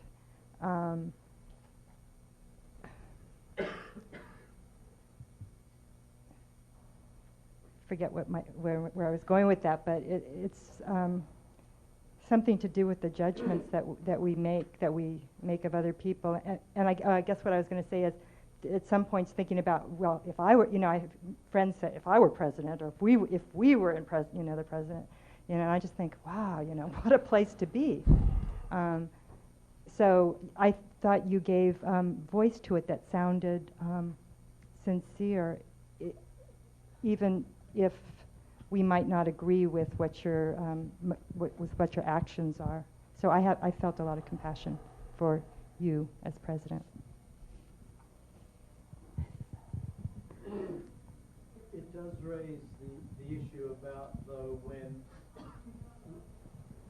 when you're in a system, whether it be a family system or a global system, where the paradigm isn't shared by other people, and to what extent can you not be, in their eyes, a wimp and jeopardize your sort of small security or a global security?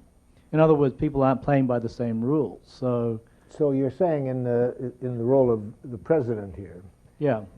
How do you keep your humanness within a complicated system where, see, Walter Wink says something that's really helped me. He, in his book, The Powers That Be, he points out that institutions have their own spirituality. So how do you connect with human beings when you're working within an institution that has a spirituality that makes violence enjoyable? Or if not enjoyable, necessary in their eyes. Pardon? if not enjoyable, necessary in their eyes. Well, that's how you make it enjoyable, to believe that it's necessary and you're protecting the free world and so forth. They won't say enjoyable, they'll say necessary, but it's enjoyable. Okay. Yes, how do you keep your humanness in that kind of institution, which is what we all need to learn to do. It's critical. And then we need to know how to transform those systems so that the systems have a spirituality that supports life rather than greed. Right. Yeah. What I saw Well, that was the empathy. What was the answer? The answer? Yeah. The answer is you and me need to, first of all, know how to create that world that we want within ourselves, while at the same time creating what Gramsci calls prefigurative relationships, that is, relationships that model the larger governmental pictures we would like to see in our families and in our workplaces that we can control, and at the same time transforming these bigger structures by gathering up other people who share our vision and transforming these structures. You and me are going to do it. Yeah. What I saw was the opportunity that you, the president with giraffe ears, gave her by stressing your commonality. That you needed someone like her every day in conversation. Oh, yes. That was important. That was an important point. And I can understand why she didn't pick it up, because if this were a real life situation, the giraffe ears would be invisible and the words might be the same if you were just trying to put her off. So it does get complicated. Yes, I played that role with giraffe ears on it. It could have been a lot more difficult. I think the same feelings would have been going on, but without the giraffe ears, it would have been a lot different. It would have been, yes, I see your point, and I think it's well taken. And I'd like you to know that we have many people looking into this situation. So thank you for coming in. Next. No, it could have been a lot harder if he hadn't had the ears on. Yeah. I mean, you asked how he responded to that, and I guess I responded thinking that, I mean, the difference,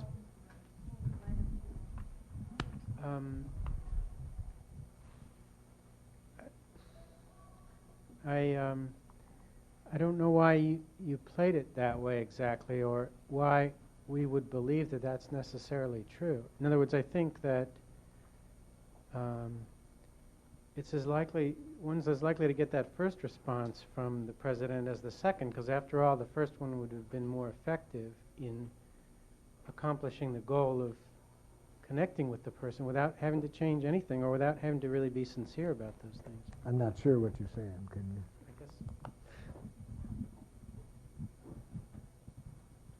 I guess I didn't find I didn't find myself convinced by the genuine. You weren't sure that even the first one was telling honestly what was going on. I mean, it could have been true, but you don't know. You're not. You have a lot of distrust of it. Yes. I have trust that it was true, and I have trust that even the people that are doing most of the violence of the world have the same needs that you and I did. I've talked to them. I've talked to many of them. I'm sure that I have no doubt that at the need level, we have the same needs. Well, I agree. I've talked to soldiers who are cutting off arms of children, and we have the same needs. I'm convinced of that. But they're caught up in systems where I think it's pretty hard for them to stay connected to those needs. There's a whole lot of other competing things going on in them. Well, I'm convinced that they have the same needs, but I'm not convinced that they're troubled. You're not convinced that they're troubled? I would agree with you that unless they have a friend like this, they're not going to get in touch with that pain. There's enough to keep them spinning that they're not in touch with that pain. Yeah, that I can understand. That they're far from it. It would take a lot. In the interest of time, I shorten this, but it would take a lot to bring them down to that level, yeah. I just wanted to say to that I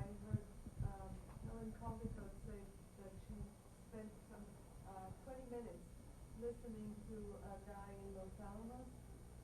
She just decided to listen to him, and he started out by saying all this stuff about this is so wonderful what we're doing here, and power and energy and all of that. And within 20 minutes, he was telling her about waking up at 4 a.m. in cold sweat, about, you know, what am I doing?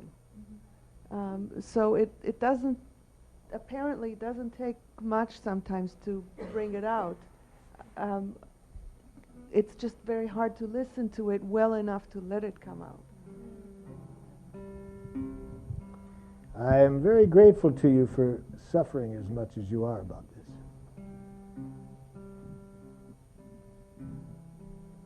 And I know you're going there soon, and I wish you the best.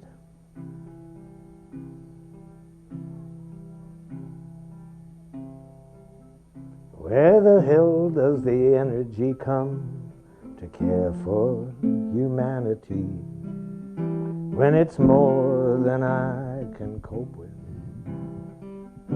Taking care of me.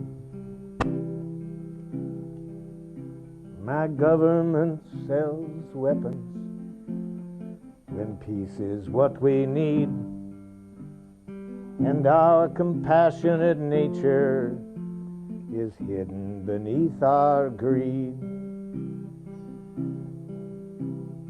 I see people on the streets not getting enough, but how can I help them when making it myself is tough? Where the hell does the energy come to care for humanity when it's more than I can cope with, taking care of me?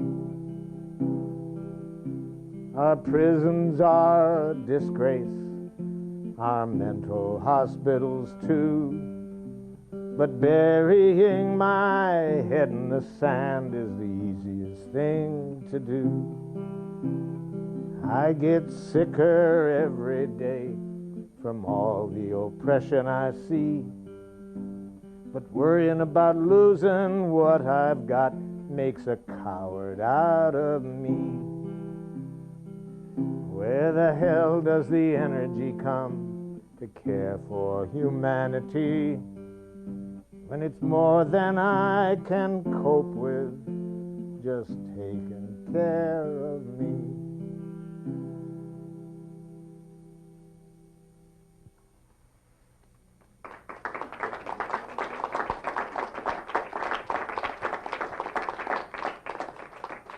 Written in my civil rights days of 1970. I'm a lot more optimistic now.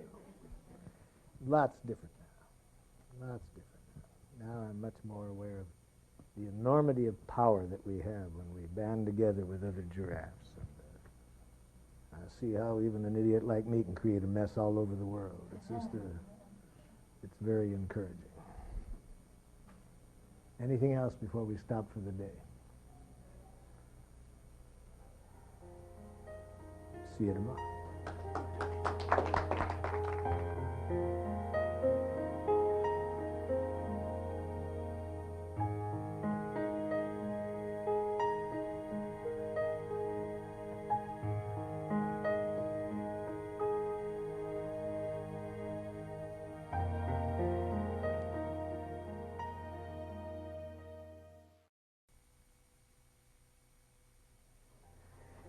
So, does someone have a situation they are eager to work on this morning? Right. Want to come up here and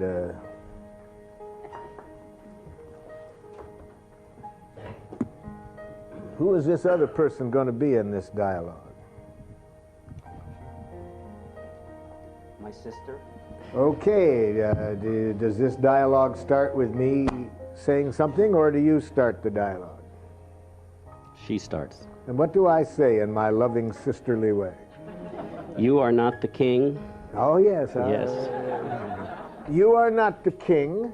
You're just like Dad. You're just like Dad. And it doesn't stop. You know, it may be a shock to you, but there are other people in this world that have some intelligence too. And, you know, we were not put on this earth to do what you think is right.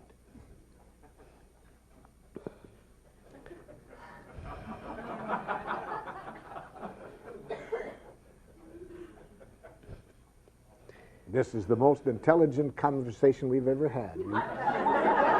It's about time you learn to shut your mouth. Do you feel that I don't listen to you? Oh, no. Oh, no. The poor baby giraffe. He's hiding. He's hiding. Come on out of there. I pay you good wages. Come on out of there. Do you need to talk to me? What's this person feeling behind that message? Let me help you. It isn't happy. It isn't. It isn't happy. She's not happy. So I'll give you that much help. But what is she feeling when she talks this way? Anxiety. Are you feeling anxious? Okay, we don't have to be right, remember. We just have to be sincerely interested in connecting with what's in the person's heart. We don't want to be a giraffe parrot who just does the mechanics. No, we must do this only if we are sincerely interested in connecting with what's alive in that person. So, are you feeling anxious? Then why? Because Are you feeling anxious because I don't listen to you? Oh! Are you feeling anxious because you don't get a chance to say what you want? Are you feeling anxious because you are needed. You need to tell me something? I need to be respected. I need it to be recognized that you're not the only one who knows how to do things. You think you're the only one that knows how to do things. You're the only one that has any intelligence. You're just like Dad. It's disgusting. Do you need to tell me more? I need respect that I have an opinion, that I have a life, that I have some intelligence. Do you need to feel more respect? Exactly. How would that look? First, it would look like not be in too much of a hurry to resolve. Don't jump to fixing until you're sure that this person has had all the empathy she needs at this moment. And it's far from it. We'll get to the question you just asked about what she would like in terms of doing this in about 10 minutes. But she's going to need more of what you just started to get. So let's erase that and just leave it with what you said. So, do you feel you need more respect from me? Yes, but you can't give respect because you're just like Dad. You have this egomaniac idea that you're the only one that knows anything, that you know everything better than everybody else. So, you know, there's no way that I'll ever get respect from you. I've long since given up the hope of getting respect from you or Dad. Do you feel you need me to listen to you more? You can't. You can't listen. Now we're going to see something I love about jackals, you see. If we don't give them empathy they need the first time, they'll give us another chance. See, she's going to repeat herself, word for word now, because he didn't connect. So that takes all the pressure off. We don't have to get it right, because they'll keep giving us another chance, another chance, another chance. So isn't that nice about jackals? It's her sister, too. That's her sister, too. So you're trusting that you'll hear it again if you don't hear it the first time. Okay, see, I wouldn't lie to you. So I say it again. So it was good that you tried, but it wasn't accurate. So, you know, you couldn't listen. You couldn't listen if you wanted to because you have this idea that only you know anything. Nobody else has any intelligence except you. Do you feel do you feel you have more to say? I feel that you can't listen even if you want to because you have this egomaniac idea that only you have any intelligence and nobody else.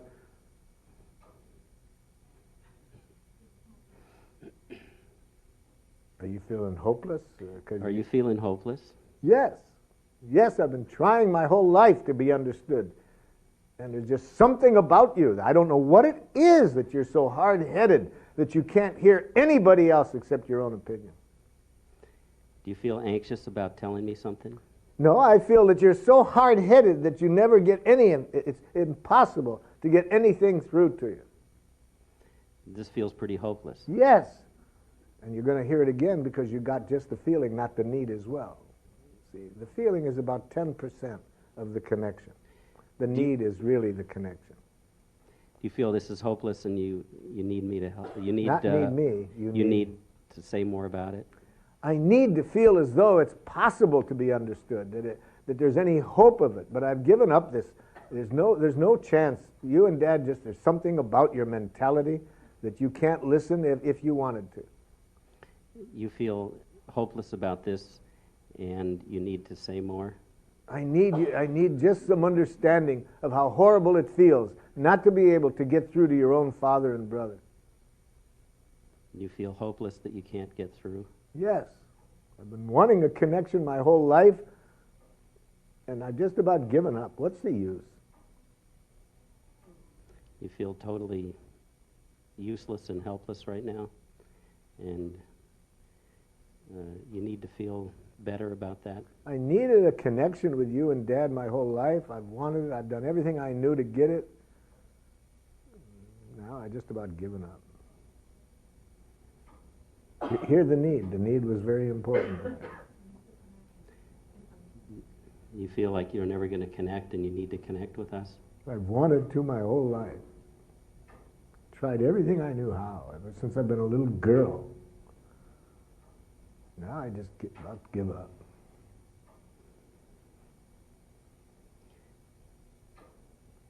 You feel ready to give up because you can't connect? Yeah.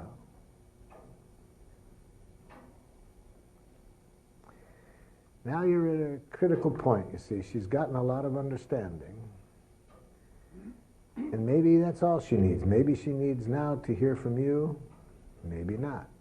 So this is a giraffe rough point to know whether just to be quiet and see if the person wants to go deeper,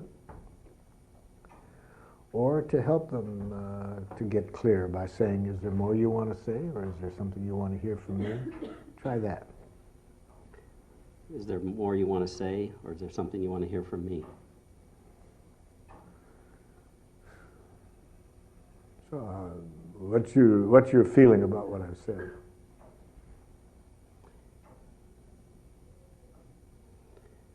My feeling is I didn't understand that before, and I feel bad. No.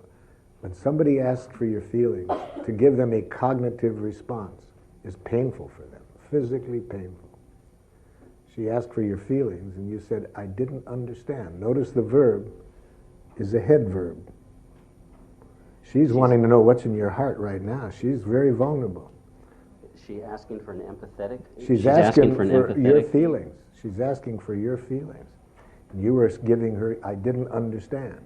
That's what goes on in your head, I didn't understand. But it doesn't say what's in your heart. Somebody can say, I didn't understand, and be furious. Somebody can say, I didn't understand, and feel helpless. They can feel anything. So it's really not telling her what's alive in you to tell her you didn't understand. She needs to hear how you feel right now. I feel bad that I didn't understand That's this before. That's a good baby giraffe. I feel bad. That's how most of us start, with a two-word vocabulary for feelings. I feel good, I feel bad. But that could be about 500 different feelings. And so to really help a person understand what's in your heart, what kind of bad do you feel?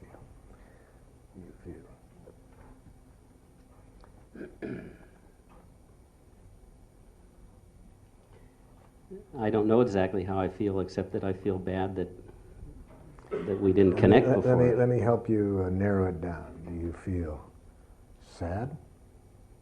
Do you feel guilty? Do you feel discouraged? Do you feel hopeless?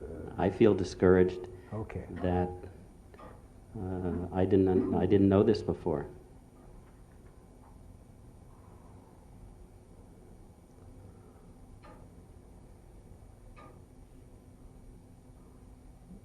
Now you see tears in her eyes, because she's wanted this for many years, just this, just the understanding and the connection.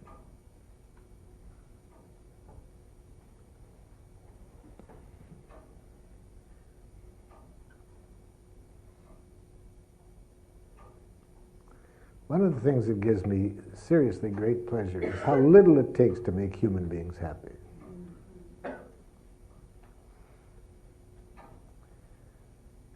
Later today I'll do some work on gratitude with you, and I ask people all the time to tell me something that's happened in their life that really made life better in some way. And it is incredible to me to have asked that question to so many people. Because the kind of things that people say were some of the most precious gifts they ever got in their life were things like this.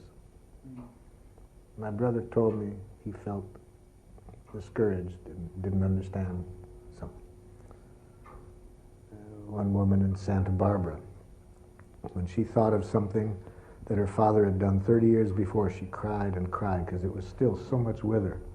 What had he done 30 years before? She was very lonely on a certain day. He was at the other end of the room. He looked across the room and winked at her.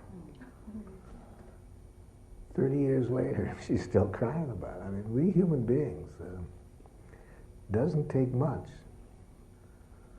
to make life wonderful. Anything else you want to say to Sister while she's in this mood? Or have her here. I can put some giraffe ears on her if you want to say anything else. Don't worry about how you say it. She'll hear it. I'd like you to know, Jean, that I felt terrible when Dad died also. And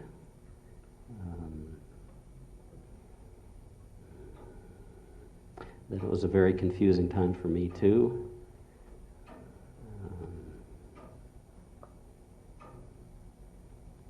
And that it still feels confusing.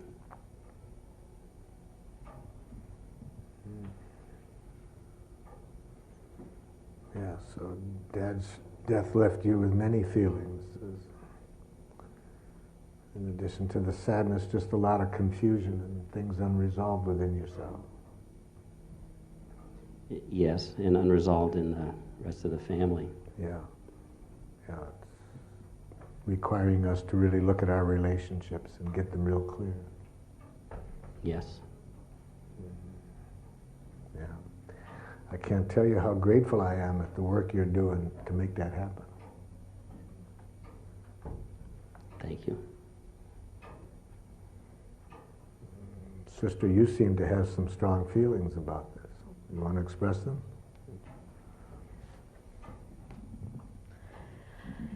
I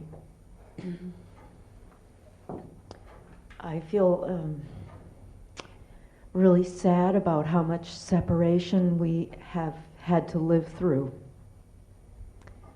And I need to have a way of connecting with you. And my request is that we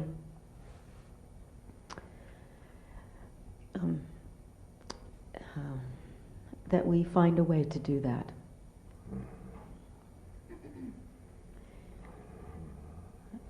Boy, with these ears on, I feel so touched when I see how much you want to do that. It meets a strong need of mine to feel valued. Strong need. Can you tell me the kind of things I say that make it hardest for you to connect with me? When you interrupt while I'm speaking with you, I get flustered and I lose my center. I get angry.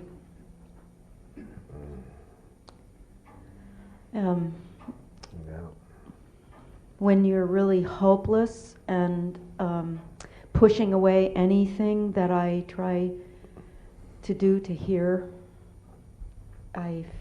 you're suffering. I feel. I also feel hopeless then. So when I say things like, leave me alone? Yeah, and don't talk to me. Don't talk to me. Don't phone me. Don't phone me. I don't want to have anything to do with you. I don't want to have anything to do with you. You make me feel bad. You make me feel lost. Yeah. You bring up too much pain for me. Yeah. That's really when I need you to have the giraffe ears on the most. So let's practice.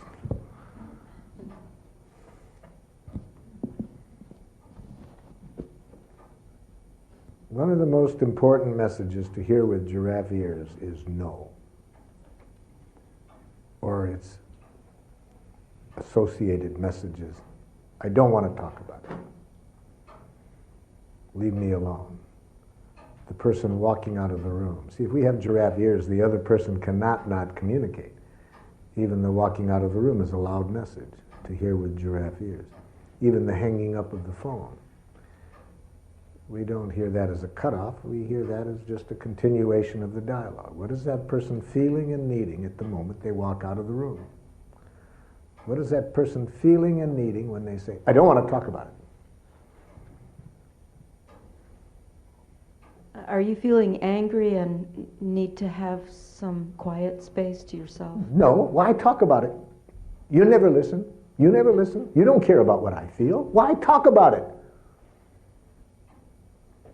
Are you angry?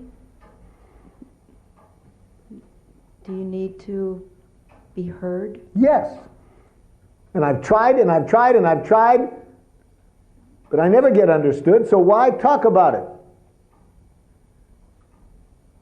Are you frustrated because no one's heard you? Because you need to be heard? And you haven't gotten that need met. And you... See, we don't want to connect the other person's feelings with what others do. That creates pain for them to keep thinking that their pain comes from other people. So we're not going to teach them, and like in workshop file, you're responsible for your own feelings. We do it gently by helping them connect their feelings with their needs. See? So try it again. Nobody listens around here. I've given up on brother and I gave up on father, but I at least hope my sister would listen. But no. Are you feeling hopeless and do you need to be listened to? Yes. It can't happen in this family, so why talk?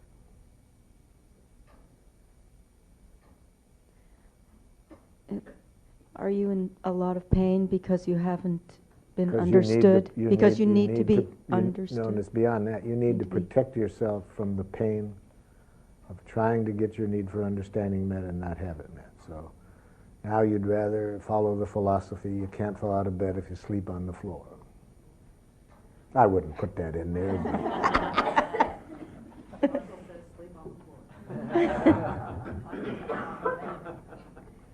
So are you in a lot of pain and do you need to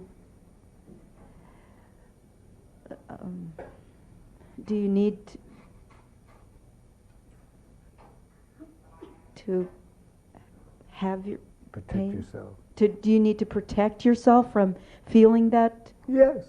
And so if I just have no contact with you or the rest of the family, then I don't suffer so much. So now you see we've translated the message, I don't want to talk about it. You see how much this person did want to talk about it, how much this person's talking, but she needs to have somebody hear what the feelings and needs are behind I don't want to talk about it. So, now give me back these ears. You keep the microphone, give me the ears. So, sister, how do you feel when you hear this? I feel in touch with my own pain about not having you in my life. And I feel a lot of suffering because you are suffering so much. Jackal, what's going on? Take these ears off. Why, Jackal? Because I just hear how much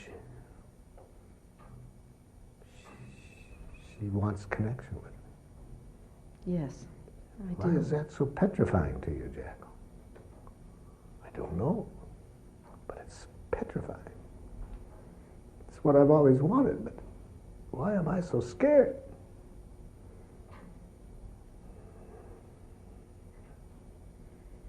It's pretty scary for jackals to have these ears on and actually open up to the possibility that our deepest needs can be met. Pretty scary. Take them off. No, Jackal. Why? I like to terrorize jackals.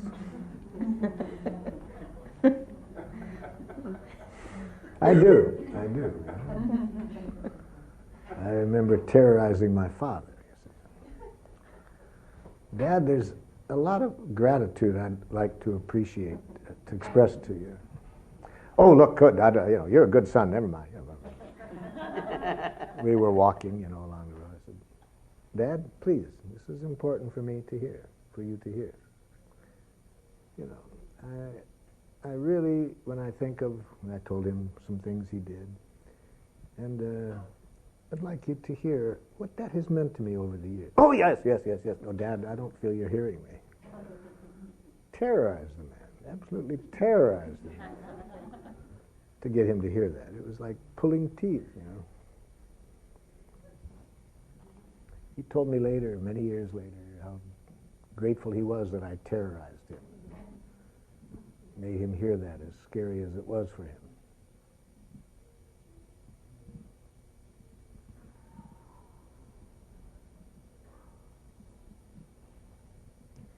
The thing here in the last couple of days that has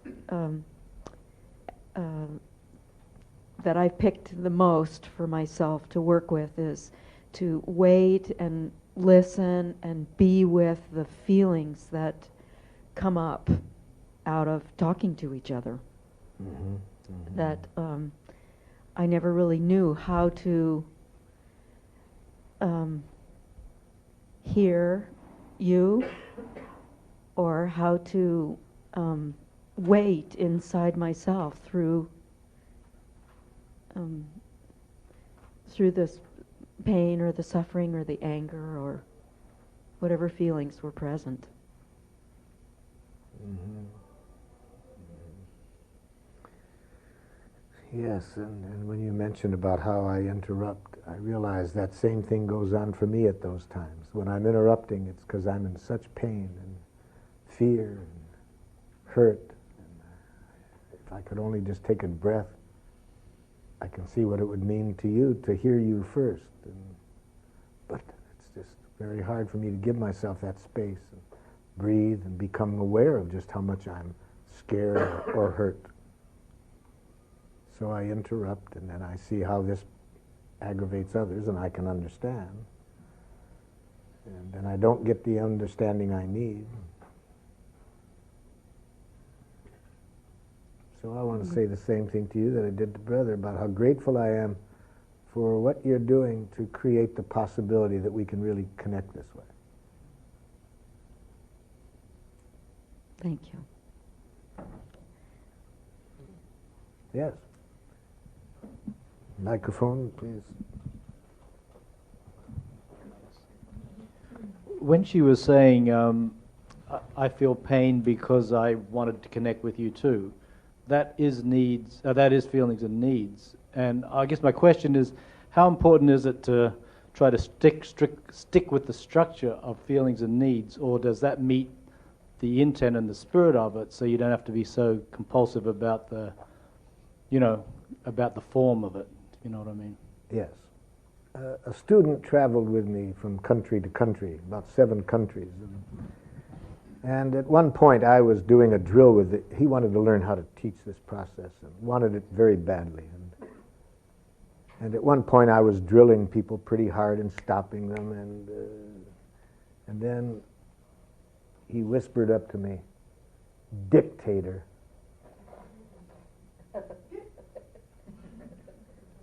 It was a deep appreciation on his part. I received it as such. I knew at that moment what he was referring to. I knew what his feelings were. I knew what his needs were. The words, he couldn't have expressed it in a better way to me at that moment. You see, so what I'm wanting us all to do is be conscious of feelings and needs. To be clear that it's at this level we need to connect. And then when we have that consciousness, then whichever words, or not lack of words, connect us at that level. Yeah, see, that makes sense to me, because in the same way that you were saying, even if you're not saying it, the feeling comes through. Oh, you know, the empathy comes through. In other words, to have stopped her to say, you're feeling sad because you need connection, would have been it would have broken the spirit. Yes, and the reason I'm having us do it, and I'm glad you bring this to our attention, because see, I'm having us say it out loud so I can be sure that your attention is on the other person's feelings and needs and not hearing criticism, not hearing thoughts about what you did wrong. So I don't know how to know that unless I get people to say it out loud. But then once I'm confident that you really are at the level of feelings and needs, you know how to get there, then, yeah, we can do it without the words, sometimes, with some people. For example, if you and I are sitting in the living room watching television, and you start to go to the kitchen, and I go like this. What am I feeling? What are my needs? Who am I wanting to get it? It would drive you crazy if I said I'm feeling thirsty and have a need for some liquid in my system. And would you get me a gallon of whiskey in the kitchen? You know me well enough to know that when I go this, that's all what I want. So.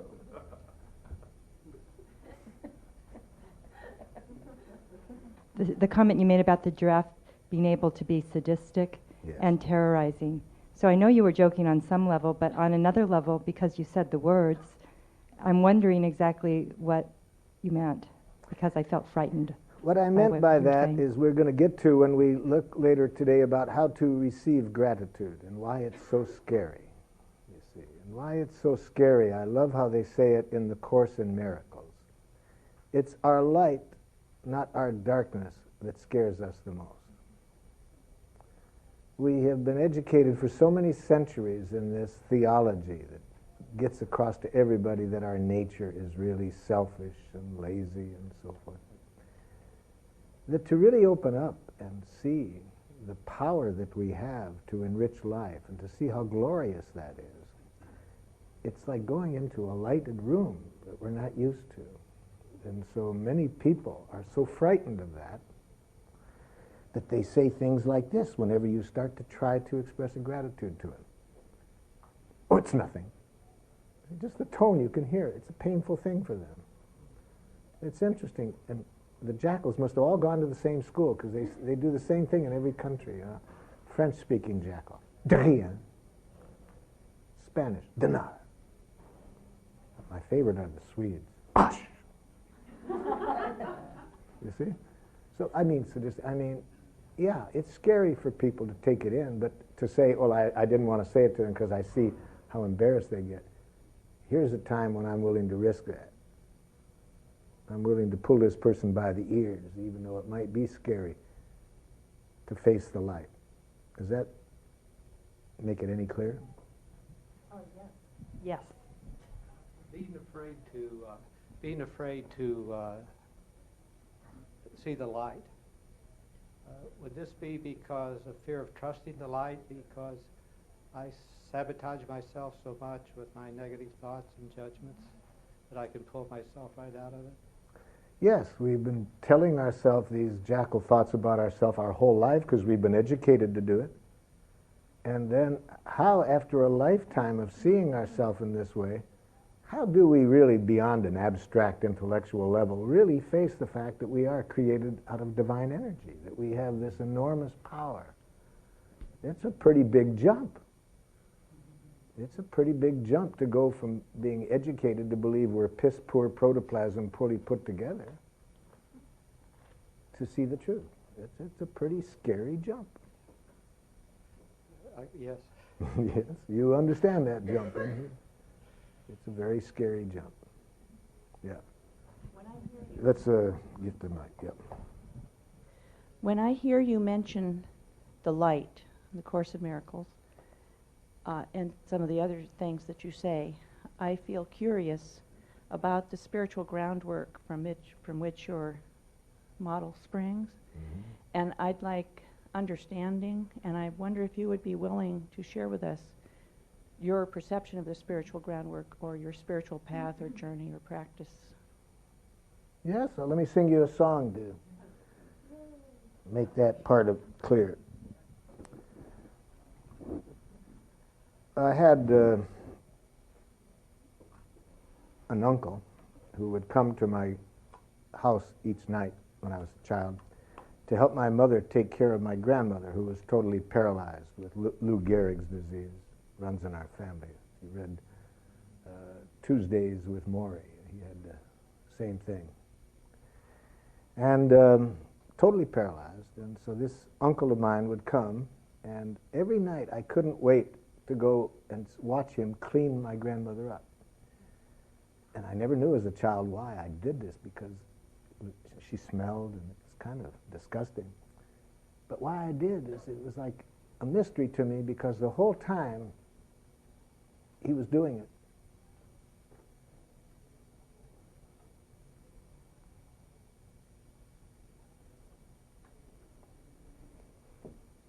he had the most wonderful smile on his face, as though he was getting the greatest gift a man could get. As a kid, I couldn't understand it, but it had such a power with me.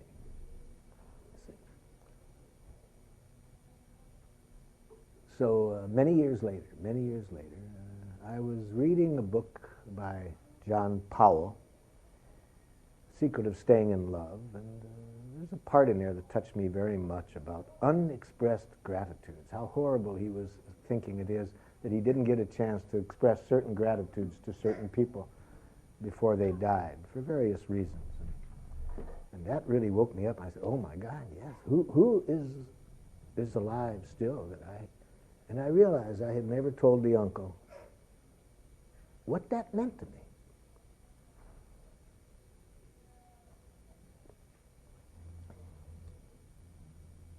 And I knew he was near death at the time, so I got to him, and I put into words, as best words could do, what that smile meant to me.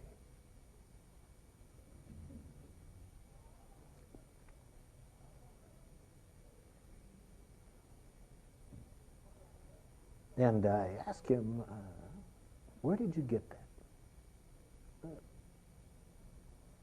Where did you get whatever it took for you to get joy that way in life?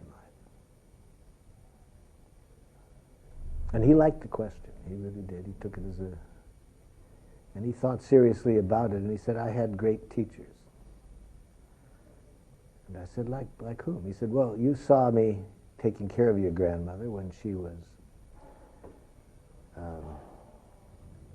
paralyzed, but you probably don't remember when you were a little boy, but what she was like before.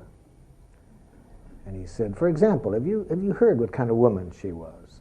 Has your mother told you, for example, about the tailor and his wife? And I said, oh yes, you mean during the Depression she saw the tailor crying on a street corner, and she found out that he lost his shop and he didn't know where he was going to live and how he was going to tell his wife and 2 kids. Yes, yeah, my mother told me that, and how she invited them into the house and how they lived in the house for 3 years. Yes.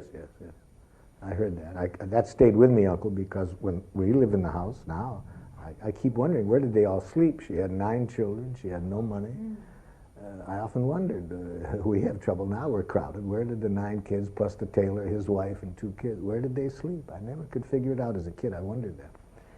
And then he said, well, did your mother tell you the story about so-and-so? I said, yes. And the story about so-and-so? I said, yes. And then he said, well, surely she told you about Jesus. I said, who? He said, didn't she tell you about Jesus? No. And he said, well, one day a man came to the back door, wild, scraggly black hair, dirty, smelled, and around his neck he had a tree branch in the rough shape of a cross, held around his neck with a rope, asking for food. That part wasn't strange, because everybody in the neighborhood knew that Grandma, even though she's poor, she'd feed anybody who showed up. So while he's eating at the kitchen, she asked him, what's your name? And he said, Jesus. She said, do you have a last name? I'm Jesus the Lord. Now, my grandmother's English wasn't good, and so when an uncle came in later, she introduced him as Mr. the Lord.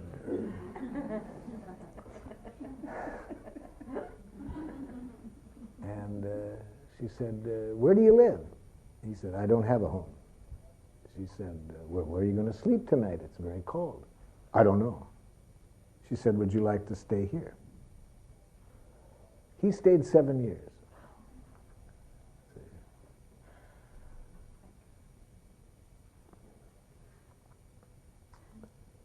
So one other thing you need to know about the spirituality in addition to that. That part will get you a peek into the spirituality I learned. The other part about my grandmother that I learned from her spirituality, she was rigid about one thing, fanatic about one thing. She used to say, never walk when you can dance. She used to love to dance. She was a very heavy, big woman, but she was light on her feet. She would dance for certain benefits. So...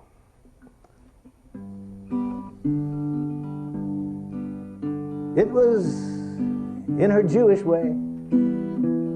She taught me what Jesus had to say. In that precious way, she taught me what Jesus had to say. One day a man named Jesus came around to Grandma's door. He asked for a little food. She gave him more. He said he was Jesus the Lord. She didn't check him out with Rome. He stayed for several years, as many did, without a home. It was in her Jewish way. She taught me what Jesus had to say. In that precious way, she taught me what Jesus had to say.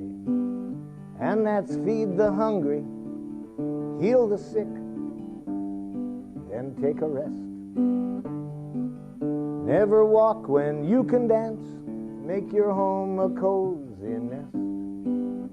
Yes, feed the hungry, heal the sick, then take a rest. Never walk when you can dance, make your home a cozy nest. It was in her Jewish way. She taught me what Jesus had to say. In her precious way, she taught me what Jesus had to say. Does that give you a peek of what spirituality I've learned? And you know, I've done that song all over the world now, and one of the things I love doing it is there's somebody like that in everybody's family. And I hear about it, so I know they're all over.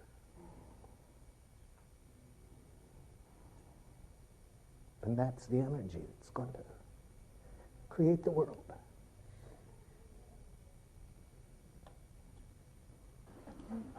Yes.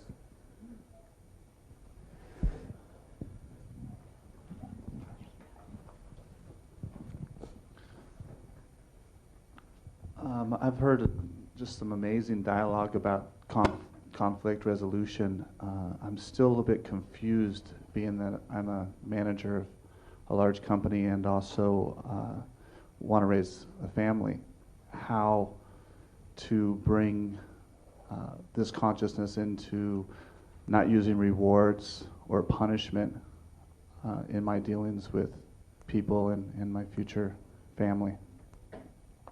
So give me some situations, both at work and or the family, where it would seem difficult to look at options other than punishment or reward.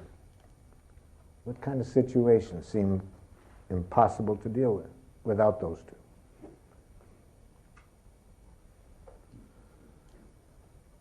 An employee that continues to show up late for work and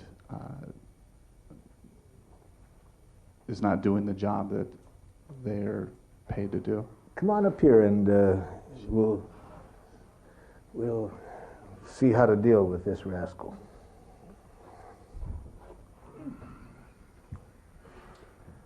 So you've asked me to come in, and I have been late for work regularly, and certain jobs I have not done to your satisfaction.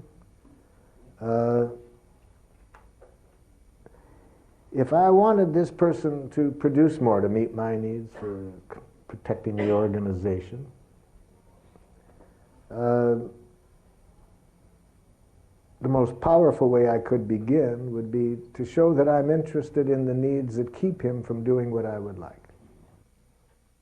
So whatever it is, in fact, the more threatening the other person's behavior, as I mentioned yesterday, the more important it is to be able to begin the dialogue with empathizing with the needs that keep the person from behaving as we would like. So as I told you yesterday, as I'm working in prisons, if I'm working with somebody who is molesting children, I want to begin the dialogue by empathizing with the needs that lead this person to do this. If I'm working in countries where people are killing others, it's not the way I'd like to resolve the conflicts there. I begin by empathizing with their reasons for meeting their needs that way. Because I want to be sure that it's never my objective to change the other person. Whether it's a child that's doing something that I think is not in harmony with their needs or my needs, an employee, or in these more dramatic cases. I want to be sure that it's not my objective to get them to do what I want. Now that's pretty hard in a managerial situation, since that's almost the stereotype of the good manager, is able to get results, you see. So nonviolent communication, that's not our objective, to get results. I was hired by Connecticut General Life Insurance one time. I was shocked when the man heard me at his church, wanted me to work with his salespeople. I said, that's not the purpose of this process. He said, I know, but I think if you show our salespeople this, I think it's what we want in our organization. So he said, we have a sales program that's working very well. It's greatly increased first-time sales. We call our program sweat questions.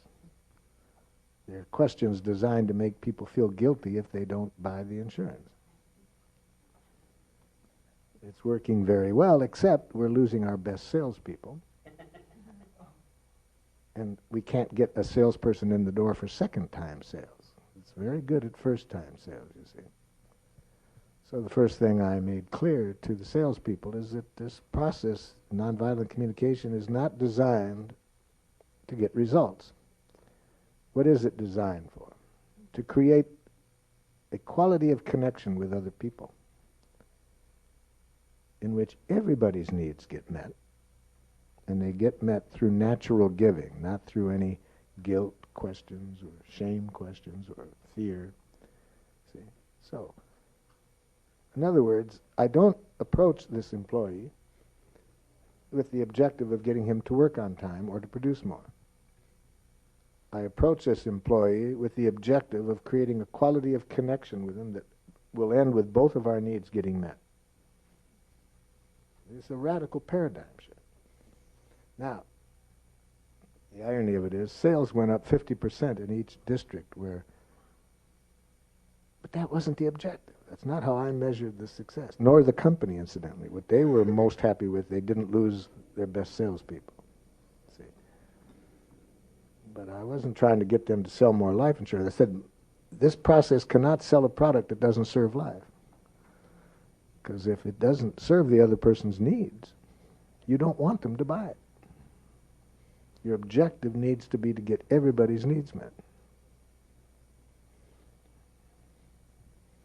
Okay, so with that theory in mind, let's put that into practice.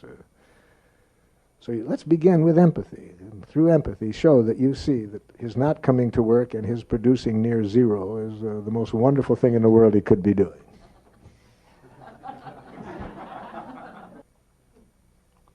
So I'm myself?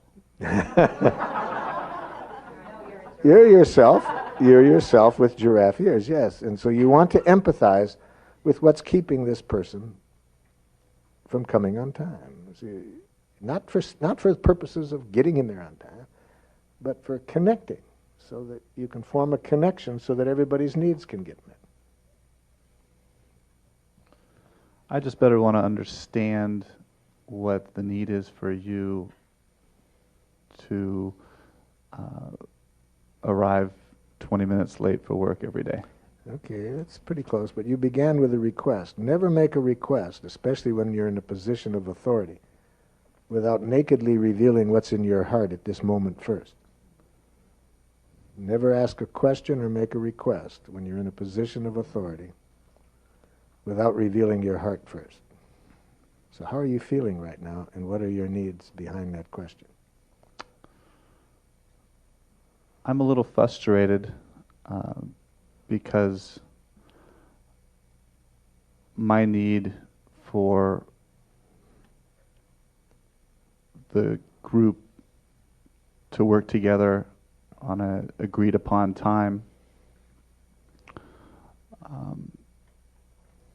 and I'm wanting to know what your need is for showing up 20 minutes late for work.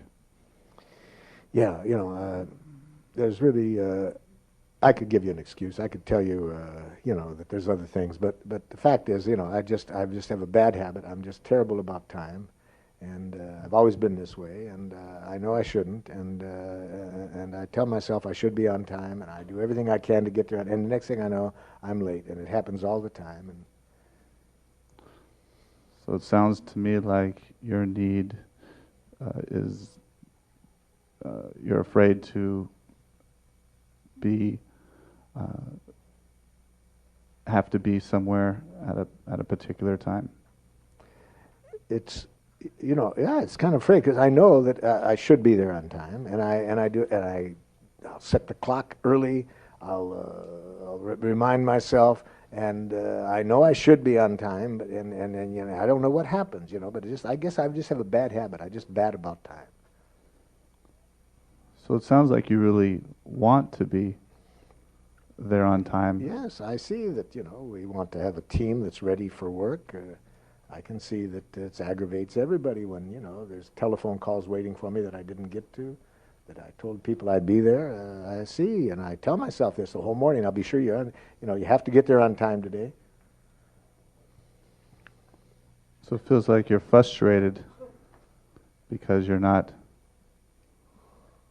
being able to arrive on time. Exactly, and this is a long-standing thing. I mean, this goes back to the time in school. I had the same problem. I mean, my father, mother, it's not their fault because they were people very prompt. Always prompt, and they told me that if I'm to be, a success in life, I have to be prompt, and I agree with them. I can see that, you don't get respect if you're not prompt. I know I should be on time. So you're frustrated by the fact that you're not able to be there on time? Yes, very frustrating. It's aggravating to me. It's a terrible habit not to be on time. It violates other people. It's not respectful to others. It's a terrible habit. So you're frustrated at the fact that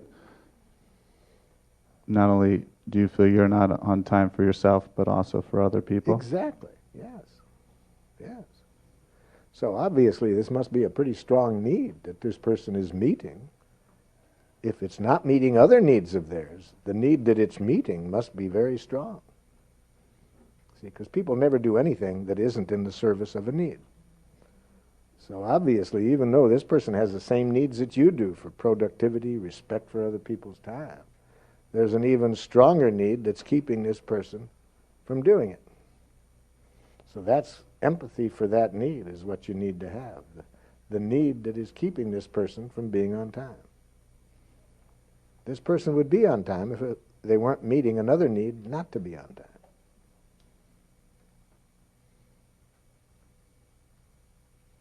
Now notice this person isn't in touch with their need. They have a self-diagnosis that I just have a bad habit. It's like when people I'm working with who drink more than their liver would like. I say, could you help me understand? You tell me you want to live longer, and you know the doctor has said about your liver, and yet you're wolfing down that stuff. Can you help me understand? Well, I'm an alcoholic. The doctor said, yeah. Nobody's ever drunk because they're an alcoholic, Jack. Well, then why am I drinking? Doctor said, I know you've been told that, I know. That's not why I think you drink. Well, why am I drinking? Because it's meeting your needs. You wouldn't be drinking if it wasn't meeting your needs. What needs? It's killing me. Look at the doctor showed me the X-ray. My liver's starting to look like a raisin. Yeah. So you have a strong need for health. Yes, I want to live, be healthy. So it must be a strong need. Yeah. What's the need that would be so strong that people are willing to risk their jobs, respect from other people, their health? What's the need? Autonomy, yes. It's a strong need. See, this person's got an inner jackal telling himself he should be on time. Inner jackals are the most vicious and authoritarian of all. Now, if not only that inner jackal is telling him he should be on time, but his parents, outside jackals, you should be on time earlier. Now he has employers who are communicating that he damn well better be on time. It just makes his need for autonomy under even more panic attack. So he's putting in a lot of energy to protect his autonomy, but not conscious of that. He thinks he has a bad habit about time, or a drinking problem, or I'm a drug addict. No. We don't do anything that isn't meeting our needs. Can I ask the jackal for me? Am I able to share my needs? No, but you have to make sure you've heard his need. Now, I was helping you because you were hearing his feelings wonderfully about how frustrated he is and so on. But you hadn't yet heard the central piece that we needed to hear, the need that was keeping him from meeting your need. See, that's the need you need to hear. So how would you put it?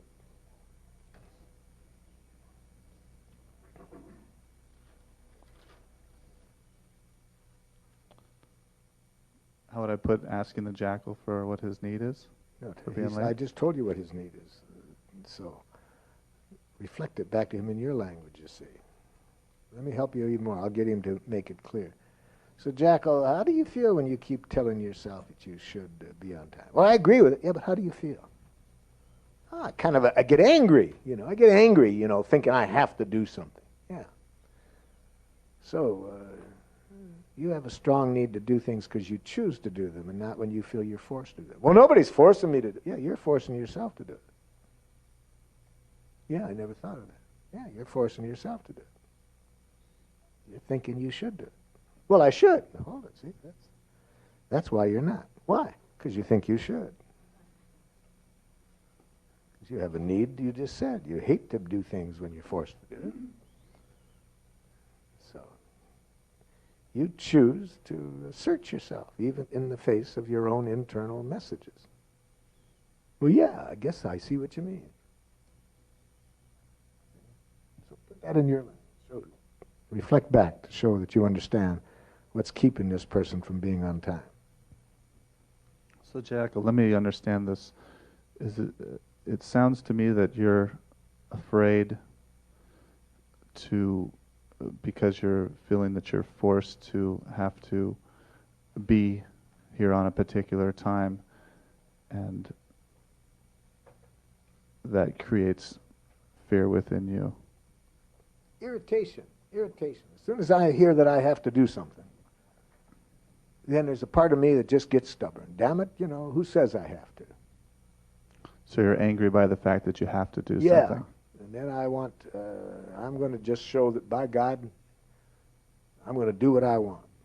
But I don't do that very consciously. Until we started to talk about it now, I wasn't aware of how strong this is. Yeah, I used to hate it when my parents told me that. You have to be on time. They were so that way about everything. There's some things you have to do, and then teachers would say that. You have to be on time if you're going to be successful. So that makes you angry by feeling that someone's telling you have to do something. Yeah. I want to live my life. I want to be in charge of my life. I don't want to live up to other people's rules. But I know I should. Hold it, Jackal. See, you just internalized that. What do you mean?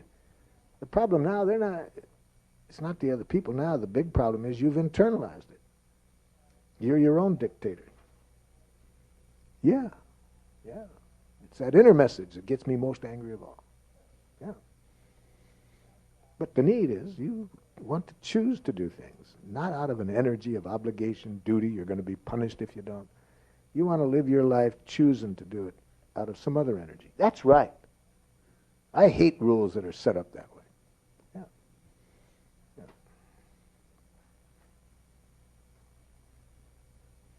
Okay. Now tell the jackal how you feel now that you've heard what's going on for the jackal.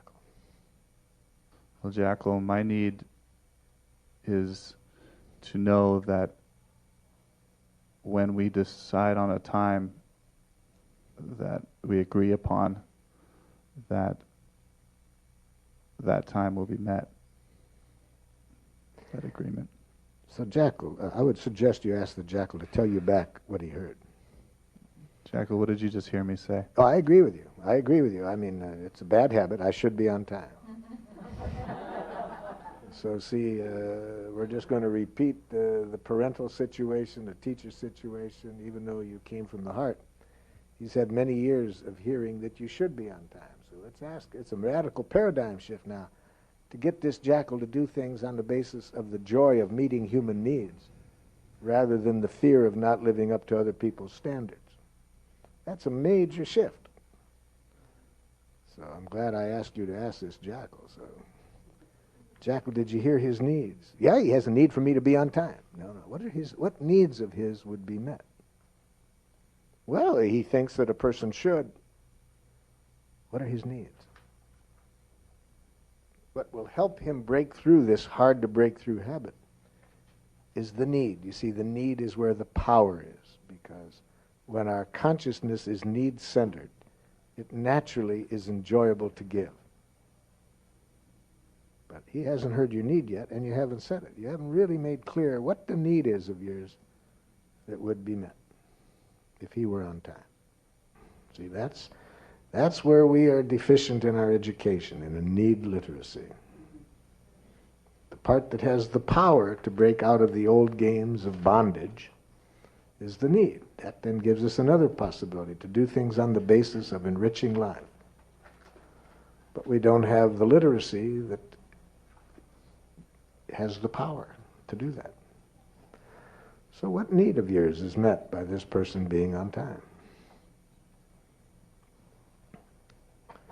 For example, I don't know if any of these are close to your needs, but mine might be, I need to be able to trust that the people that I'm working with, I have access to them at a certain time that I know. So that's part of my need. And I also have a need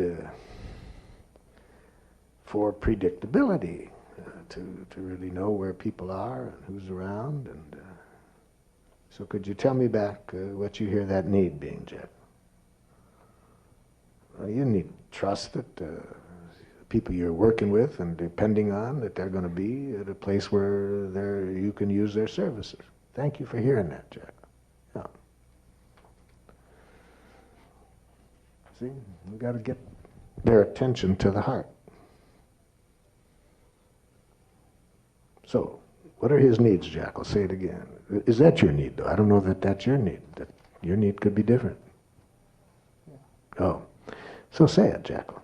Well, we got a lot of work to do around the place, and it helps to know that your teammates are going to be there, that you can trust that they're going to be there. You have a need for predictability. Is that? Mm-hmm. Yeah. And I would guess there's also a need in there for productivity, to have the organization function well for everybody's benefit, so that everybody's material needs are met and so forth. Yeah, I can see that, yes. If people aren't working, the productivity's not going to go up. Okay. So, but now he's a giraffe boss. I can see that in his eyes, Jackal. And here's going to be the dilemma. He only wants you to be on time if you can do so with the joy of a little child feeding a hungry duck. Huh? He doesn't want you to be on time out of an image of your parents being angry at you if you're not, your teachers being angry at you if you're not, you telling yourself that you should to be a decent person. It's not what he wants. He'll pay for it if you, in fact, if you come on time out of that energy, he'll pay for it. You know that. Yeah, I'll make him pay for it the way I made my parents pay for it when I did what they told me I had to do. Yeah. So, how can you do it with the joy of a little child feeding a hungry duck? Well, that's going to be the hard part. I could probably force myself to be on time, but yeah. So how do you keep in your consciousness that you're choosing to do it to meet your own need for contributing to his well-being as a person who wants to trust that he can have the people he's working with at a certain place on time, who has a need for certain predictability and productivity. Yeah. How can you do it out of that joy of meeting his need and not have that other stuff get in there? Boy, that's going to be hard, Marshall. That's going to be hard. Yeah. I've been listening to these inner and outer jackals for 35 years now. It's just not easy to shift that. So you may need to have periodic conversations with him to check up on how you're doing with that. Yeah. So, how does this sound? Sounds good. I'll give it a try. Yeah, now the other part. Now that's getting, now I got him there on time for you now, with the good energy. Now, what about the productivity? Let's learn how to give a performance evaluation in giraffe. You see. So we don't want to use any performance evaluation like you're doing a subpar job.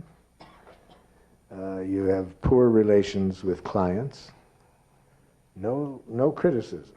Observation. So what's the observation about his performance that you want to talk about? In a positive way?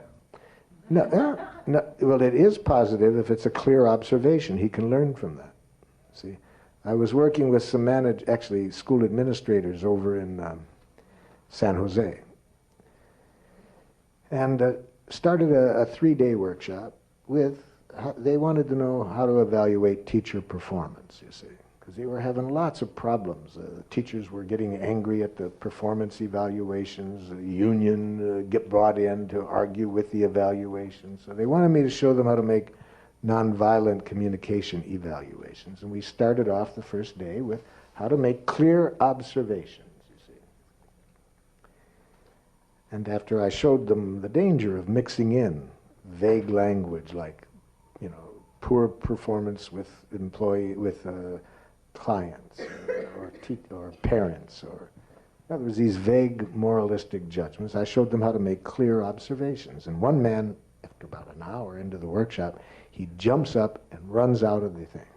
Really, just literally runs. And everybody kind of looked for a minute. What's in him, The next morning he comes in before the rest of the group and apologized to me for his abrupt departure. But he said, Marshall, the first hour when you talked about how important to make clear observations in the evaluations without bringing in any criticism, I realized why I dread making these evaluations. Because when I make these statements that confuse observation and evaluation, the teachers get defensive, and I know it's going to be this way. I have trouble sleeping before these the teacher evaluations. So yesterday, on the way to your workshop, I had handed in to my secretary my teacher evaluations to be typed, and you showed me in that first hour what I was doing that was creating the problem. So I ran back to the school to save my secretary having to type these things up, and I spent until 2 in the morning last night trying to think of concretely what the employee had done that I was talking about. A month later, when I went back to San Jose for follow-up, this man was so thrilled. Not only did the teachers not get defensive, they were hungry for these evaluations. We can learn when somebody can concretely show us something that is not in harmony with needs of the organization without criticizing, you see, without having to get this learning through images that make us feel bad about ourselves. So let's start with that. Let's start by, what is this person doing that's not in harmony with your values? It's not to be positive, it's to be clear.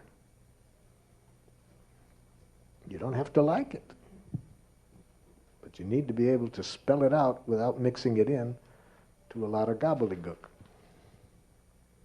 So what is this person doing that's not up to par? Person's been late. Well, we dealt with the late issue. Okay. Person's fighting with other employees. Hold it. What do you mean fighting with other employees? See, I just start to express myself. You can't express yourself around this damn place without somebody judging you as fighting. What do you want me to do? To be a wimp? So let's get rid of fighting. What does the person do? He's beaten up 6 people in 4 days. Is that it? No, it hasn't beaten anybody up. Oh, well. Continues to talk bad about people. Oh, wait a minute. Talk bad about people. What I said about that asshole was mild. So you want me to wimp out and say I love everybody around here even when they're a bunch of assholes? No, talk's bad is a diagnosis. See, we want to start with a clear observation. See? So let's start again. What does this person do?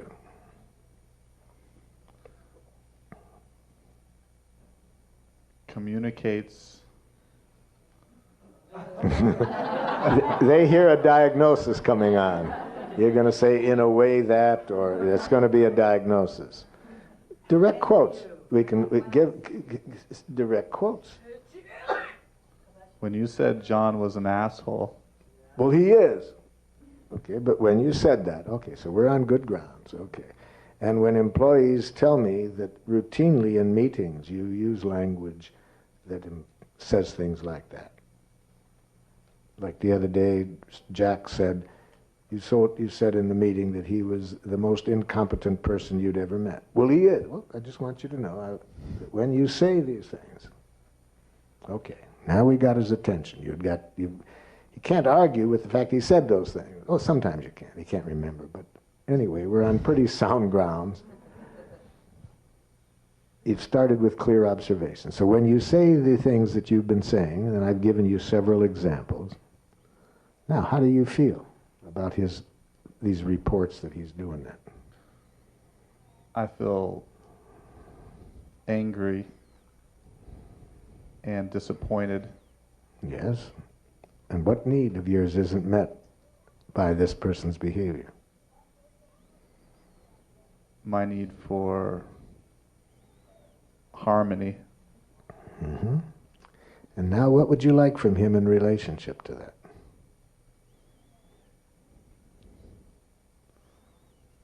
Would like to find a way in which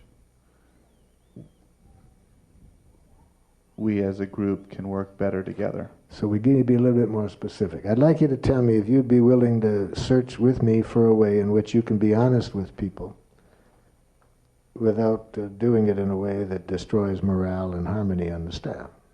Would you be willing to explore that with me? How you could express yourself. See, much more specific. So, yeah, that's how you might express yourself, but I wouldn't recommend starting with that.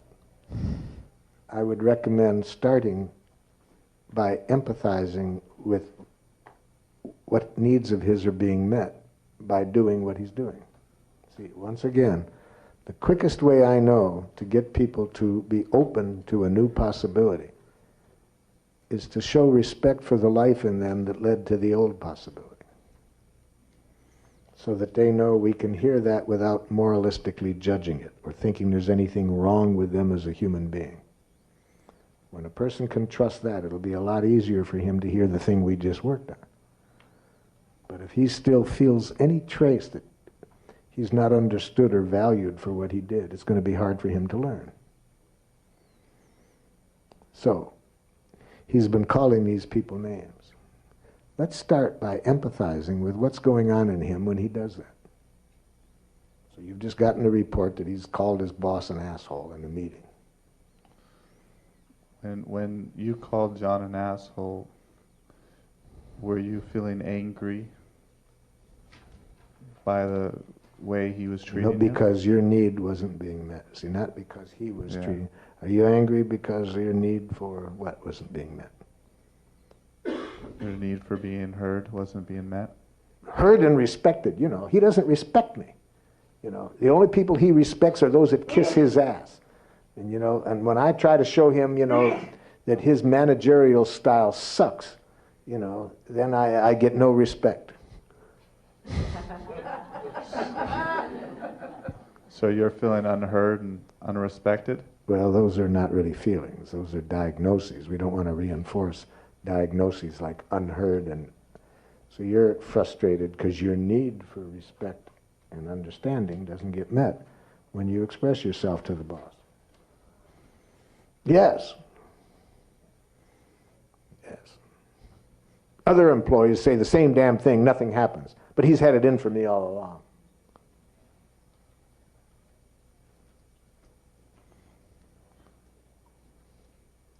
So your need for feeling heard and acknowledged? For fairness. I mean, why the hell do other people do the same thing I do? And, you know, you never hear a damn thing about it. But by God, as soon as I say something like that, then he's all over my case. Then I get sent into you, and I got this damn thing to deal with. Hell, there's other employees in that department do the same thing, but because I won't kiss ass, I'm the one that always gets everything. I'm sure none of you would ever have an employee like this. But just in case you should ever be plagued, then be prepared for it.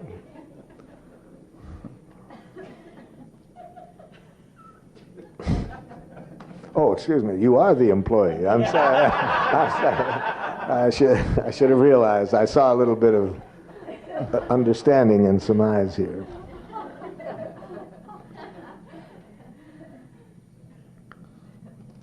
So then your need for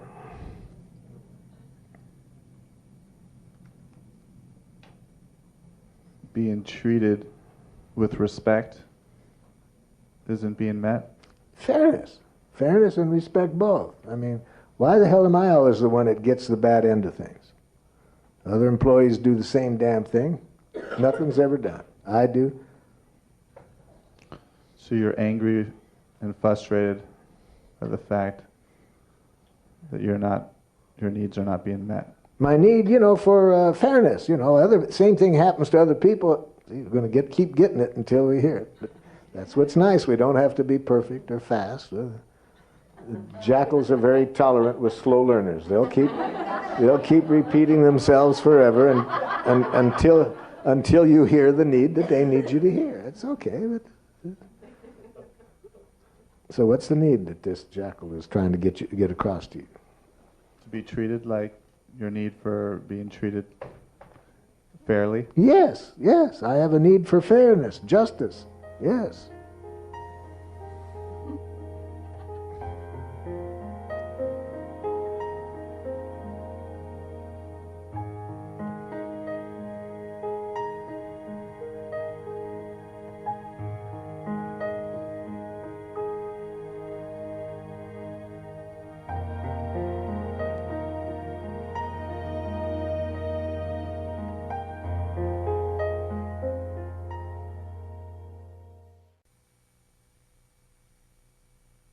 Feeling heard and acknowledged? For fairness. I mean, why the hell do other people do the same thing I do? And, you know, you never hear a damn thing about it. But by God, as soon as I say something like that, then he's all over my case. Then I get sent into you, and I got this damn thing to deal with. Hell, there's other employees in that department do the same thing, but because I won't kiss ass, I'm the one that always gets everything. I'm sure none of you would ever have an employee like this. But just in case you should ever be plagued, then be prepared for it.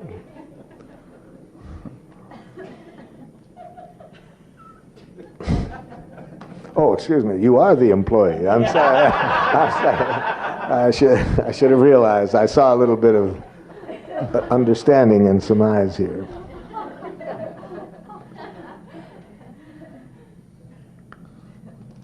So then your need for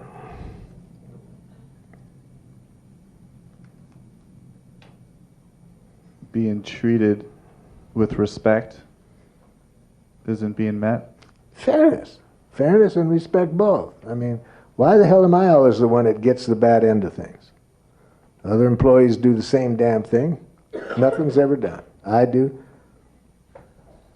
So you're angry and frustrated by the fact that your needs are not being met? My need, for fairness.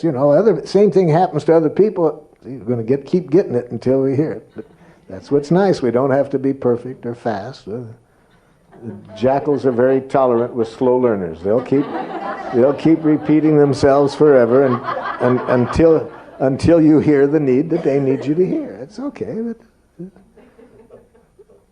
So what's the need that this jackal is trying to get across to you?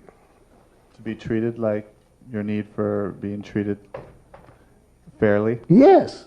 I have a need for fairness, justice. Yes.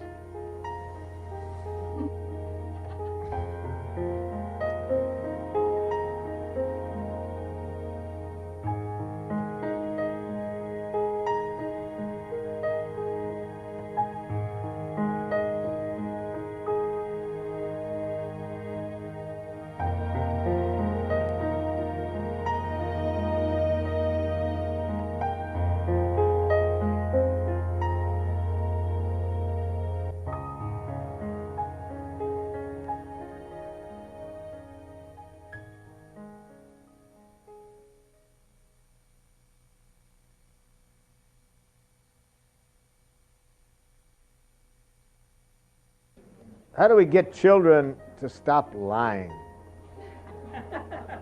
And I have an easy answer, but the parents never like it. I say stop blaming and punishing.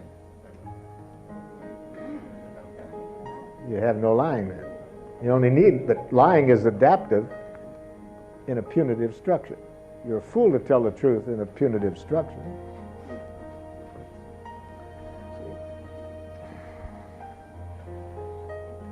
I also think it would help us, if we want to communicate in a giraffe way with children, to get rid of the concept of children. There were no children on the planet until 300 years ago. Did you know that? I'm serious. There were no children. We didn't have the concept of children until the Industrial Revolution, and we started to have this new word for people below a certain age. See, until then, they were people.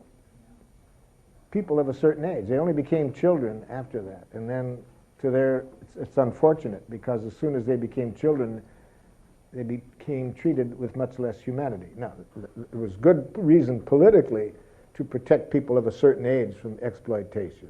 That's the laws. But when we start now to think of these people somehow different than those of us who are adults, a lot of problems get created.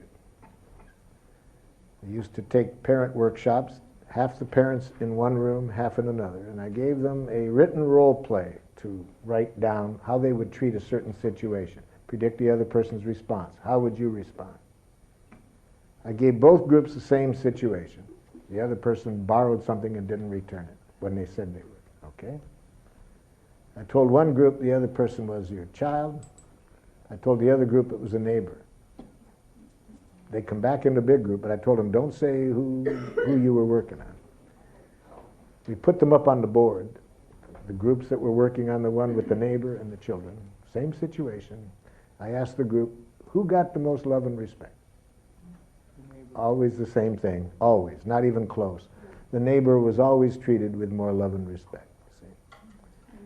In the jackal world, we are given permission and encouraged to dehumanize people that we label as children. So that's enough theory. Now let's get into the most important thing you see that goes with this is to get away from this idea that it's our job to make them behave a certain way. See, once you think that, then we're already in trouble. And I've had a request for a song I wrote when my youngest son educated me about this. My youngest son, Brett, educated me about the danger of demands in the role of a parent. He helped me to see, never make demands, Dad. Never make demands. How did he help me see this? Well, it was a slow message for me to get clear, because I had this so deep in my mind that as the parent, it was my job to make the children behave. And one of the things they should do is tasks, like take the garbage out. That's not too much for a father to ask a son. And because I had that thinking, we had the giraffe excuse me, we had the garbage war at the Rosenzberg household twice a week. See, the garbage was to be picked up the next morning, so my rule was, Brett, my youngest son, his job was to take the garbage out the night before. So thinking that way created the garbage war twice a week. And the garbage war would begin by my simply mentioning his name. Brett! That's his name. Now, how does he accelerate the war? He pretends like he didn't hear me. He's in the next room, right? Neighbors a mile away can hear it. And he's in the next room pretending like he doesn't hear me, so I'm getting out. So what do I do to make it worse? I scream even louder. What do you want? The garbage isn't out. You're very perceptive, Dad. Get it out. I'll do it later. You said that last time and didn't. That doesn't mean I won't do it this time.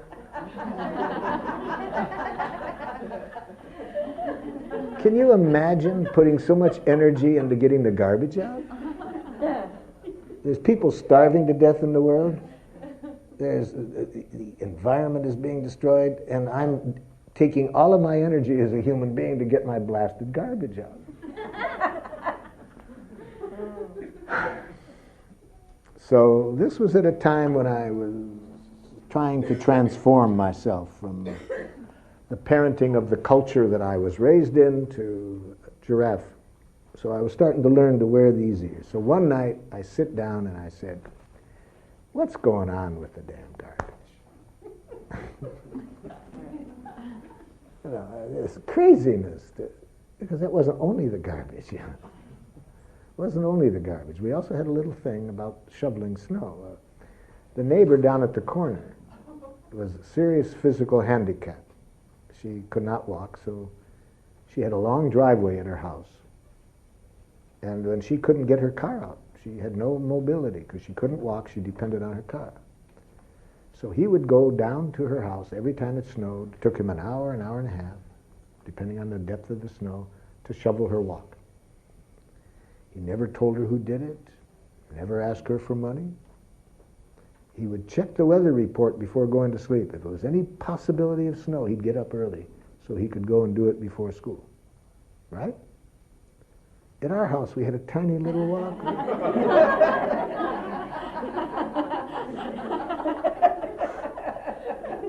Do you think I could get that walk shoveled? You see? So it was a mystery to me. Why? What the hell? I mean, the kid goes down to the corner. What the? Then finally I put the giraffe ears and we had a conversation one night and he made it clear to me. What was the need behind the no? See, so when we get into the role play with children, what is the need behind the no? And we'll see that it's very often very similar to the late coming employee. Anyway, here was the need behind the no in the garbage.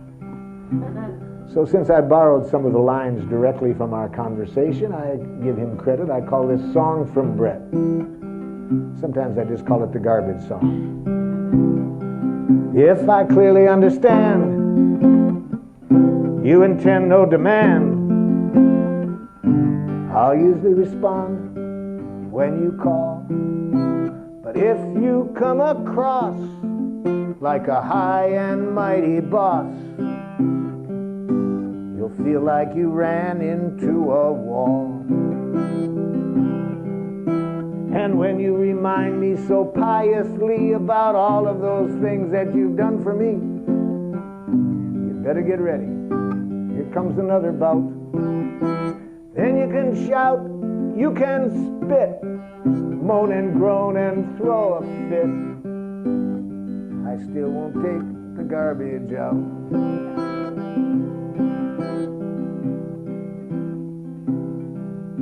Now even if you should change your style, it's going to take me a little while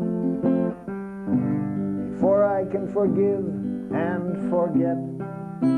Because it seemed to me that you didn't see me as human too, until all your standards were met.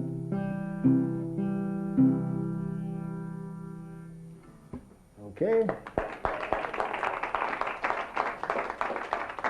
The need behind the no. So, who's going to come up here and tackle this scary jackal? Oh, all hands go up. That will do maybe two of them. Come on up here. No, I want to say. And what am I doing, Mom, that you're not crazy about? Actually, I'd like to give you the situation that I'm a school teacher. You're a school teacher, so I'm an 11-year-old student. Yes. Who you're not doing what I'd like you to do in my class. Oh, yeah? Mm-hmm. What's that, teacher? I'd like you to work on the project we have prepared. Okay, so good. This will give us all a chance to practice hearing the need behind the no. And how do I express my no? Politely, I'd rather not, teacher. Do I express it some other way by just not doing it? Destroying some of the property in my classroom and not doing it. Yes. Okay. So, what property have I destroyed? My scissors, my needles, my pins. Yes. Okay. So let's talk to this I'm a person. handwork teacher. I teach sewing. So. Yes. Okay. So let's talk to this student. Ben.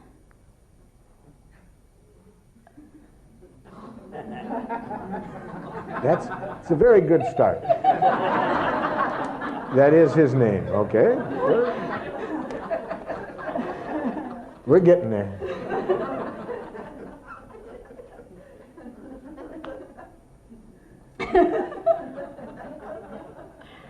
I've had this conversation a lot of times with myself. I bet, okay. Ben, I feel, are you feeling frustrated by my handwork class? Because what needs aren't getting met? Because you need to be outside with Christopher? Christopher's a school? Another child, his buddy. You'd like to be playing with Christopher? Yeah, this stuff is stupid.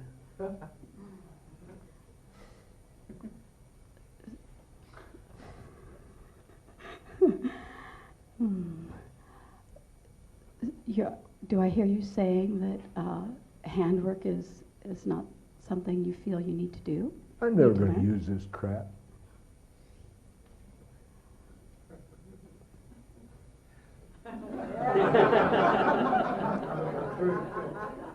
One teacher down.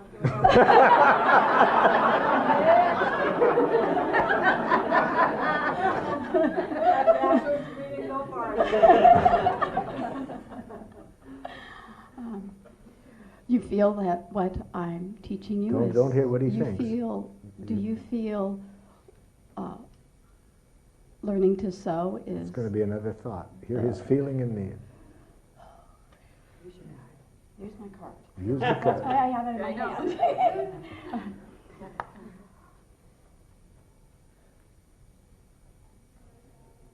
Do you feel reluctant to do... Yeah, why do I do this stuff? I'm never going to use it. So you're feeling... Are you feeling handwork is useless? That's what he thinks. But never reinforce what a jackal-speaking person thinks. Don't even hear it. Are you feeling frustrated that I'm asking No, you to do this work? not that I. It's going to be hard to get that giraffe in the mouth of this baby giraffe. Are you feeling frustrated? Because your need for something useful in your life? Because you're needing to do something else? You have a need for something that you'll use in your life, that will help your life, make your life more wonderful. I might use language like that with an 11-year-old. Okay. But I would try to put it in need language. I try to get away from reinforcing the thought that anything is useful or useless. You know, like anything is a waste of time. See, there is no such thing. Why would I want to teach people myths? Some behavior meets needs, some doesn't. Why make life more complicated than it is? So you'd like something that you can use, and you're irritated to be learning something that you're not confident is going to meet your need. Yeah, when am I ever going to do this stuff?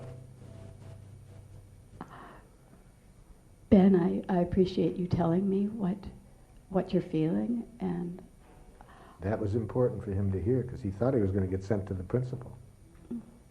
His teacher last year sent him to the principal for just that, saying that it was junk. So already this has been a big shift for him.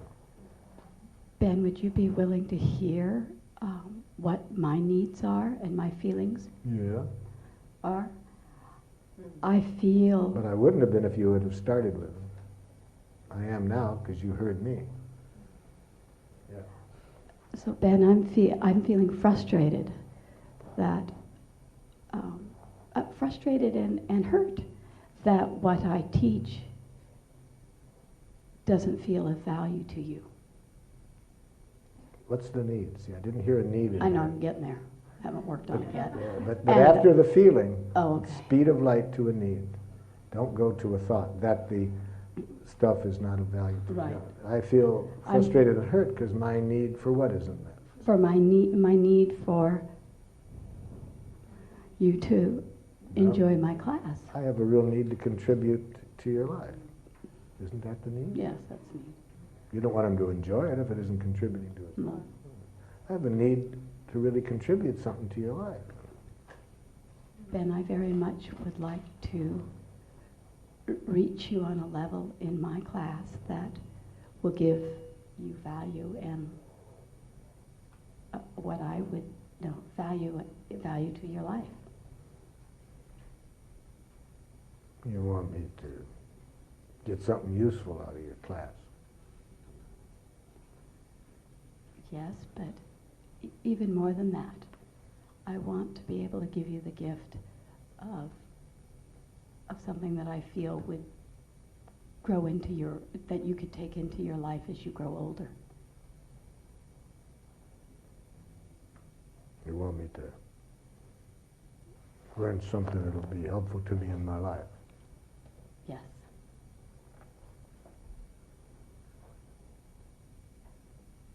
Could you tell me how that feels to you?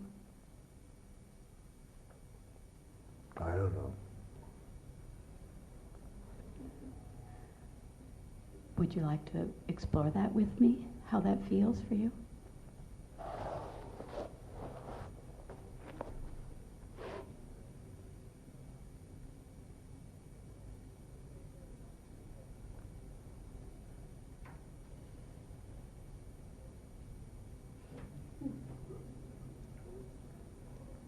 Now, it's an important message to hear with giraffe ears. Very important message. What's he feeling? What's he needing? Expressed through that message. Silence is a very important message to hear with giraffe ears. Ben, are you feeling... Now, this is an easy role for me to play because I played this role for real for about 8 years in school. And I learned how much power I had with these assholes. All I needed to do to get these people who thought they were so big about ready to crap their pants was leer.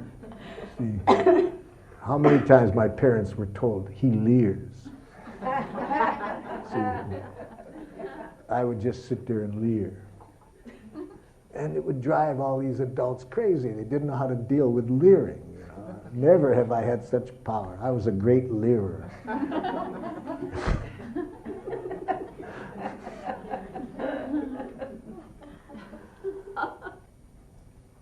Ben, are you feeling uncomfortable and puzzled? Yeah. And are you needing more compassion from me? What's that? Understanding? Are you needing... You don't care about me. You just say that.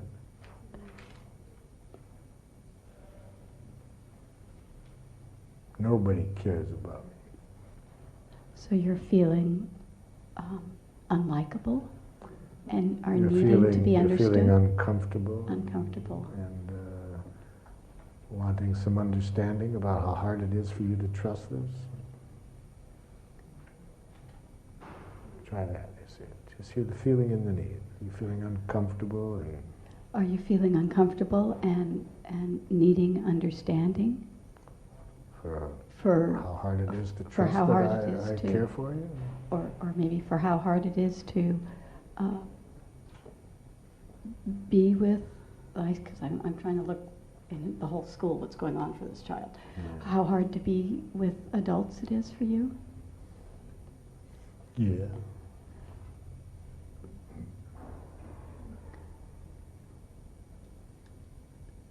So, Ben, are you feeling... no, you heard him. He feels that. Now tell him how you feel when you hear that. Ben, I feel right. Would you like to hear what I feel? Yeah. I'm feeling great compassion for your pain, and would like to continue understanding you and working with you on this level. Make a present request now. What's the present request? Would you be willing to continue working with me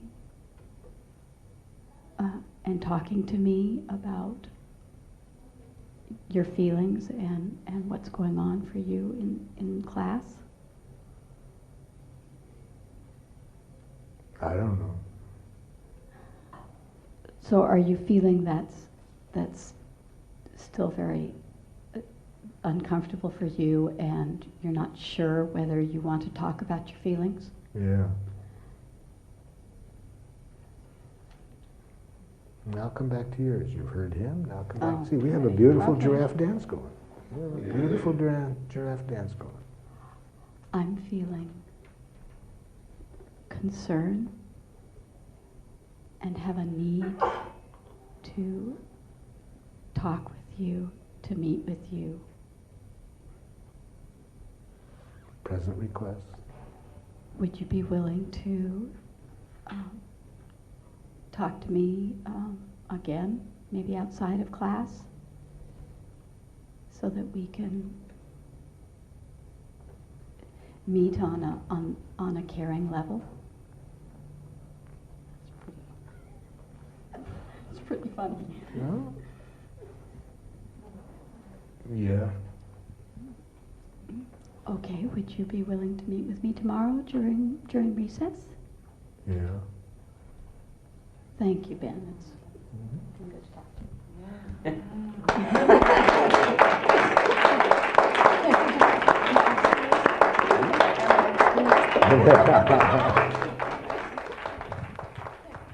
I projected it forward to this afternoon, and I think it's a bigger learning situation for her than for him.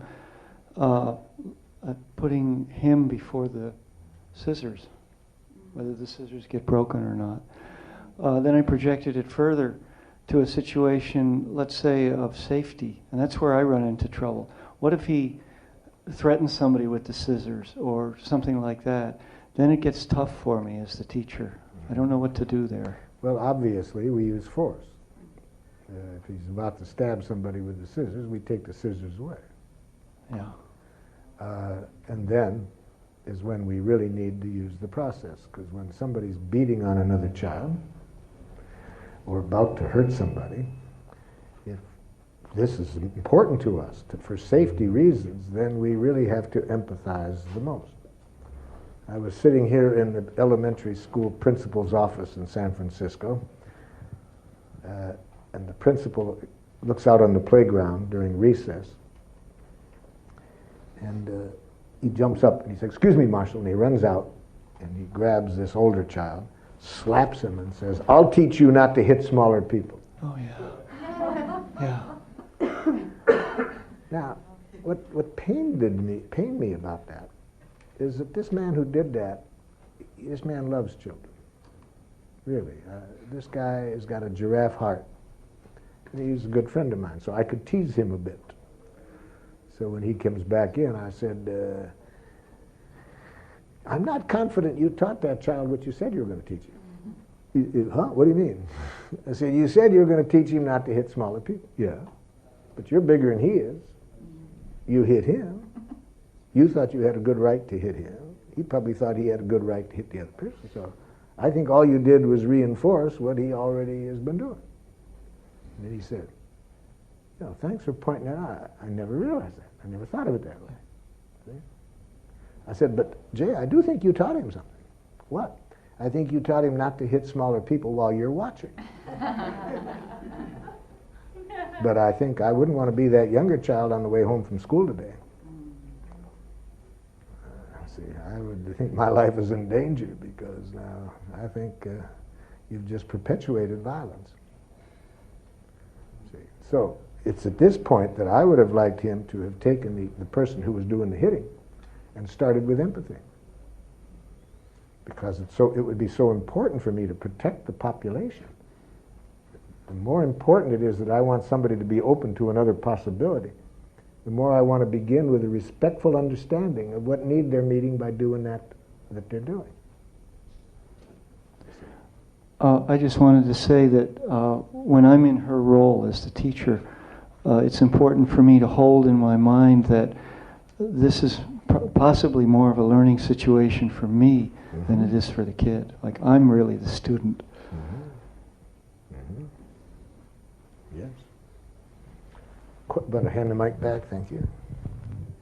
I found the uh-huhs and maybes of the board to be amazingly eloquent.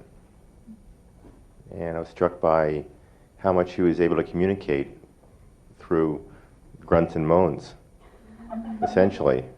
And you know me better than I thought.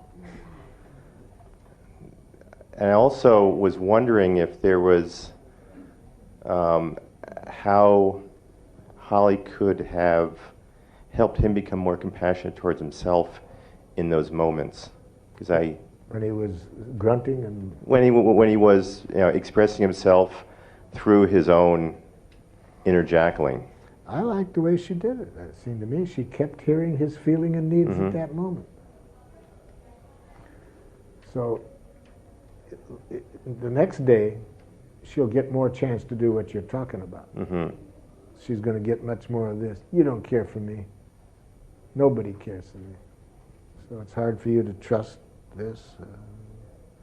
You want some understanding? Yeah. Because I'm a rat. So you're doing some stuff that's not getting your needs met? You don't like doing? Everybody says it. Even my friends say that you're really a rat. Yeah. So you're kind of discouraged with yourself. There's some things you'd like to be doing differently. See, I don't reinforce the self-judgment. I hear the needs behind it. Yeah, he's got a lot of that to go on. How can you possibly be hearing the message outside without internalizing it?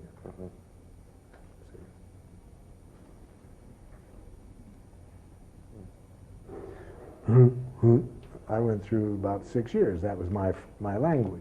Right. My father one day, a very kind, patient man, but he had about enough of this. He said, I could kick a pig in the ass and get a better answer.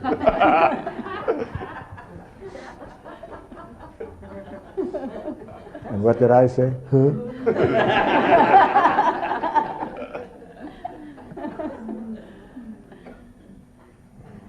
And then I got paid back, because then my oldest son went through the same thing. So we called him Grunt. Now he speaks 10 languages. But there was a while, Need the mic. Yes, thank you very much. I just had a couple of concerns for the teachers that recess might not be a time when he wants to get out and play with Christopher, so that wasn't really dealt with, in terms of empathizing with his need for play. He wants to see Christopher and also get out at recess, and also it's fun to break scissors and things like that. So his needs around what's going on with breaking things in the room might, at some point, for me, I had the need for those to be addressed. About what? The needs behind the needs behind the breaking? Well, the needs, behind getting up and running around and not sitting down and working on a project. I mean, he may or may not. I thought that the dynamic was being talked about. I thought that those were the feelings that were leading to it. Now, I don't think we talked about it enough. That's why I'm glad that she set up another time. And playing the role when I said yes, even though it was during recess, it was yes. Because what I was getting from her at that moment was very precious for me. And that's why it was so precious, why I'm going to break her scissors this afternoon. Because that was scary how precious that time was for me. Yeah.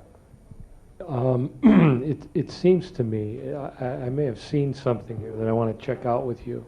What I'm trying to say is that I have an issue with someone that I would like to discuss with them. But it's really not about the issue. And it appears to me that there's a great deal of this has to do with letting go of any expectation whatsoever.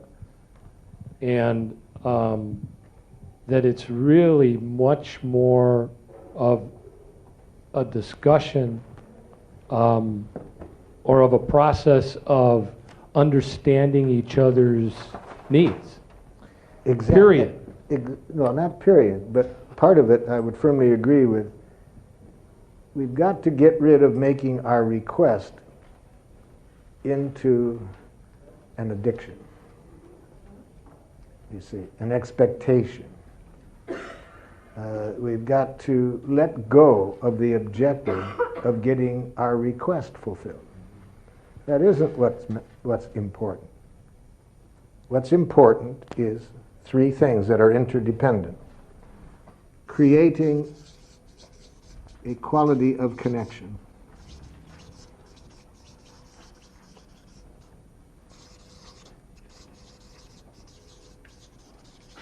In which we see each other's humanness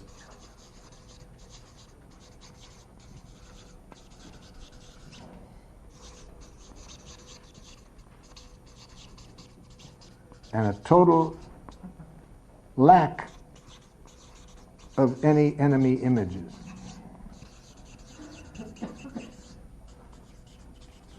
Another way of saying that, a lack of any moralistic judgments.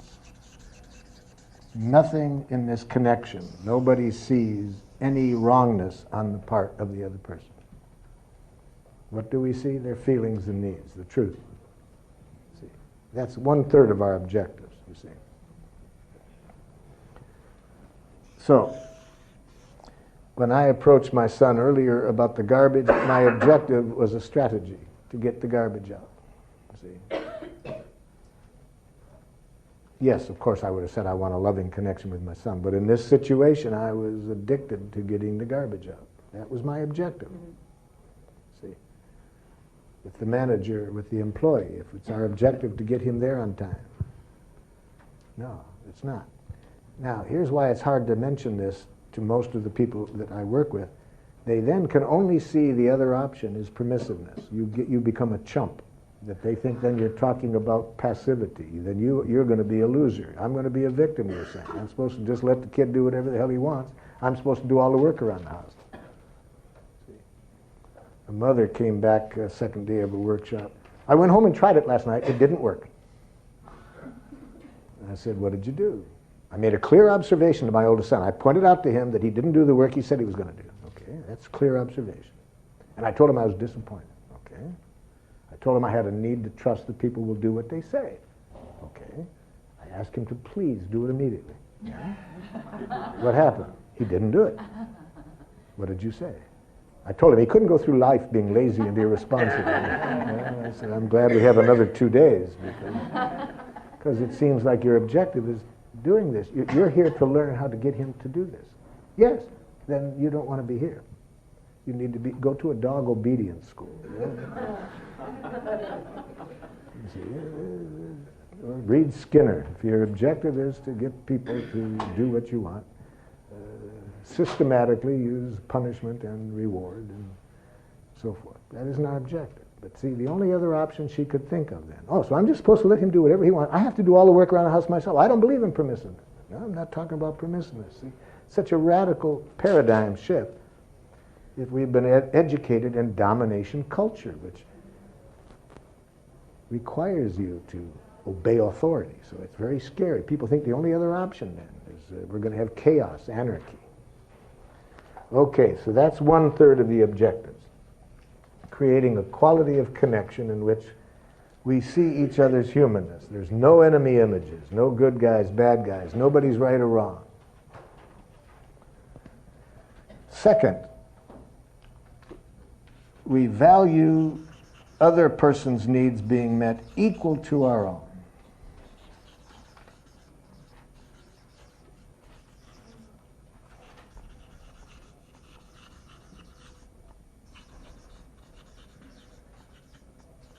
Notice there's no giving up in here. We don't give up our needs. It doesn't require that. But we must value the other person's needs equal to our own. Notice we're not talking about strategies. We're not talking about whether to learn sewing or not sewing, take out the garbage or not take out the garbage, be on time or not on time. It's not the objective. It's not ever our objective, the strategy. Because we might find more creative ways of getting everybody's needs met. Maybe we'll find a way of getting the garbage to disappear or something. Nobody has to take it out. Who knows?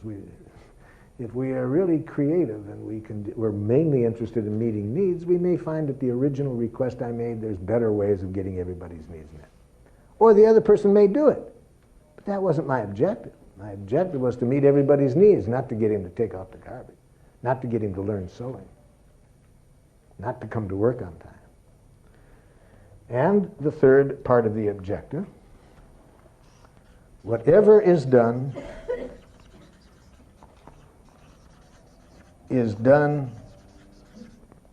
through pure natural giving. That means we're giving with the joy that human beings feel when they see what they're doing is enriching life, meeting needs. This is the only reason for doing it. No fear of punishment, no buying love, no trying for a reward, no guilt motivating. So yeah, it's not the sewing. Now, when this is there, if sewing is going to enrich this child's life, of course he's going to sew. And if it isn't, the teacher doesn't want him to. She said her need was to enrich his life. If he can find, they might find another way of doing it. So if the sewing does enrich his life, it'll take care of itself. The sewing will be done. The garbage was taken out by my son. From there, after I got the message, after he trusted that it was not my objective. See, yes?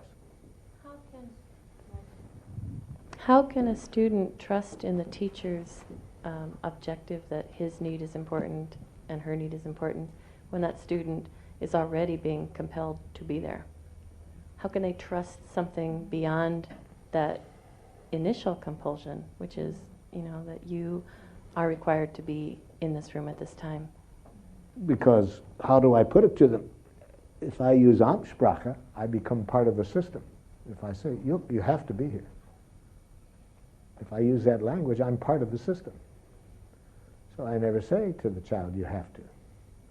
I never say to the child, it's the rules. That's Amtssprache.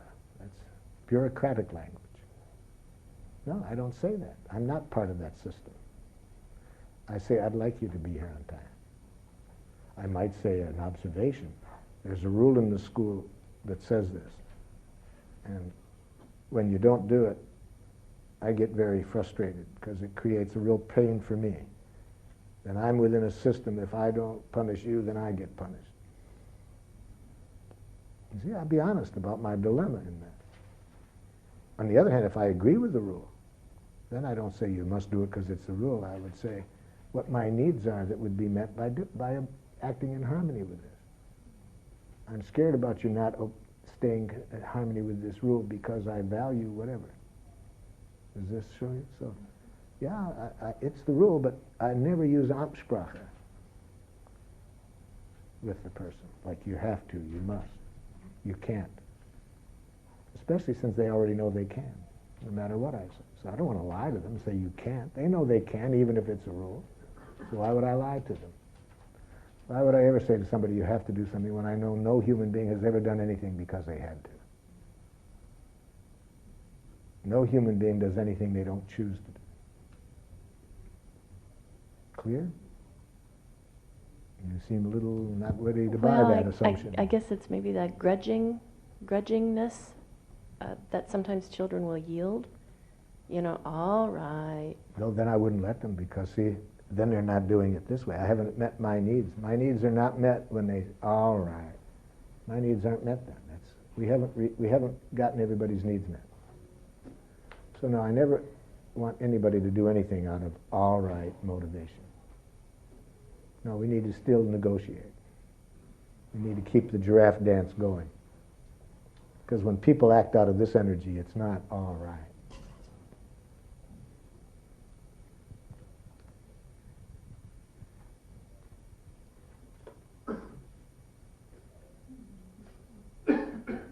Yes.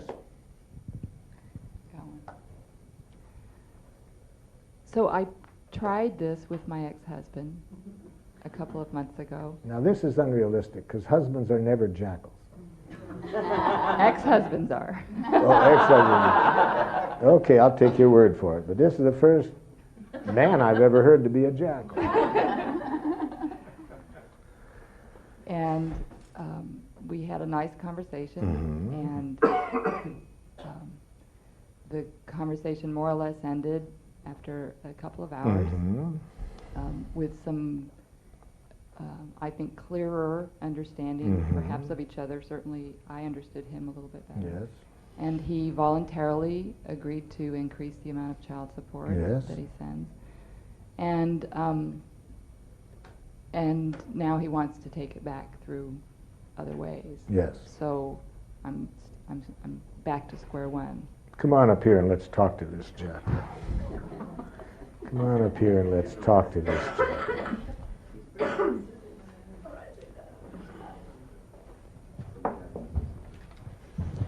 So let's make it easy for a while. I'll sew this giraffe ears on him for a while. So do your best to speak giraffe, but even if it's not perfect, you don't have to worry that much, because he's got the ears on. Okay, what do you want to say to him? Do I need to give background? No, you can say you can quote, you can make a clear observation. Yes, Okay. when you said that now that you're paying me more child support, you won't be paying the health insurance or the dental bills any longer. I felt I feel frustrated and angry, and I need to. I need fairness.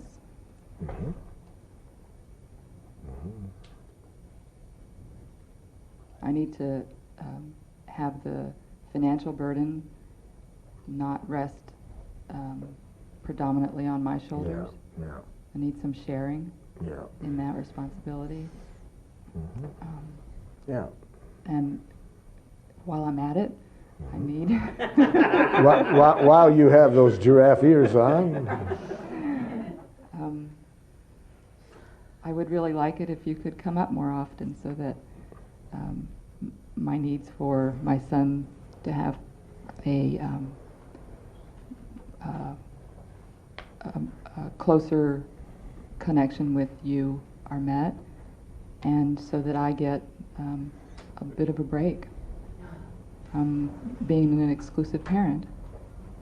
And I would really like to have some acknowledgement from you about all of the different, the tremendous effort that I put into raising our son, and how much of it I do exclusively. So there's a lot that you're sharing with me there, and I want to be sure that I'm really hearing it all. First, you just like some obvious awareness that there's expenses involved in keeping the family going with our son, and you would really like to have the money that it would take to do that job well, to cover for living expenses, health expenses. That's right. And it's very scary and hurting for you to know that I have the money to give for that, but that I don't. That's right. And I'm also hearing that you're concerned about the boy having a father who's really showing an interest in him. You want to make sure he gets his need to feel cared for, not only by you, but by a father. Yes. And you'd also like to know that he's with somebody loving at times and give you a rest to take care of some needs of your own. You got it. Yeah, yeah, yeah. And I need a lot of empathy myself. Do you need to be understood more, or would you like to hear what's going on in me that's keeping me from doing those things?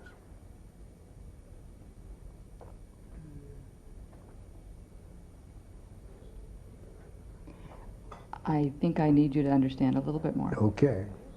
I need you to understand the depth or the quantity of time that I have been the sole financial supporter, not the sole, but almost exclusively bearing the financial burden, and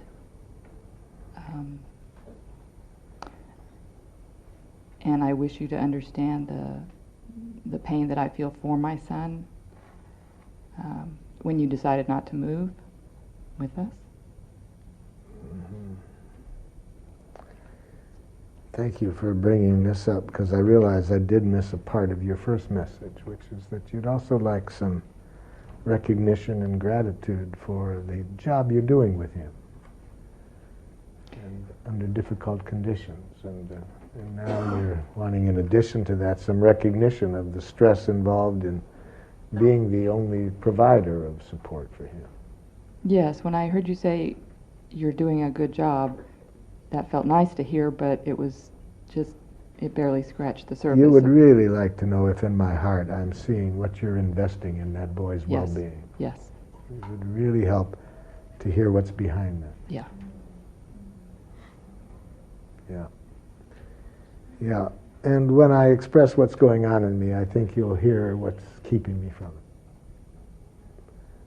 But even now, I'd like you to know it isn't that I don't really feel that gratitude. But I need some empathy for what keeps me from both offering the gratitude and the financial support and the time to be with him. I'm ready to hear you, and I'm also a little frightened that I will subjugate my needs and concerns out of wishing to understand you. I thank you on behalf of Ellen Goodman for having that consciousness. Who's that? She writes for the Boston Globe. Oh, yeah. And she says, women, beware of guys like Rosenzberg teaching you how to understand and empathize better. You see. She doesn't mention me by name, but I had my paranoid ears on when I read this. She said, maybe we women have been trained so well to empathize with other people's needs that there's a danger that we lose connection with our own. So she would be glad that you have that consciousness. Be careful about empathizing so well with the other person that you lose your needs in the process. I'm all too familiar with that. Okay, okay. So I'm glad you have that consciousness, and I thank you on behalf of Ellen Goodman.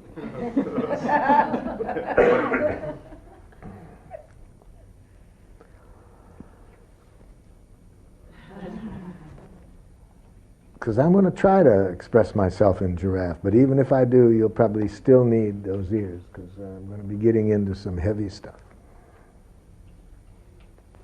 Okay, go for it. It's somewhat like what that gentleman was talking about to his employer about the inner demands and the pressures. But I think that's mild compared to what goes on in me. Because it is very important to me to provide for our son. And I would like to be caring and provide for you as an individual, because we had lots that we gave each other for a while, and that was precious for both of us for a while. And out of that I would like to give to you, and enjoy giving to you. I would like to give to my son and enjoy giving to my son. Then why do you say things like, you'll excuse me if your needs aren't important to me? You'll hear that now, why I say that. You'll hear that now. Because they're too important to me for the wrong reasons. And so I'm rebelling against this and resisting it. Can you tell me back what you hear me saying so far? I'm not sure I understand it, but you said that those needs are too important for you, so you run away from them.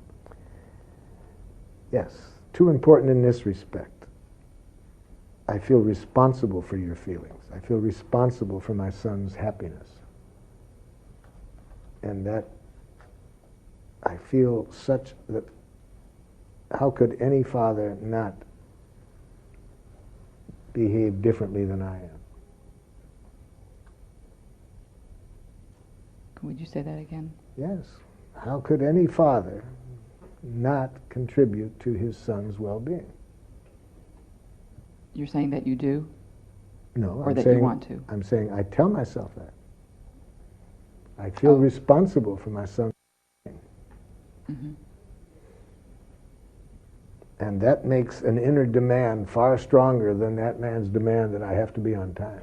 It makes it a powerful demand, an inner should. And I rebel against that. And I'm also guessing that there's resentment that I left the relationship.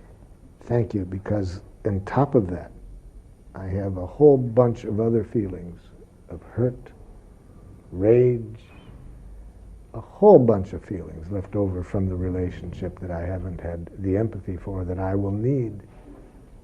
And these two together, the two together, this inner demand from my jackal, plus these resulting, still remaining feelings, all of that together makes it, I just don't want to give.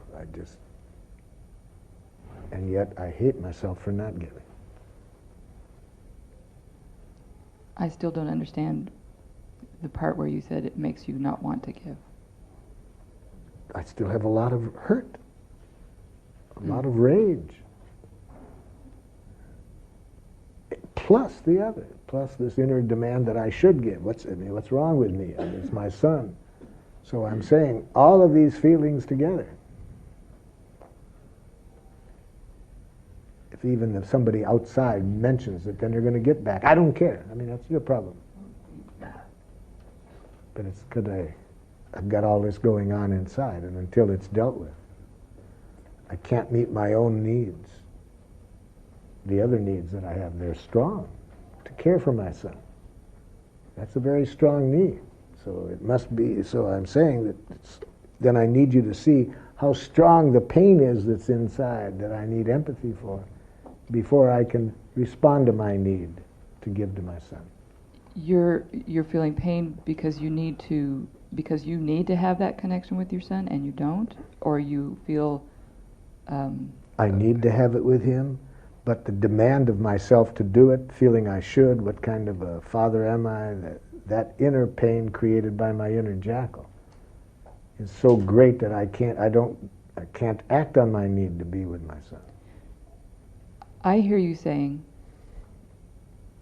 that you're where you are, working as hard as you are because you need to save your money, to buy land so that you can be self-sufficient and leave a legacy for your son, or maybe not a legacy, something for him. That's also going on. Yes, I would like to do that for many reasons. That's also going on. That's the easiest for me to talk about, because I'm the clearest about that. Yes, one way I can do it is by getting this land and making money and leaving a legacy. But the other stuff about not giving for the medical expenses now, not meeting with him, that's the stuff I'm talking about now. Right. What's behind that?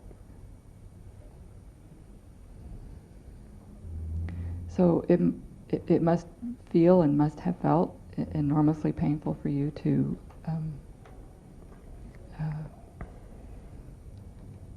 lose the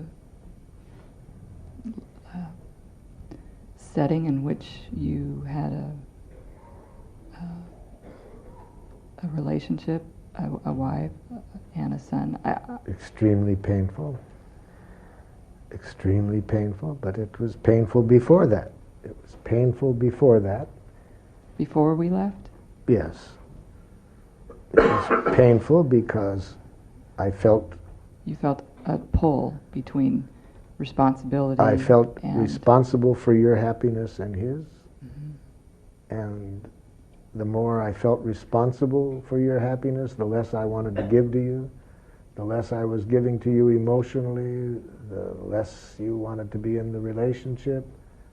So it was very painful for me already before you left. And your needs were certainly not your needs for love and being able to call the shots, or being free to come and go when you choose, were all not being met. That was another part of it, but the main part of it was that I felt responsible for your happiness. And so when you would let me know that how unhappy you were with the way I was spending my time and how much time I was investing in our relationship, I felt again this same dynamic. Oh my God, I'm responsible.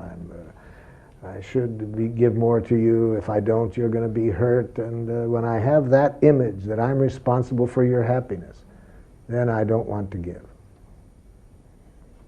So you felt a tremendous burden. I made it a tremendous burden because I had an illness, a very serious illness called male-itis.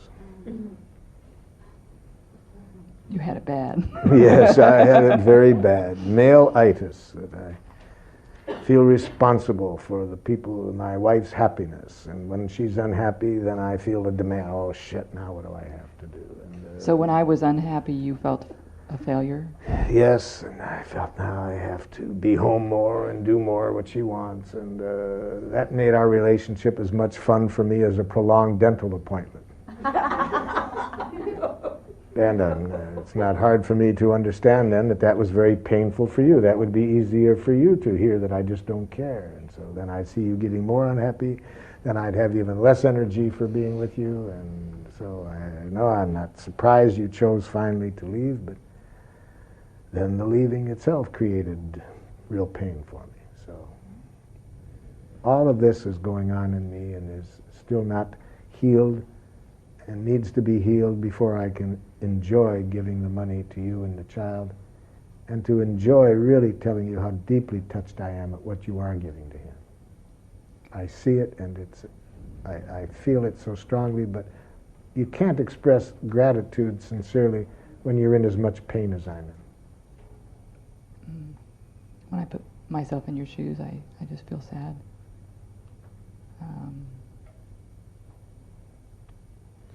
And that's precious for me, the empathy you've given me, that you feel sad.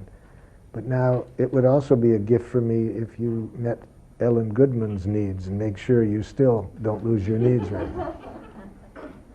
So you've given me what I need most right now, which is the empathy, your honesty, but don't think that means you have to give up your needs. Well, I also have a need to just trust in what we agree on and not feel the shaky ground of it ever changing. Yeah. I can understand that, and I mean it when we have this kind of connection, but then the jackals can get into me and I can lose it quickly.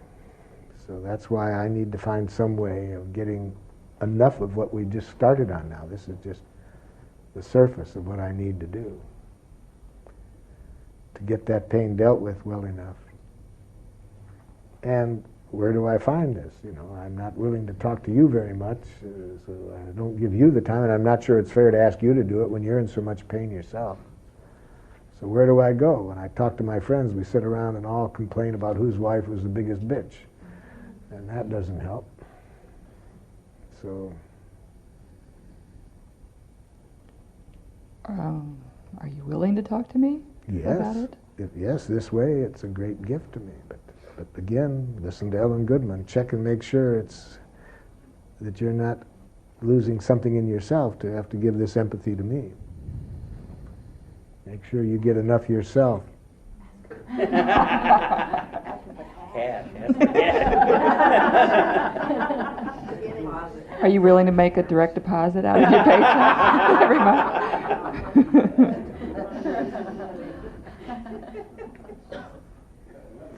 I don't want to go to court.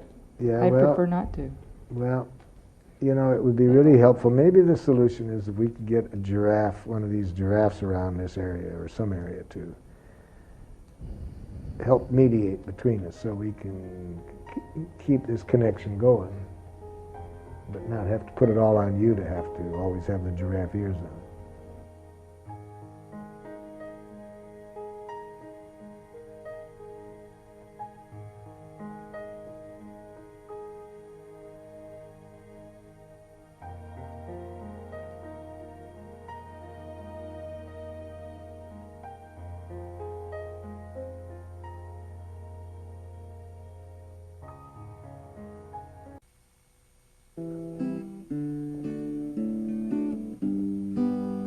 Yeah, I wish I could remember there's something of worth in me. When the depths of myself shows through and you say no to what you see.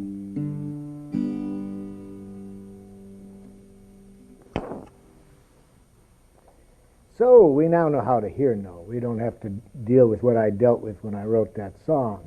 Giving our power away and reading in things like rejection and so forth.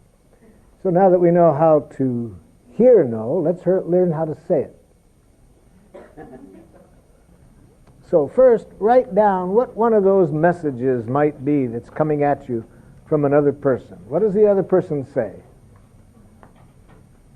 that would meet either one or both of those criteria? It would be a challenge not to lose connection with your need and get lost in theirs, or even if you didn't get lost, it would still be hard to say no to it.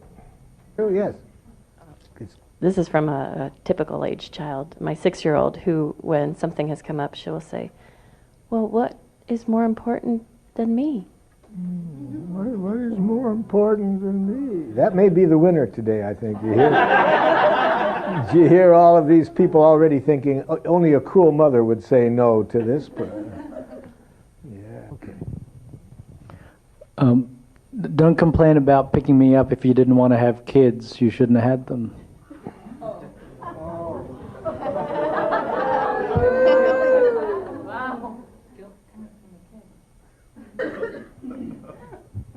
Anything that has a should, ought, expectation makes it real easy for me to say no. But other people might have trouble, so I'm glad we're getting a diversity here. So, other messages, yes. You said you wanted to, whatever it is. You said you wanted to. You said you wanted it. You said you wanted it. You wanted it, yeah. Okay, now how do we say no in giraffe? The first step is probably the hardest, and that is to show sincerely in our eyes that we received a beautiful gift from this request.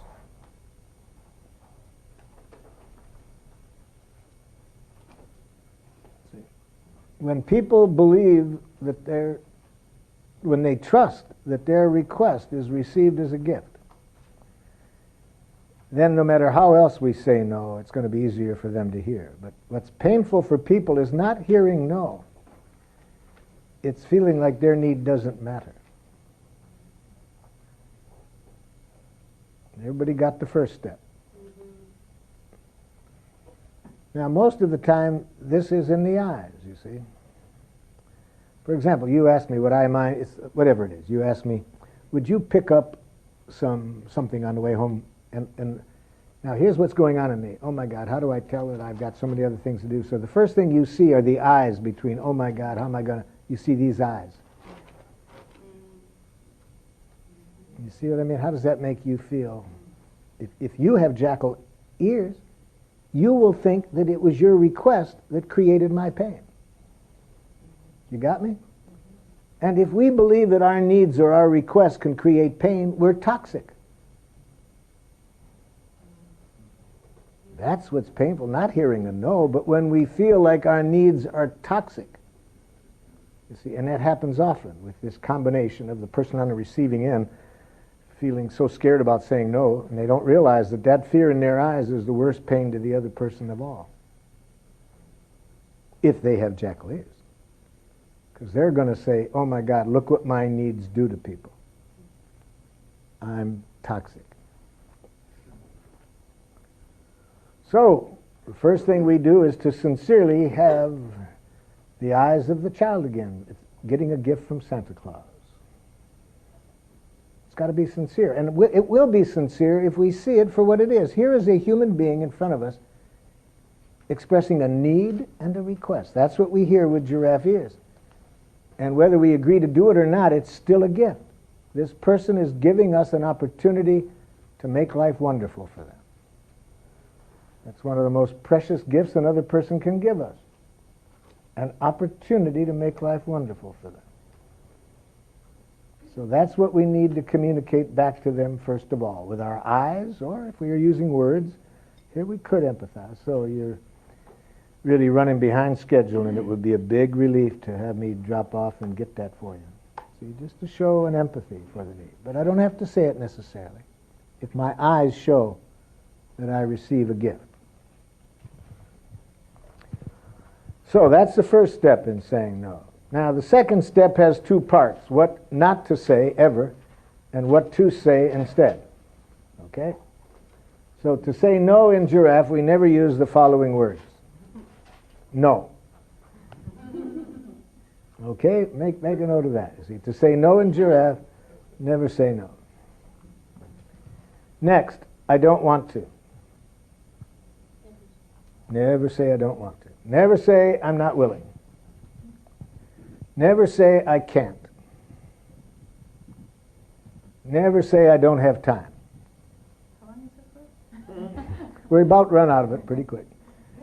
I don't have time. Never say it's not possible. Never say it's not in the budget. That's what not to say. Now, what do we say? We express the need that keeps us from saying yes. Notice how this is just the other side of how to hear no. Notice we've been learning how to hear no by hearing what is that every no is a poor expressed yes. When a person says no, they're really saying I have a need that keeps me from enjoying giving to you right now. Okay, but now we're on the other side. Now we are the speaker. We want to make it easy for people to hear that. And so we say the need of ours that is keeping us from saying yes. Yes. What if you really have an absolute no, if you put out a need that is preventing you, and if they fill that need, all of a sudden now you're the next need and the next need, and the real answer is no, never. You probably haven't gotten down to what's really been the need behind the no to begin with. What is the need behind the no that keeps you from it?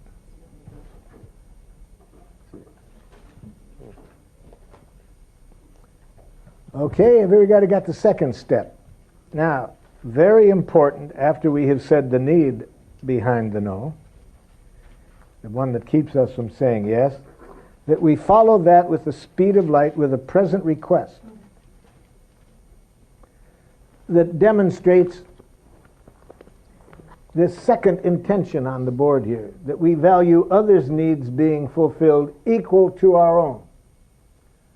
So we have just said the need that keeps us from saying yes. Now we make a present request that searches for a way to get everybody's needs met. See, we don't just stop and say, no, I've got this need I'm going to take care of. No. We're still equally interested in the other person's need getting met as our own.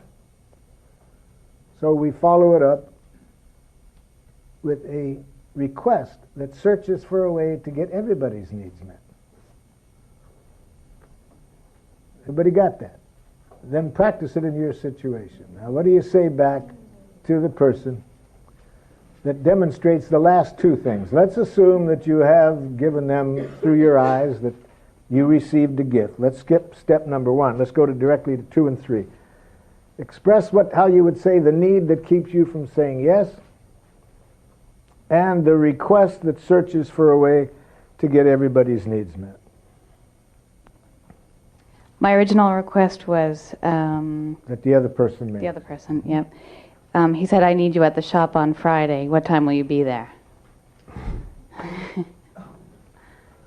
I need you at the shop on Friday. What time will you be there? Okay, so that's what this jackal just said, and let's hear what you say back to the jackal. So I would say, "I have a need to protect myself from the frustration I feel when I'm at the restaurant. Would you be willing to try working without me and call me only if it's unbearable?" Mm-hmm. Okay, now if this person that's giving him a chance to meet your need, if he can enjoy doing that to protect you, and he might, seeing that, might be willing to risk it himself. It would give him joy to meet your need. Maybe not, but at least you've shown that you're interested in what his needs are, whether this would meet his needs to do that. Fine. Who else has got one? Yes. I'm afraid I haven't got it very well, because... Let's hear that first one again. It was a dandy, if I can remember. What was the jackal's response? It was my 6.5-year-old daughter's response, her request. Her parents are coming to San Francisco to the NVC conference. Mm-hmm. Now you're trying to make me feel guilty. And arrangements have been made for her to stay the night with a friend, and she has known about it and looking forward to it. And the night before, she says, "Don't go." Don't go. And I say, "I'm going to a class that's very important, and I'm going to be learning some wonderful things." "What's more important to you than me?" What's more important to you than me? I said, "You're very important to me.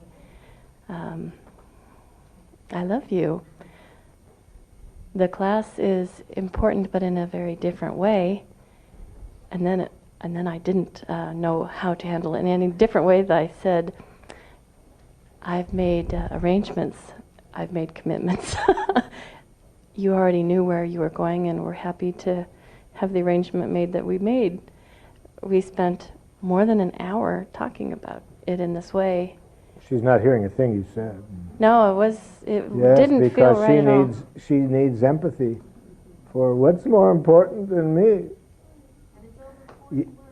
You said you are important to me, which is a jackal statement.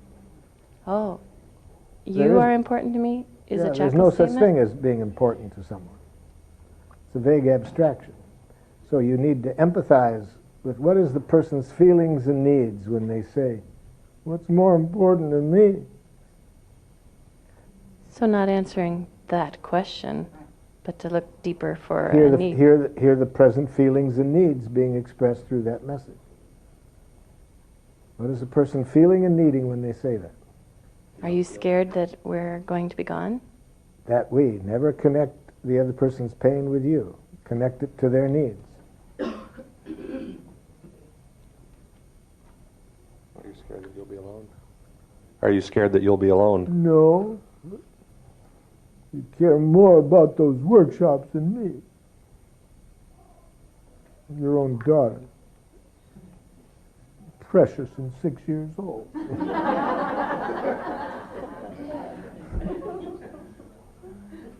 I don't need to help this 6-year-old. I don't know why I'm doing that. It's not necessary. Feelings and needs. Feelings and needs. She needs empathy. You're feeling sad that you think something is more important? Don't ever hear what a jackal thinks. Don't encourage them to think. See? What is a need? What is a need behind you think that's more important than me? What's the need?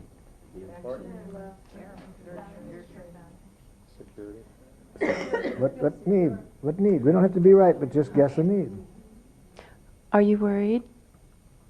Because you need, what does the person need? Because you want me to be with you? No, that's a request. That's a strategy. You want me to be with you. What's the need?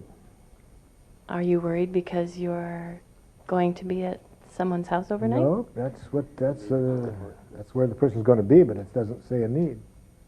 Need to feel safe. You need to feel safe? I'm safe, but I'm safe. That's not it. Just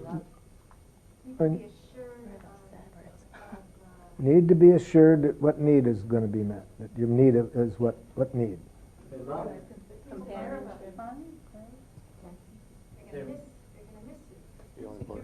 How would we put this in words that a 6-year-old would understand? Do you care about me? Are you feeling sad and need reassurance that you're cared about, that you're valuable? Yeah.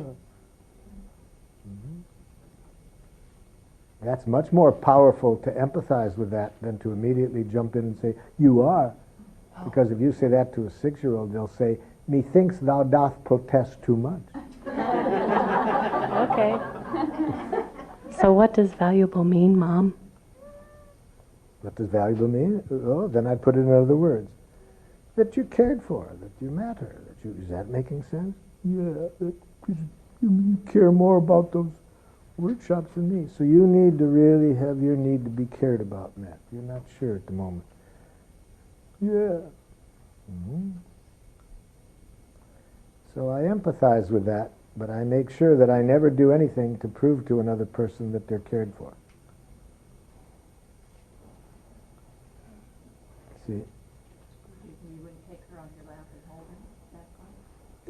her? I might take her on my lap and hold her. I might agree not to go on the workshop, but not to prove that I care for her. Because if I do anything out of that energy, the child will pay for it. See, if I'm a giraffe, I never do anything for the child. Giraffes never meet anybody's needs but their own. They are self-full. Not to be confused with selfish, not to be confused with selfless. Self-full. I might stay home if I would enjoy contributing to this child's happiness, if that would meet my needs to do it. But not if in any way I felt giving in, not in any way to keep the child from interpreting that they weren't loved. That isn't going to meet anybody's need. I might stay home, but not to prove that I care for them. Actually, what the person would need is that empathy that was just given more than anything. And then they need to trust that what comes back is honest. So even if I spent quite a lot of time with her saying, I'm really sad that this is making you feel so unhappy, that wasn't very helpful. If that was done second, it would be different than if it's the first thing she hears. Because if you start with, I'm sad, that's sympathy, not empathy. I'm saying we need to start with empathy. When we say, I'm sad that you feel that way, I'm talking about myself.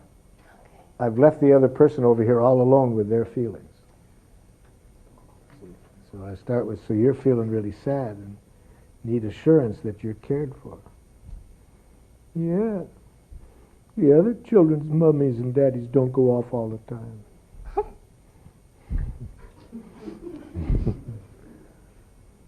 Yes. So don't defend yourself and say this is only the second time in your life. Never, never hear what another person thinks.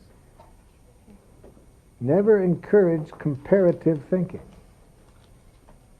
See, this person's already learned what we teach many people in our culture, to compare themselves to others. Look at most of the ads, you see. They're all taught us to compare ourselves to some ideal, you see. The danger of that. If you don't know how to compare yourself yet, if you didn't learn that jackal trick, read Daniel Greenberg's book, How to Make Yourself Miserable. He even has exercises in there to teach you how to do this. He shows a picture of a very beautiful man and a very beautiful woman with all of their measurements on the picture. Oh. The exercise is this. Take your own measurements, compare them to these beautiful specimens, and think about the difference.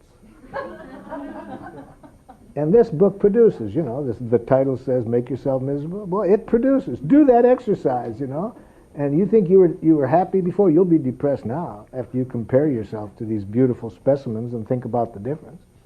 And you think, in fact, you're as depressed as you'll ever get. You turn the page and he says, now this was just a warm-up. Because we all know that beauty is not important. Now let's compare ourselves to others on something that is important. Achievement. And how does he do this? He claims to have pulled several people from the phone book for you to compare what you have achieved at your stage in life with what these people did. Now here's why I get a little suspicious of this guy. He says he pulled him from the phone book, but the first name he pulled was Mozart. He says, now this gentleman Mozart, by age X, I think 8, had written several pieces of music which have lasted over the centuries as masterpieces. By age 8, he could speak 4 languages. Now compare what you've achieved in your life with what Mozart did at age 8. And think about the difference. You see, so no, we don't want to encourage this poor child to think in that comparative way. So we don't even want to hear the thought. We want to translate it into a need. See? So you're feeling really sad and need reassurance that mommy and daddy really care for you. Yeah. Mm-hmm. That empathy is what the person needs more than anything else. You see? That demonstrates more the caring than, but I do. You see? It's hard sometimes to hear a question and not answer that question. Yeah. So what you're saying is listen for the need behind it.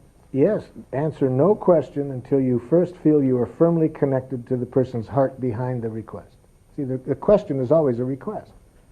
Never respond to a request until you have first connected to the need. It takes all the joy out of doing anything that people want if we don't see the need. Okay, now, say the need. Now, after the empathy, you might have more chance of being understood. So say again, what is the need that keeps you from saying yes? In few words, this is a 6-year-old. What's the need that keeps you from saying yes?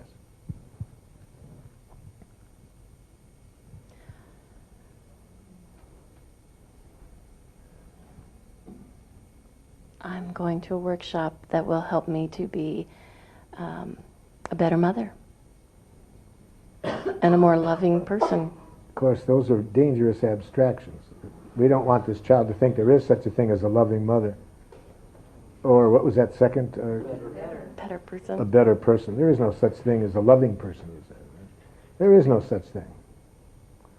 So we don't want to be abstractions that don't exist. We want to do something real in life. So you want to learn ways of connecting in a more loving way with her. That's possible, but it's not possible to be a loving mother. Okay. So I'm going to I'm going to San Francisco to learn better ways. I have a need. Oh, because I have a need to learn better ways for connecting with you in a loving way. Could you tell me what you heard me say? Could you tell me what you heard me say? You want to learn to connect with me in a more loving way. That's right. Then you'd stay home.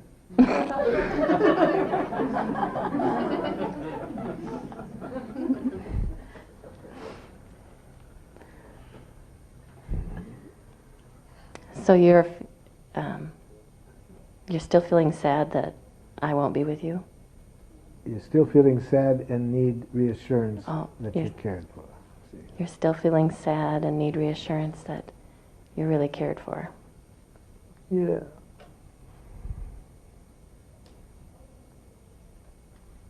What can I do that would help you feel that way? Stay home. I'm sad about that you think that. I would like to see some other way that would work about meeting that need. Because I'd like to find a way that could meet your need and mine. See, I'd like to find a way to meet both. I wouldn't say this to the child at the moment until I could figure out how to say it to a 6-year-old. But you see, if I meet the child's need and not mine, the child's going to pay for it.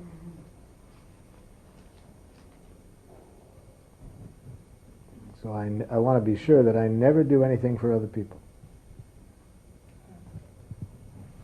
The other person will pay for it. So could we find a way to meet both your need and my need? What do you mean? I'd like to have some other way of having you feel cared for, other than having to give up what I want. Could you tell me what you hear? I don't know what you mean. How would you feel if I said that you love me, that you give up wanting me home? How would you feel? I wouldn't like it. Yeah. So I'd like to find a way that we can both get our needs met. Yes? I would say this is school for me, just like you go to school.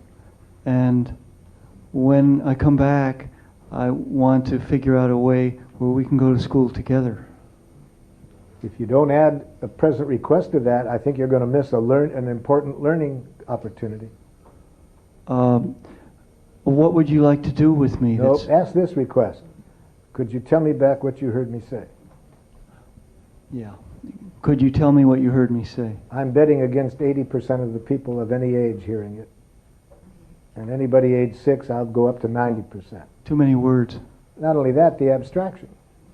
Oh. I'll bet you that most adults would take three tries before they could get that. Yeah. And we're not going to learn that unless we learn to check out whether message sent is message received. We can go through life throwing out thousands of messages that don't register, use far more words than we want to use and the other person wants to hear. We don't learn that unless we keep asking, could you tell me what you heard me say? Yes. I'm finding in many situations that I will ask somebody to tell me what they heard me say, and they will be able to repeat the words, but the energy is not even remotely what I would like. Any suggestions what to do then? Yes, I still get my first need met, but then almost any time after I've been understood, especially about when we're talking from the heart, my next request is I'd like you to tell me how you feel now. So then we'll deal with why the energy isn't too good. But I first wanted to find out whether the message was received. Okay, they've heard me. But now I need to know what is the feeling behind that energy. I understand that, and that in many situations makes me skip to that question directly, because I don't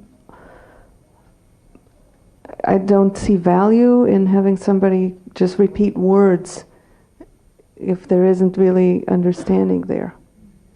Well, I do see it in some situations, not all.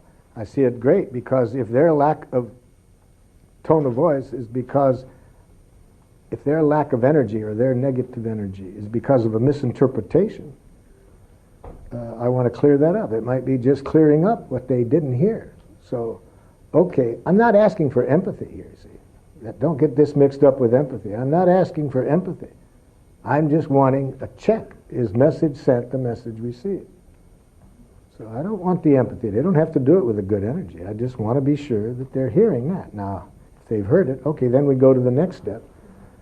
What's going on in them? So my son says, I'm trying to leave the house, and my son says, Ima! And he's crying. And of course he doesn't want me to leave. And I'm still struggling with how to explain my need to do other things to a 19-month-old. Mm-hmm. I can give him the empathy, in other words. I feel good about how I give him empathy, but I don't feel as much clarity as I would like about expressing my own needs in that situation. Yes. I don't know how to do that either in a way that I can be sure the other person hears it. But I do believe that if I'm saying my needs, I come out of a different energy. They'll hear a different energy than the other things I'm likely to say. I told you. So if I'm at least in touch with my needs, I think that the energy will be different. So I'll say it, and then also aware that even if the person doesn't understand those words now, their language will be much different at age 6 the more they hear this language now. So even though they may not make it out, the hearing of it, I think, is still important. So I'd still say the need. Could you tell me better? I don't know. So they don't maybe hear it yet. Okay. But then I would empathize with them. I don't know much else to do.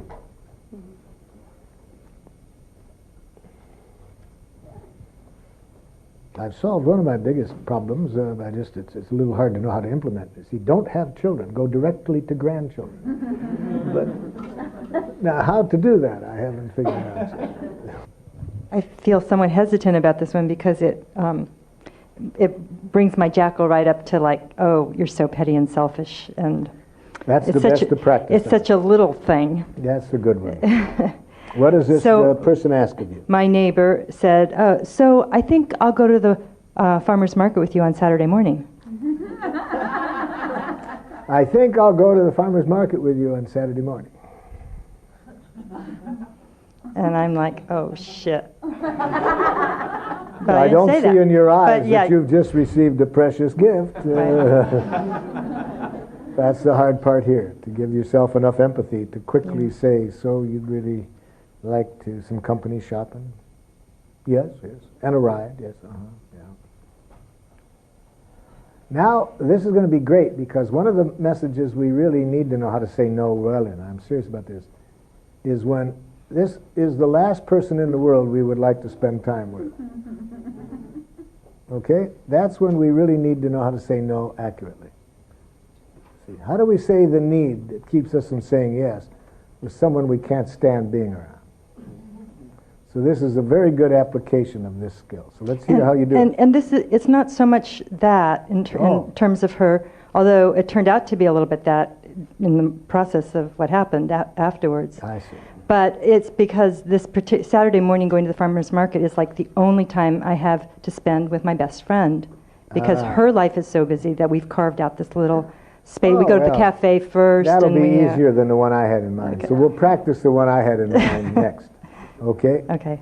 So now say the one that you just did. Okay. So she said, I'd like to go with you. I look forward to going to farmer's market with you on Saturday. I want to say that would be really nice, but... the eyes would say it. If you do that first part, or out loud, so yeah, you'd really enjoy going to the market with me. Yes. Then you don't have to say, I understand, but. Now you can come right to the but. Now say the need that keeps you from saying yes. So I'd like to say yes, but do I say that? No, I don't say that. Here's the need that keeps me from saying yes. Here's the need that keeps me from being able to say yes to that. Yes. Saturday morning going to the market is the only time that I have to spend with my best friend. That doesn't say what the need is. And see, the clearer we can say the need, the easier it is for others to give. They have to have that need in mind. What need am I meeting? What need am I fulfilling?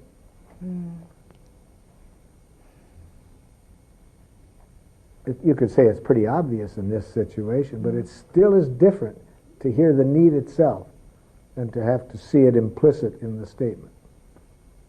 So I have a need for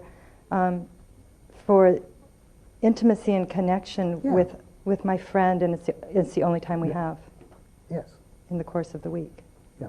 Now, present request. So I understand that... Just right to the present request. So I'd like you to tell me. I'd like you to tell me if...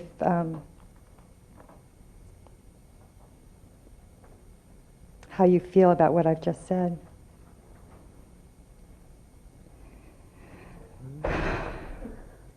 All right.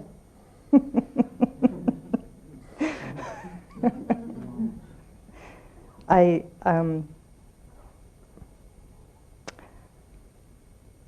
sense that you're feeling sad. It's not the first time I've been rejected.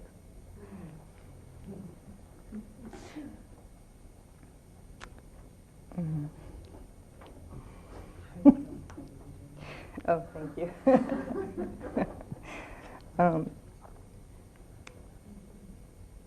Are you feeling sad because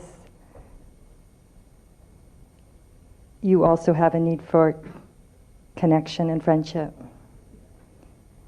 Wonderful. Yeah. You didn't get caught up in the rejection imagery, which is how she's interpreting it as rejection. You heard the need behind that. Yes? Jackal, did you interpret a rejection? Yes, of course. How else could I hear it? If you interpret rejection, you'll be rejected. What do you mean?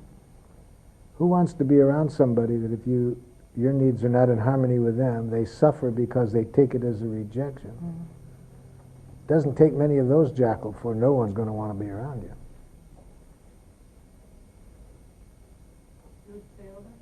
No, no, no. I'm giving a little panoramic view of how dangerous it is to even believe there is such a thing as rejection. Actually, this was gentle. I wrote it in a poem once, much more viciously. It's a short poem. It goes like this. Nobody wants to be around me. That's why.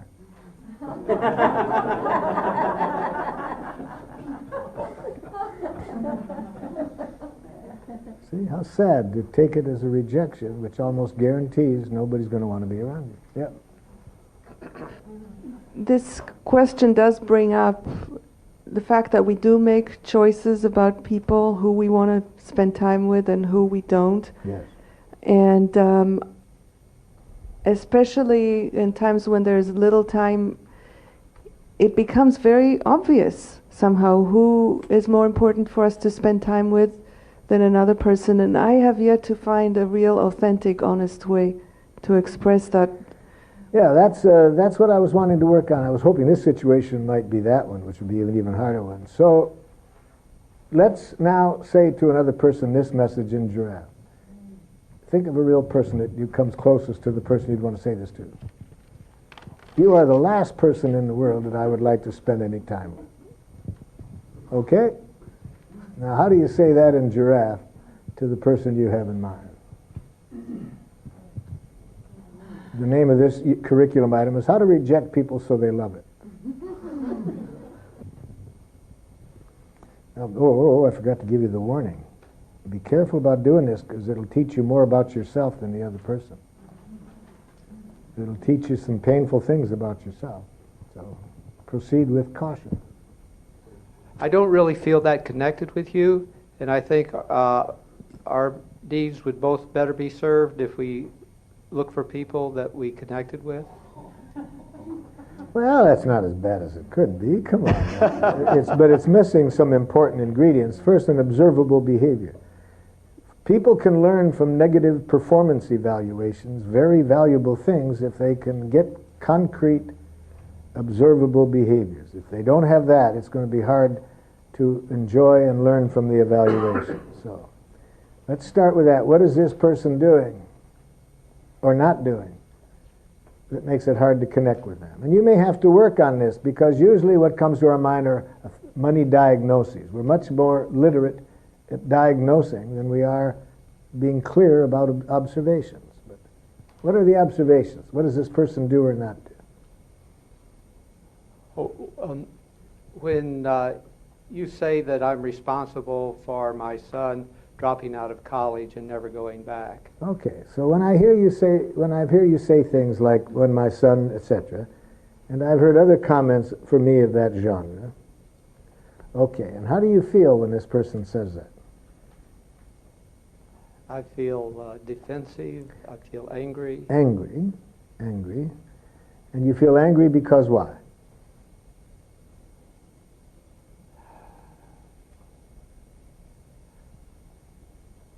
I feel attacked. You interpret as an attack. It's not a feeling, it's an interpretation, and that's why you're angry.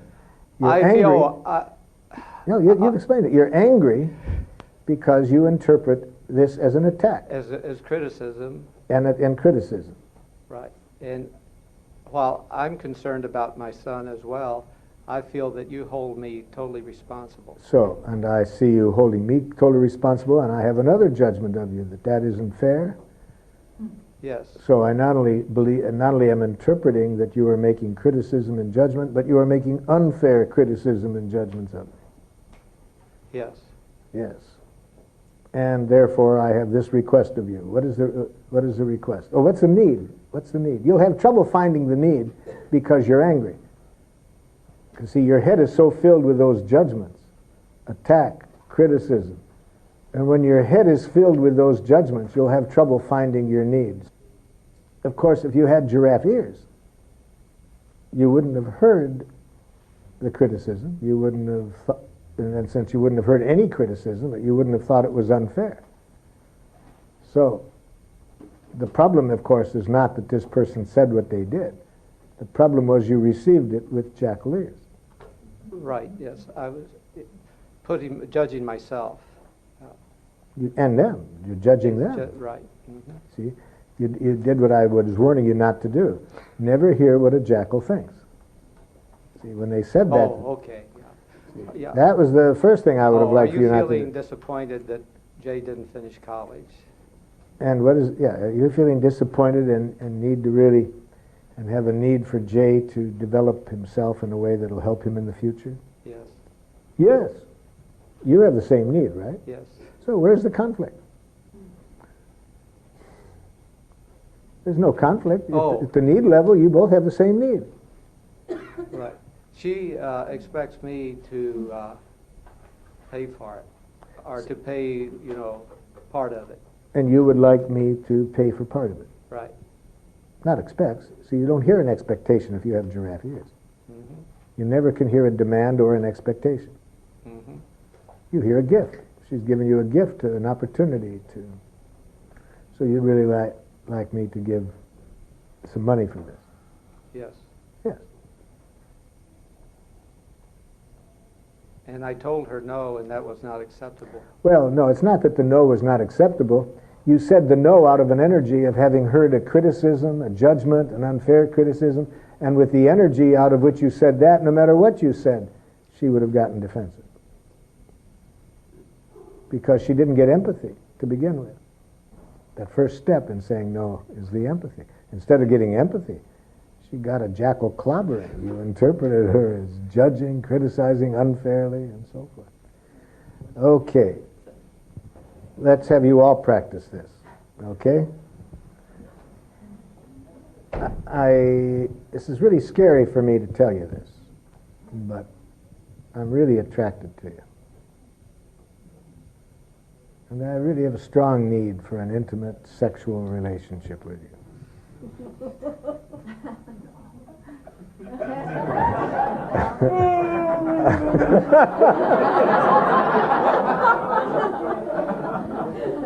Would you be willing to invite me to your place this evening?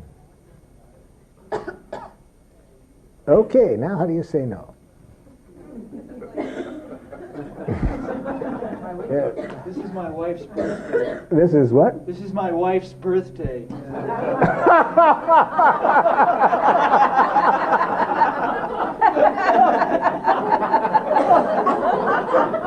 And bring her too.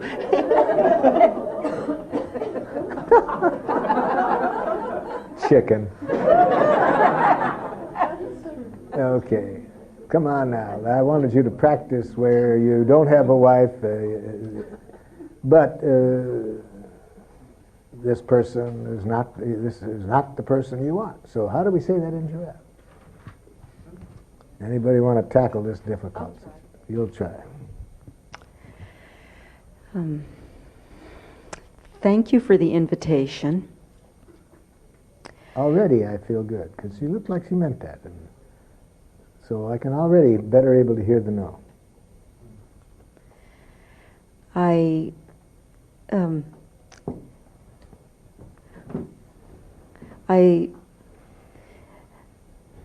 sense your feeling for me is sincere.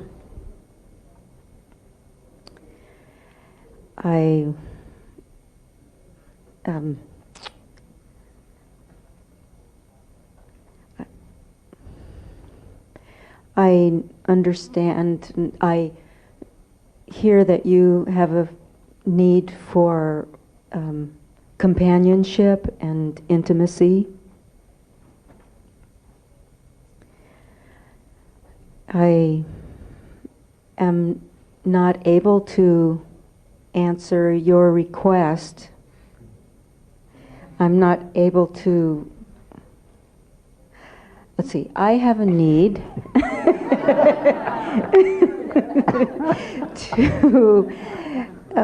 to honor my commitment for monogamy, and I would request that we find another way of having a friendship or having relationship. Perhaps we Seems could. like it got all those ingredients into me.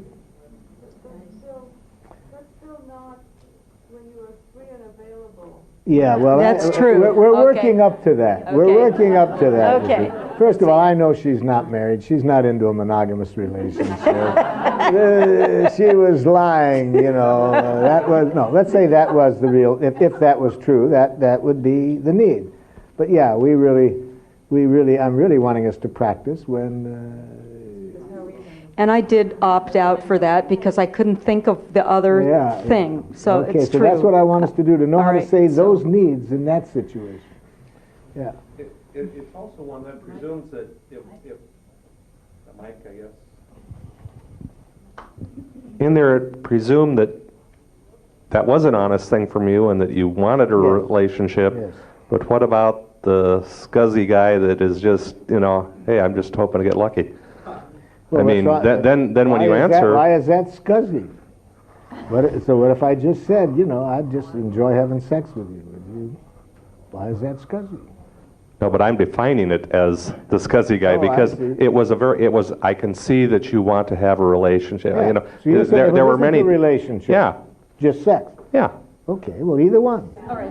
Yeah, she can't wait to say no to me when we get down to this level.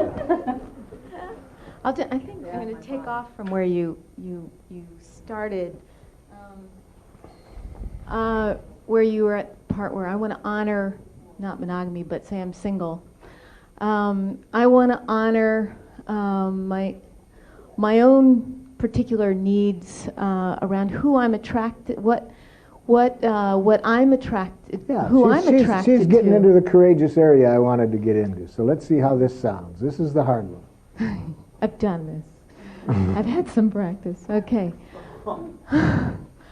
I want to honor. I've had some practice on the other end. So I've heard more than a few thousand no's in my life. I'm in trouble.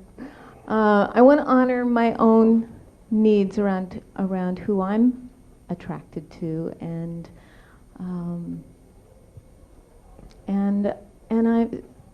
I'm not interested in having sex with just anybody who asks me. So.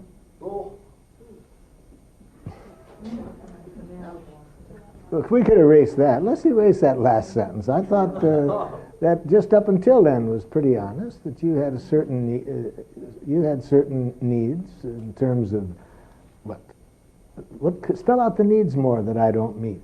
Not attractive in what sense? Spiritually, physically, all of the above, none of the above. In what way don't I meet your needs? What needs don't I meet? Do I know this person?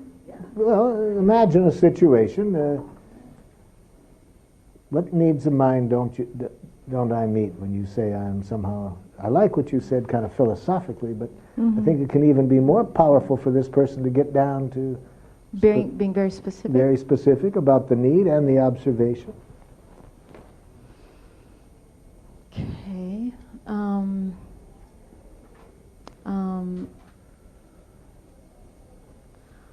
I experience, I'm aware that I need someone who has tools in communication. I'm glad you said in communication.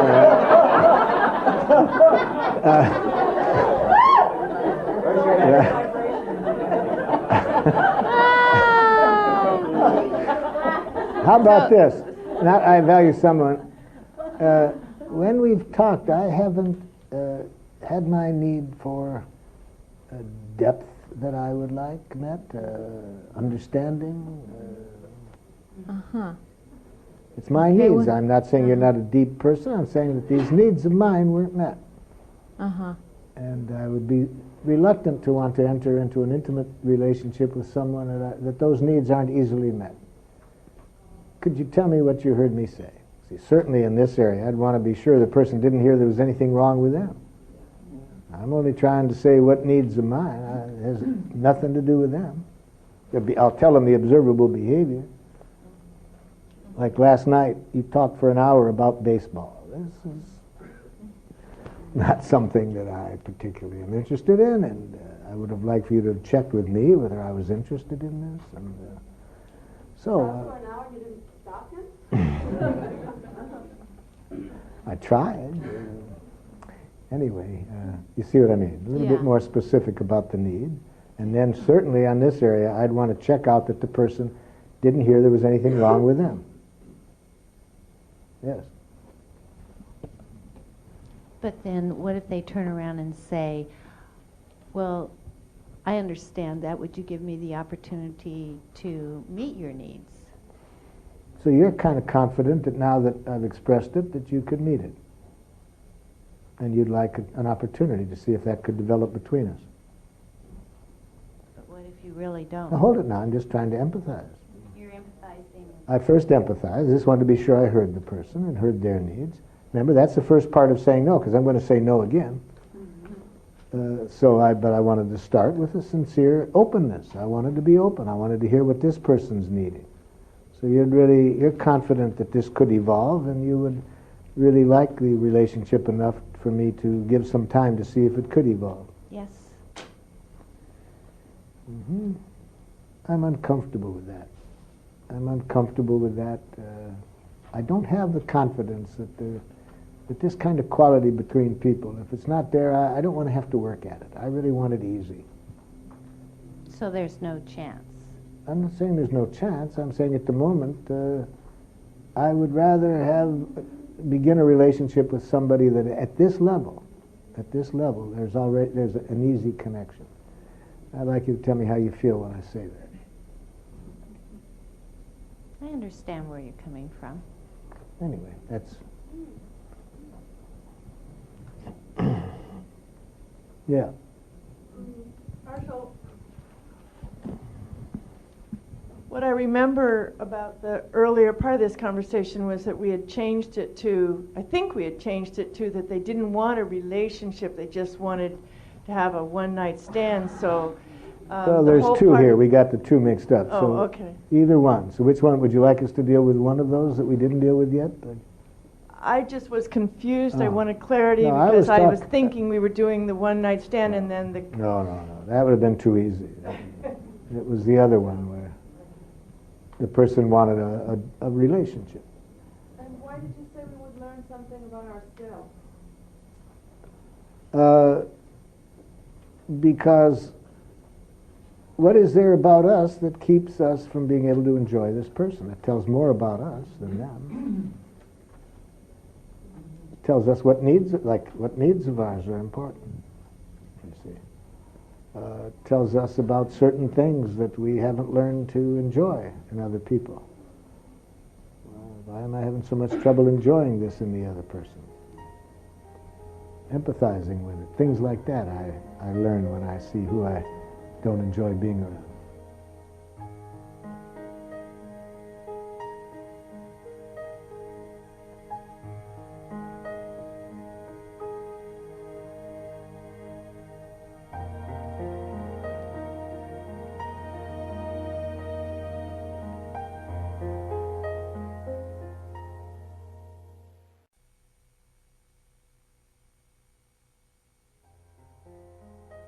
I mean, we have halls of fame for everything in the United States, right? But why not a giraffe hall of fame?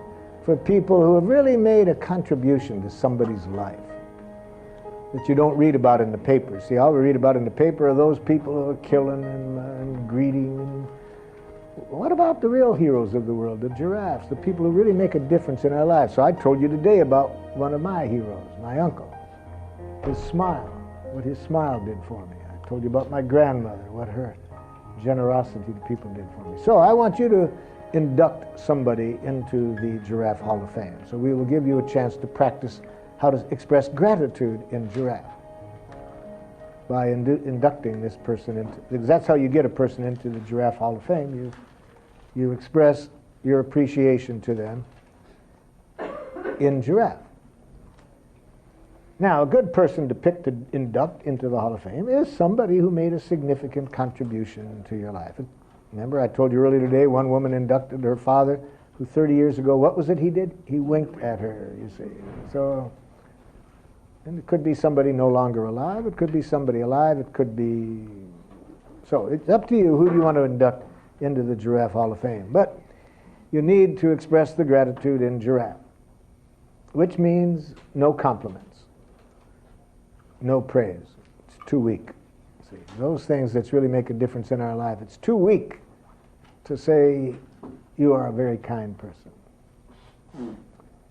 No. If you really want to make it a powerful expression of gratitude, we need to make three things clear in our expression. Now again, I earlier said we can do it in idiomatic giraffe, like that student did to me when he said dictator.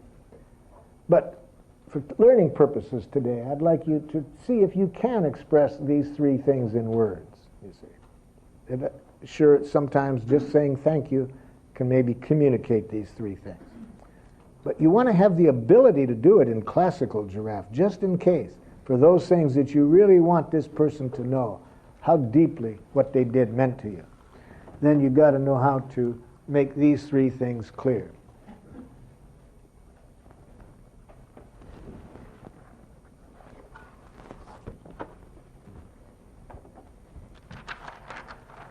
First of all, the observation. What the person did that enriched your life. Present feelings, right now when you're inducting this person into the Giraffe Hall of Fame, when you recall this, even if it happened 70 years ago, how do you feel right now recalling this action? I feel. What need of yours was met?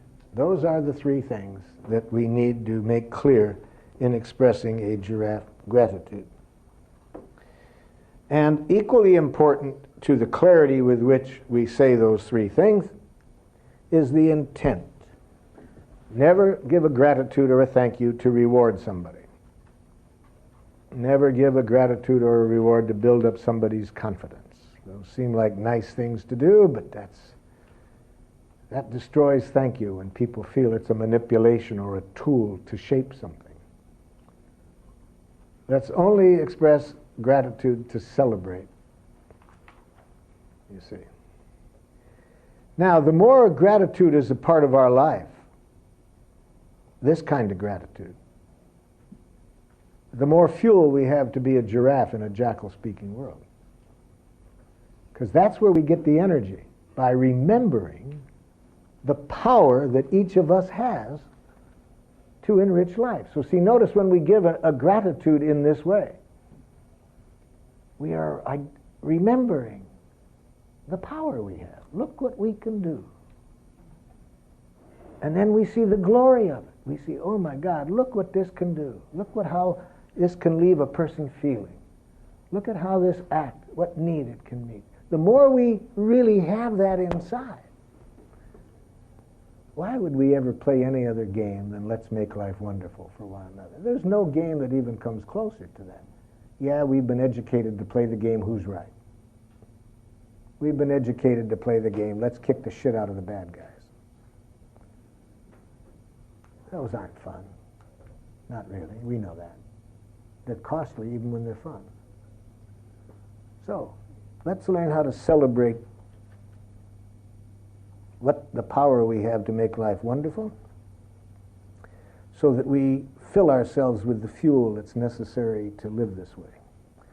So, whoever wants to start, this will be the person. And this will also then watch how this other person receives gratitude in a giraffe way. That's equally important as knowing how to express it. It's equally important to know how to receive it. So you will induct this person into the Giraffe Hall of Fame, and this person will demonstrate how to receive gratitude. So who's ready to induct somebody into the Giraffe Hall of Fame? Okay. I already expressed this to John earlier, but I want... John is here? So I already expressed this to John earlier, but John is here? Yes, John. Oh, John Kenyon. I just wanted to do John it... Kenyon, you're the giraffe. You have to come up here and receive your own gratitude. So. He's busy working. Come on up here. You got to come up here, and you're being inducted into the Giraffe Hall of Fame. Yes. So. Where do I? You sit here, and he's going to induct you into the Giraffe Hall of Fame. So this morning when I parked my car out on the drive, and I was worried about whether I had to have a sticker on it, and I was checking with the lady and so forth, and I saw lots of other cars without stickers, and I was worried about everybody else getting tickets. And when I got to the top, there was John. No, talk to him. There was John. No, there you were. There you were, standing there, obviously being there to take care of people and to see that they weren't going to get tickets, and that was, I felt so relieved and so delighted knowing that you were taking this extra care of me and everybody else here with respect to the parking, and I knew it was just such a symbol of everything you've been doing to make this workshop successful that I just felt such gratitude and appreciation, and I just wanted to thank you. Now, I'd like you all to tell me whether he received it in a giraffe way or not. Because if he did, you would have seen in his eyes that he was flying and dancing. Did anybody see his eyes? Was he, what? He was flying and dancing. He was flying and dancing. Then he received it, because to receive appreciation, the person saying it needs the same quality of empathy, because they're giving a lot from their heart. And if the person really sees it, they can't help but fly and dance. So if the other person is playing the jackal game of, oh my God, now do I have to live up to this? Do I have to, every workshop, do I have to stand out there?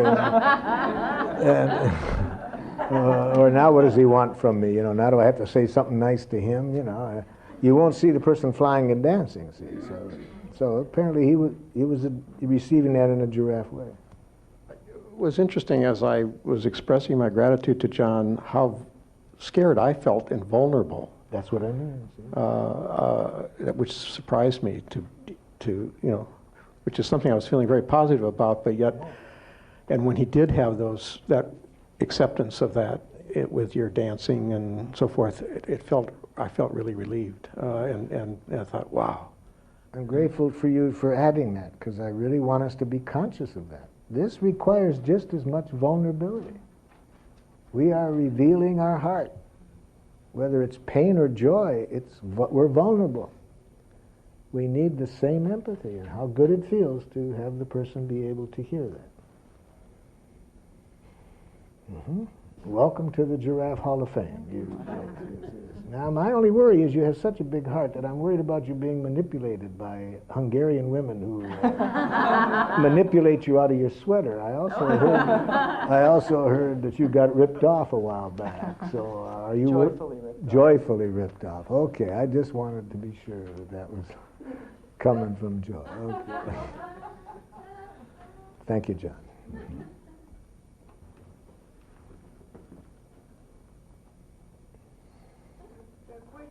Rick?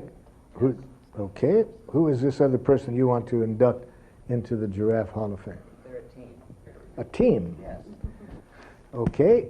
They're right here. Oh, then I don't have to get the puppets out. Okay, let's get the team up here. Who? These two? This team of two? Oh, yeah. This team of two. Well, let's get this team of two up here. Okay.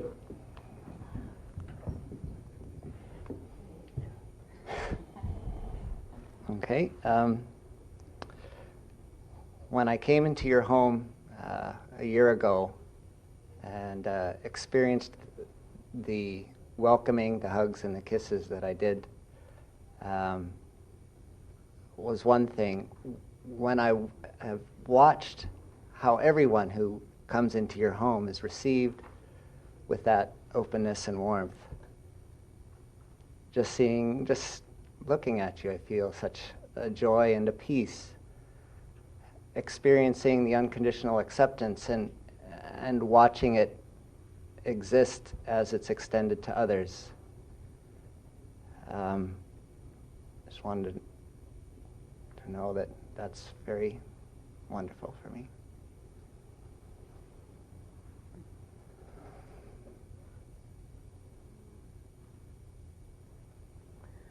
Welcome to the Giraffe Hall of Fame.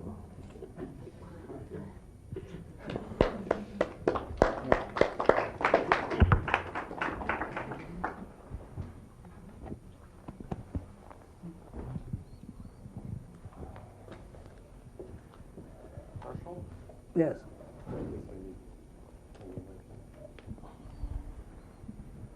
In both of these, I'm really seeing the observation and the feelings come through very much, but the needs, I'm kind of looking for where. Yeah, let's get the needs a little sharper in this last one. So, Rick, how could we say the need in there? The need for acceptance? So the need for acceptance and the way they greeted people, and I think the need for unconditional love. Just, yes, that you could be accepted and loved And as you are. I mean, I hadn't done anything. There was no Just behavior. When people walk into their house, the first step is, you are home. You're welcome. Mm-hmm. And, chocolate chip cookies. Yes, Kids' we've had noses. several people are requesting the address. Can we post the address? But we live south of Boston. Even better. Yeah, Hanover.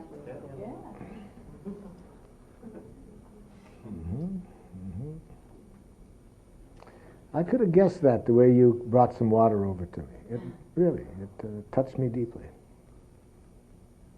It met my need just to feel cared for.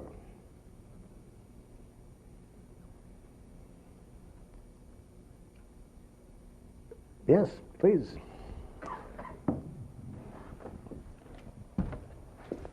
The person I'd like to induct into the Giraffe Hall of Fame is you. Because I've come to the workshop stuttering and trying to feel my way through how to listen empathetically to people and also express my own needs. And it made me feel a lot of confidence in the ability to grow and to gain a more understanding of something that seems very foreign to me. And it really has met a need of mine to be better able to reach out to other people with a whole lot of other growth inside me that can come forth. So I want to be sure that I've understood the needs that were met by our time together. Certain quality of connection between yourself and others that's very dear to you, and the need that got met was growth in an area that will help you make that connection. Did I hear that? Yes, that's true. Did I miss a part?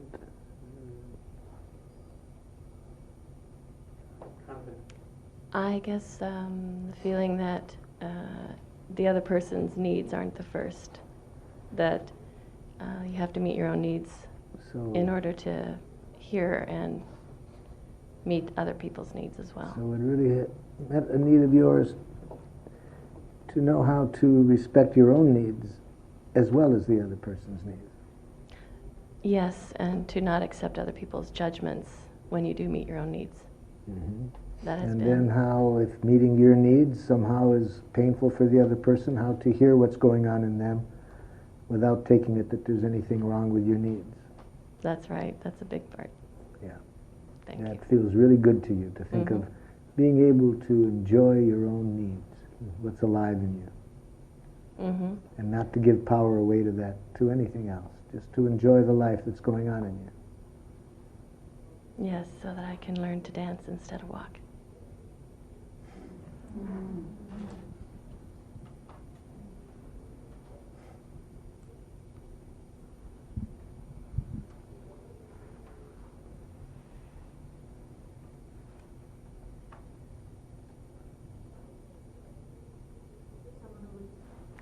Holly.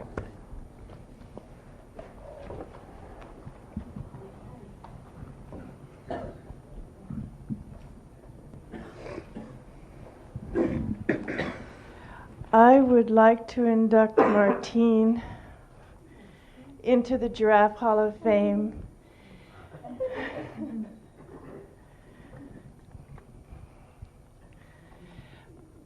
Maybe you stand over there. We get to do the full thing here.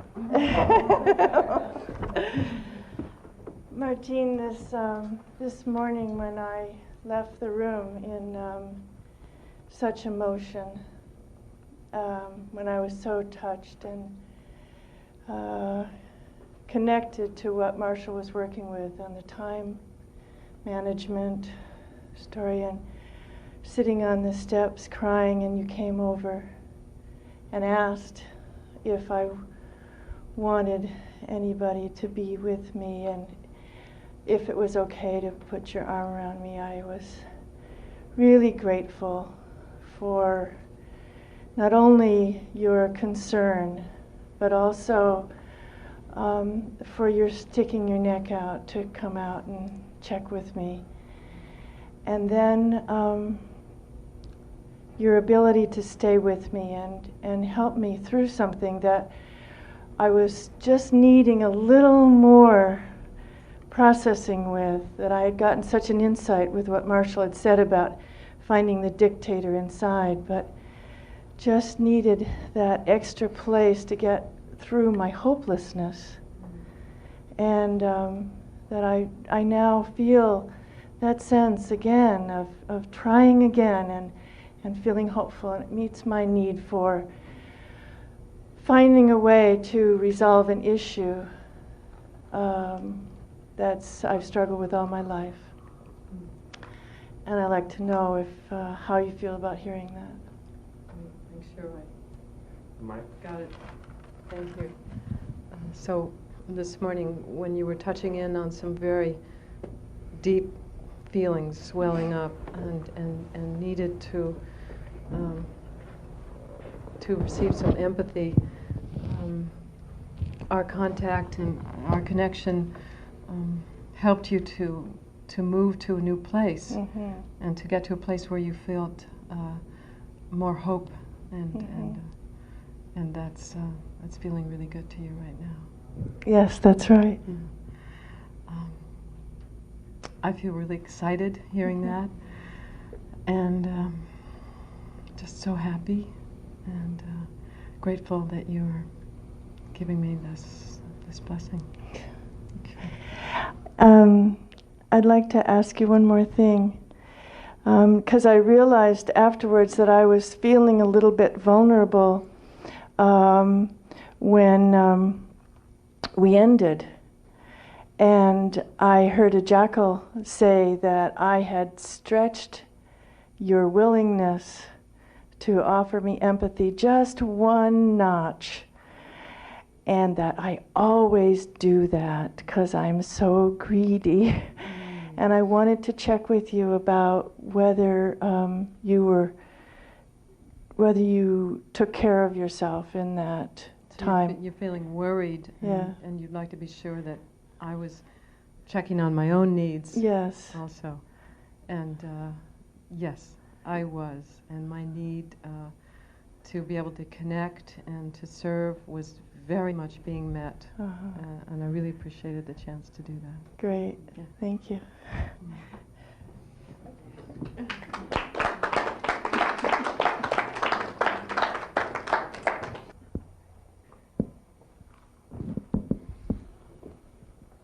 Pass it back, please.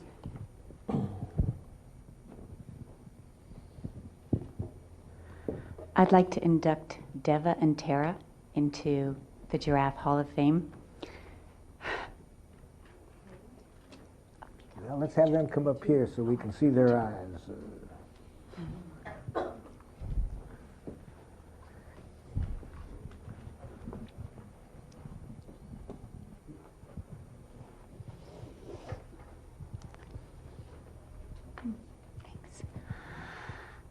Most recently, last night, they drove down to San Jose. Speak directly to them. When you drove down to San Jose from the workshop, and you were very tired, having just gotten back into the country the night before. And you still welcomed me and processed with me all the wonderful things that had happened yesterday, so I'd be able to really get the most out of today. And then in the morning, when you were both so present in the car with what was actually going on inside you and unwilling to compromise a bit or to speak in any other language than giraffe to each other as you worked that out. Just the latest example of your giraffeness. Welcome.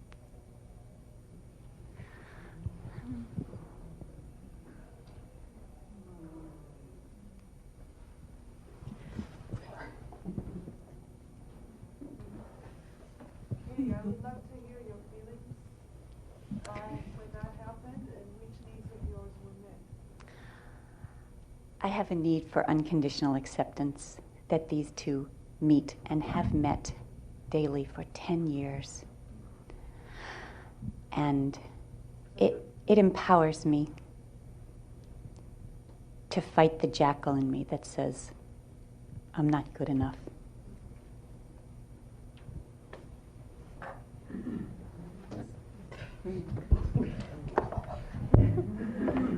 Hey, wait a minute, Giraffe. Wait a minute. Now, we want to also learn about, you did it beautifully how you received it, but it's obvious that it's not easy. So what goes on in you, Giraffe, that makes it so, what's going on in you both right now? Go ahead.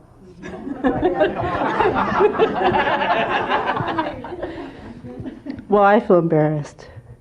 There's some embarrassment. Well, what's behind the embarrassment? So the feeling is embarrassment because why? What's the thinking that goes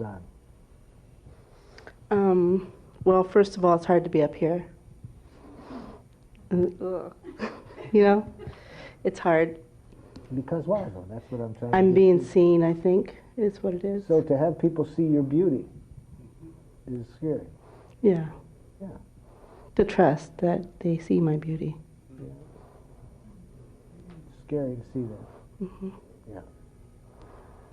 Another giraffe? I'm being taped. And so I'm embarrassed about that. And for 2 days now, I've been sitting back there thinking, okay, I'd like to get up there, but I'm way embarrassed about that. So.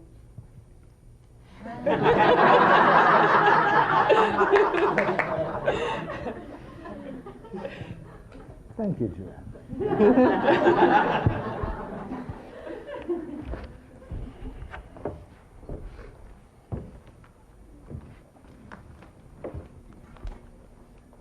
Please.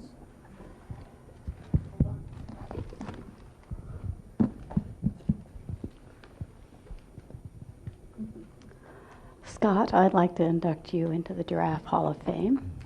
Let's have him come up here. Yeah, let's see him. Why should we make those other women suffer and not him? Right.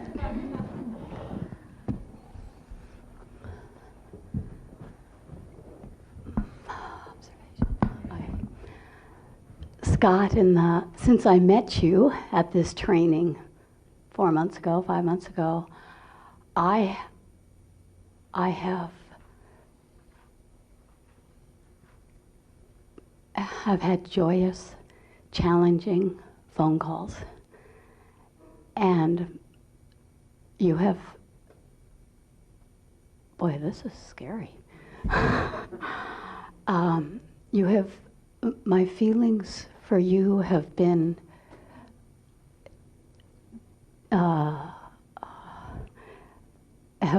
on this wonderful roller coaster, because our conversations delve into very deep, intimate levels of friendship, and that is very frightening for me, to trust and to go into those places where I have great fear.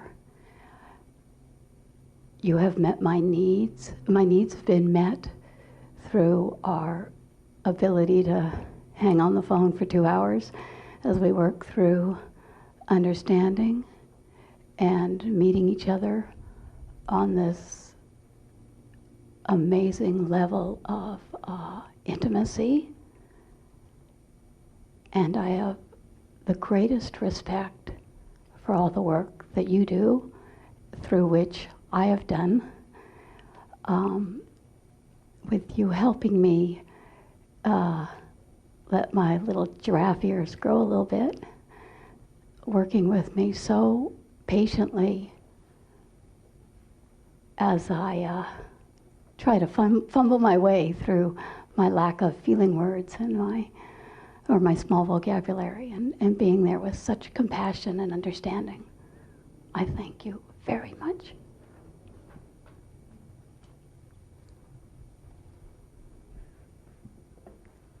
When I hear that, I feel a little embarrassment, because being up here and hearing those words, and also a lot of uncomfortableness, because I'm not used to being in the situation where I'm receiving gratitude in front of a lot of people, or receiving gratitude much at all.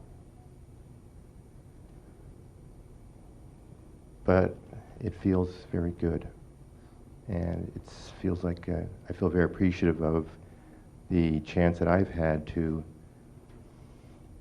support you and receive support from you during a very challenging period of my life, the last 4 months. And it's met my need for companionship and for challenge and for discovering different levels and ways of friendship.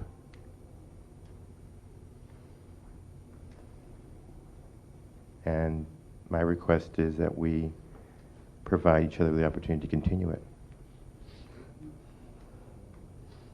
Mine too. I don't have any trouble understanding how it would be not easy to take that all in, because for me, one of the hardest parts of this whole process is to receive gratitude in what I would consider a giraffe way. And for me, the mechanics of hearing the feelings, the needs, is a part of it, the empathy. But there's another part of it that I think is also important, but this is the part that gets confusing for me. To hear and take in an appreciation like that, I think would take me a lifetime. You with me? But she said it's meant. I'd need a lifetime to relish that, to celebrate it, to think that the calls, what I did on the phone, that it could have meaning in another person's life of that kind. So what I'm learning to do is very important. Each day I take some time to create a gratitude journal. And in the gratitude journal, I first express gratitude to myself in classic giraffe. I identify something I've done that day, or maybe some other time, but usually the day before. I try to think of at least one thing that I did that I want to celebrate. And then I write down beneath that how I feel right now thinking about it. And third, what need of mine was met. But now comes the part I'm getting to. The next, I not just want to see that, I want to celebrate it. I really want to celebrate that I have that power, that I can do that, create that. And I draw a little flower by what I do to start the celebration, just to remind me, don't just hear it, but celebrate it. One gift I received that's helped me to learn how to do this better from my friend Nafez Saleh. He's a Palestinian. And when I brought 8 Palestinians and 8 Israelis to Switzerland in 1990, trained them how to work together and use giraffe in the Middle East. At the end, he gave me a precious appreciation, but he wanted to do it in his style, not classical giraffe. He's a Sufi Muslim, so he said, could we do it in my way? I said, sure enough. So he wanted to, we locked thumbs, and then he looked me in the eye and he said, I kiss the God in you that gave you the power to give us what you did. And then he, well, that helped me receive appreciation, because until then I got caught between these two poles of false humility. Oh, it's nothing. And Golda Meir helped me get rid of that one when she once said to one of her, when she was the Israeli prime minister, she said to one of her politicians, don't be so humble, you're not that great. So I knew that wasn't the one I wanted to do. But at the other end, it didn't, the idea of thinking I'm great, that doesn't ring. But Nafez helped me. No, it's neither of those poles, but I was given something I could give. I want to celebrate whatever I was given that I can give. That feels right, so that's what I like to celebrate. I really like to celebrate what I was given that enables me to do this. So next, I like to also think of things that other people have done the day before and celebrate it the same way. Right? What did they do? The thing we're practicing now. And how do I feel about it right now? What need of mine was met? And then I want to celebrate the power that that person has for them, with them. Now, the advantage of that part of the activity is about half the time I didn't say the thing to the person. And then this helps me also learn how often I feel things very deeply and it doesn't get expressed. So that's good for that. I want to learn about that because I don't want to keep these things inside. And then, of course, there's nothing keeps me now from expressing it to them, either if I'm seeing them that day or to call them up, whatever. But yes, one appreciation like that gives us, I think, if we really take it in and celebrate it, enough energy to stay giraffe for life. So, Can I have him stay there? you want to have him stay there, okay? Make that rascal squirm, yes. Before Holly picked you, I had also picked you to induct you into the Hall of Fame. When you invited me to join your group yesterday and sit with you at lunch and then shared with me about the death of your father, I felt blown away to find someone that had experienced so closely what I had experienced. And it met a need for me that I really never expected to get fulfilled, that someone would really understand what that all was for me. Thank you very much.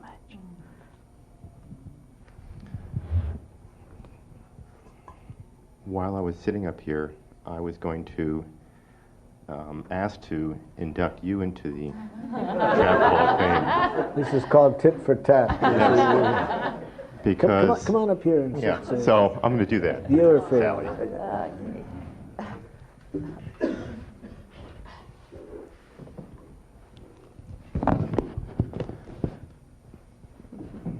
When I heard you say you share openly about the death of your husband just a few months ago, beginning of the day yesterday, it allowed me to feel more present here and feel more connected to the entire group, because I lost my father a couple of weeks ago. And I was a little reluctant in coming, knowing that I was going to stir up more stuff, and it's already pretty stirred. And when you shared how you were able to work with him over the last few months of his life, it brought me back to the time when I spent with him the last couple of weeks when I was on the East Coast, and how I was able to use Marshal's model in helping him transform his whole life in 2 weeks. Because he learned how to listen with trapped ears. So it was wonderful, and it met many, many needs for me, and to feel connected and to meet new people who are kindred spirits, and to share what I've learned. And my request is that you continue to be as open and as adventurous and as giving as you've been towards me. Way to go. I will do my best. Okay. Thank you, Scott.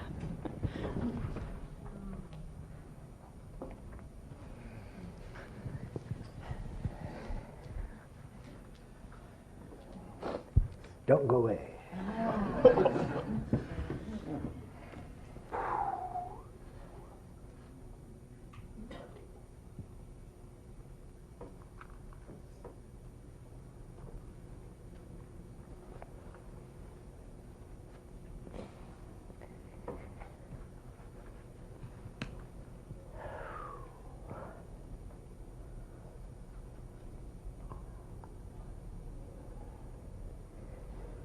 What a joy that is that you took something from me and gave it to your father.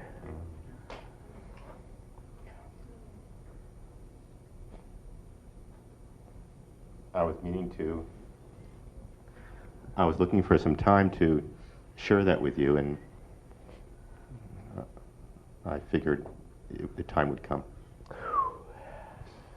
And it was especially powerful because at the same time, as he was going through his dying process, a lot of his old students came back to see him at the end, and they were transformed by his change. And seeing a jackal become a giraffe.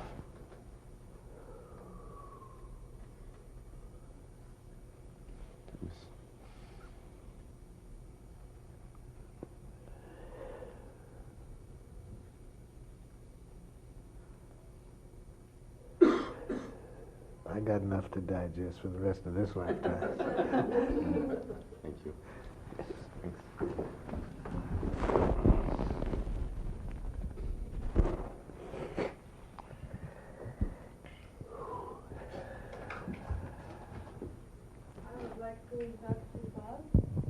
Please.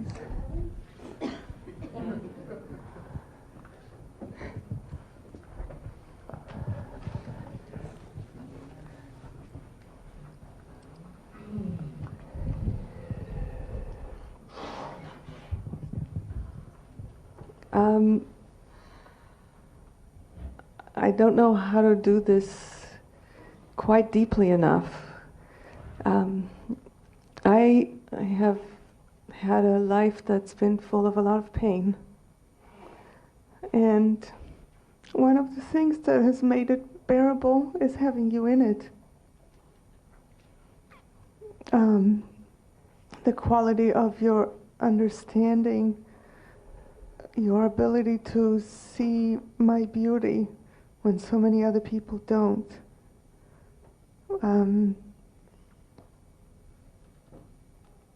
And your support and faith in my ability to find ways of having it shine so people can see it through the differences has been really instrumental in sustaining me. And I wanted to give you that recognition.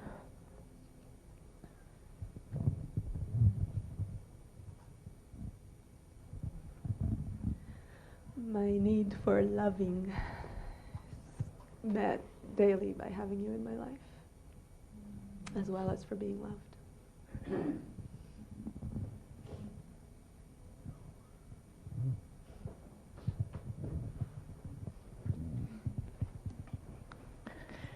Marshall, I'd like to induct you in the Giraffe Hall of Fame as well.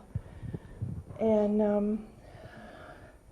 I'm hopeful that I can say this from the deepest part of me. Of all the people I think you have recognized along the years, some of the pain that I've had around being on time. And I've often have taken nurturing from one of your comments years ago about Holly has a different relationship with time. And I've realized today that the work that you were doing with, what is your name? Patrick. I don't know. I was just sitting there. I was just totally connected to what you were doing. And when you said, what need? I kept going, I don't know the need. I don't know the need. What is the need? And then all of a sudden I thought, autonomy. And everybody in the room said, autonomy. And then when you stopped, I wasn't satisfied. I got it. That you said the dictator. It gave me a little handle, Marshall. It was like, okay, so I need autonomy, but how do I get autonomy? How do I do this differently than all the pain and all the relationships and all the disappointment and et cetera that has happened in my life around this? And I realized that I had a despair, that I had a sense of hopelessness, and I, like when I met my this relationship I'm in, I just said, give it up. If you ever think that I'm going to do what I say I'm going to do, I can't. I can't. And if you need somebody that can do what she says she's going to do, say goodbye to me now. And so this hopelessness. Today, Marshall, today, I have a peace. I have a peace that I can hold on to. I can reach inside. I got that jackal by the neck. Okay? And that jackal to me is the dictator. And with Martine and being heard about the hopelessness, I got that I can do something about that now because I'm not hopeless anymore. And it was what I want you to know with all my words is that your words today helped me get in there and grab that jackal by the neck. And now with the NVC skills, I'm confident that I can get empathy for that jackal if I never let go of it first. Yeah, now that you see that rascal and got a hold of it, you're confident now you can start to work out of it. You can give empathy to that. Yeah. And I'd like to know how you feel hearing that. Well, I'm delighted that you didn't want to kill that poor jackal. You just want to hold him long enough to give him some empathy. Yeah. I like that. So, by the neck to make the neck long. Yeah, turn him into a giraffe. Yeah. So I want you to know that I feel very excited and hopeful that a need of mine to join the world in a way that I can offer people dependability, and it will meet my need to contribute, my deep need to contribute, when I can offer with confidence my dependability. Yeah, all along you've had that need. You want to be able to offer people that dependability, and now you're confident that hearing this other part of yourself better, now that you've got a clearer view of it, you have some hope that you'll be able to get all those needs met. Yeah, I do. Thank you. You're very welcome. Please.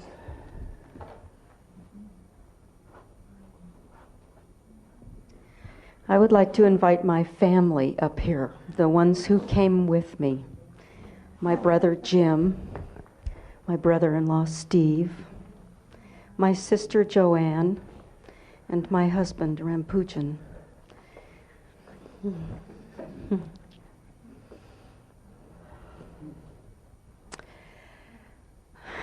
This has been so important to me to come to this event with you.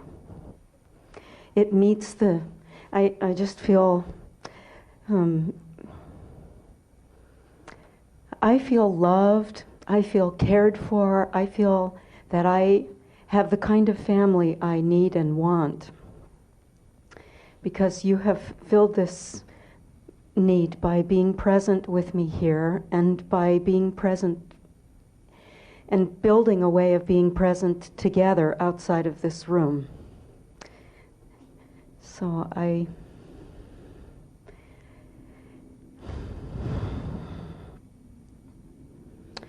feel I have the chance to influence the people in me, the jackal voices in me who keep me from connecting with the most difficult members of our family. I feel the strength of having you guys standing beside me, behind me, beauty all around me. Thank you.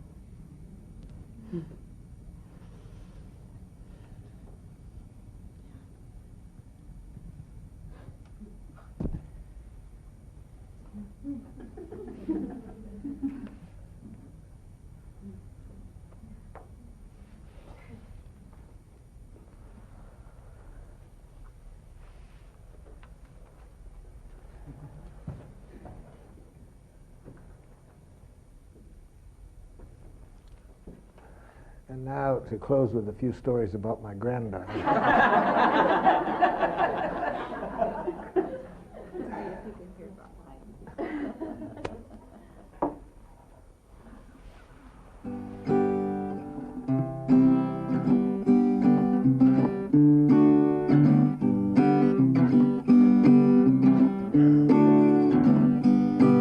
Oh, hey, son, there you are.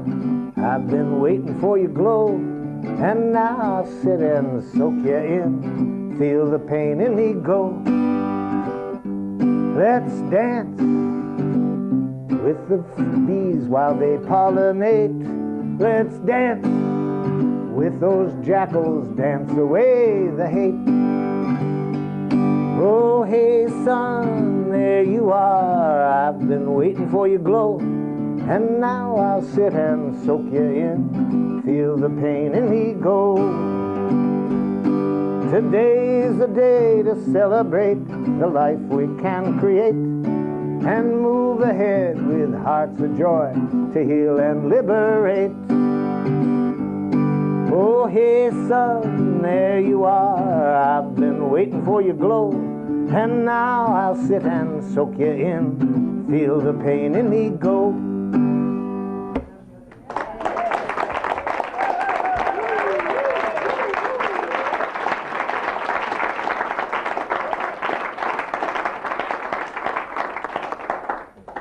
I have a request if you would be willing.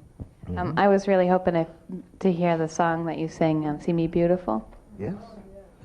Yes.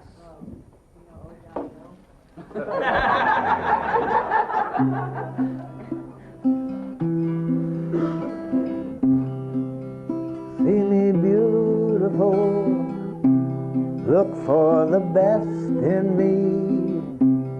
That's what I really am, and all I want to be.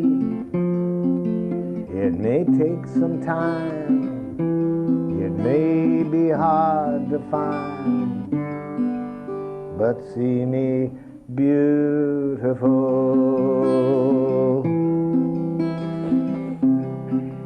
See me beautiful each and every day. Could you take a chance?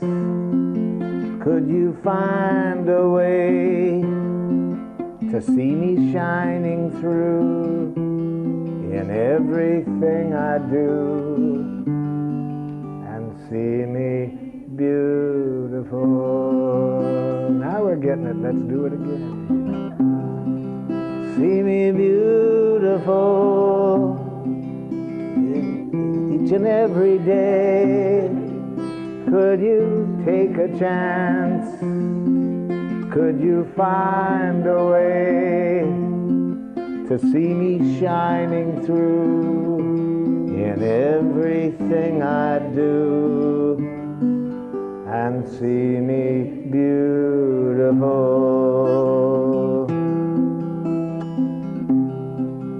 See me beautiful each and every day. Could you take a chance?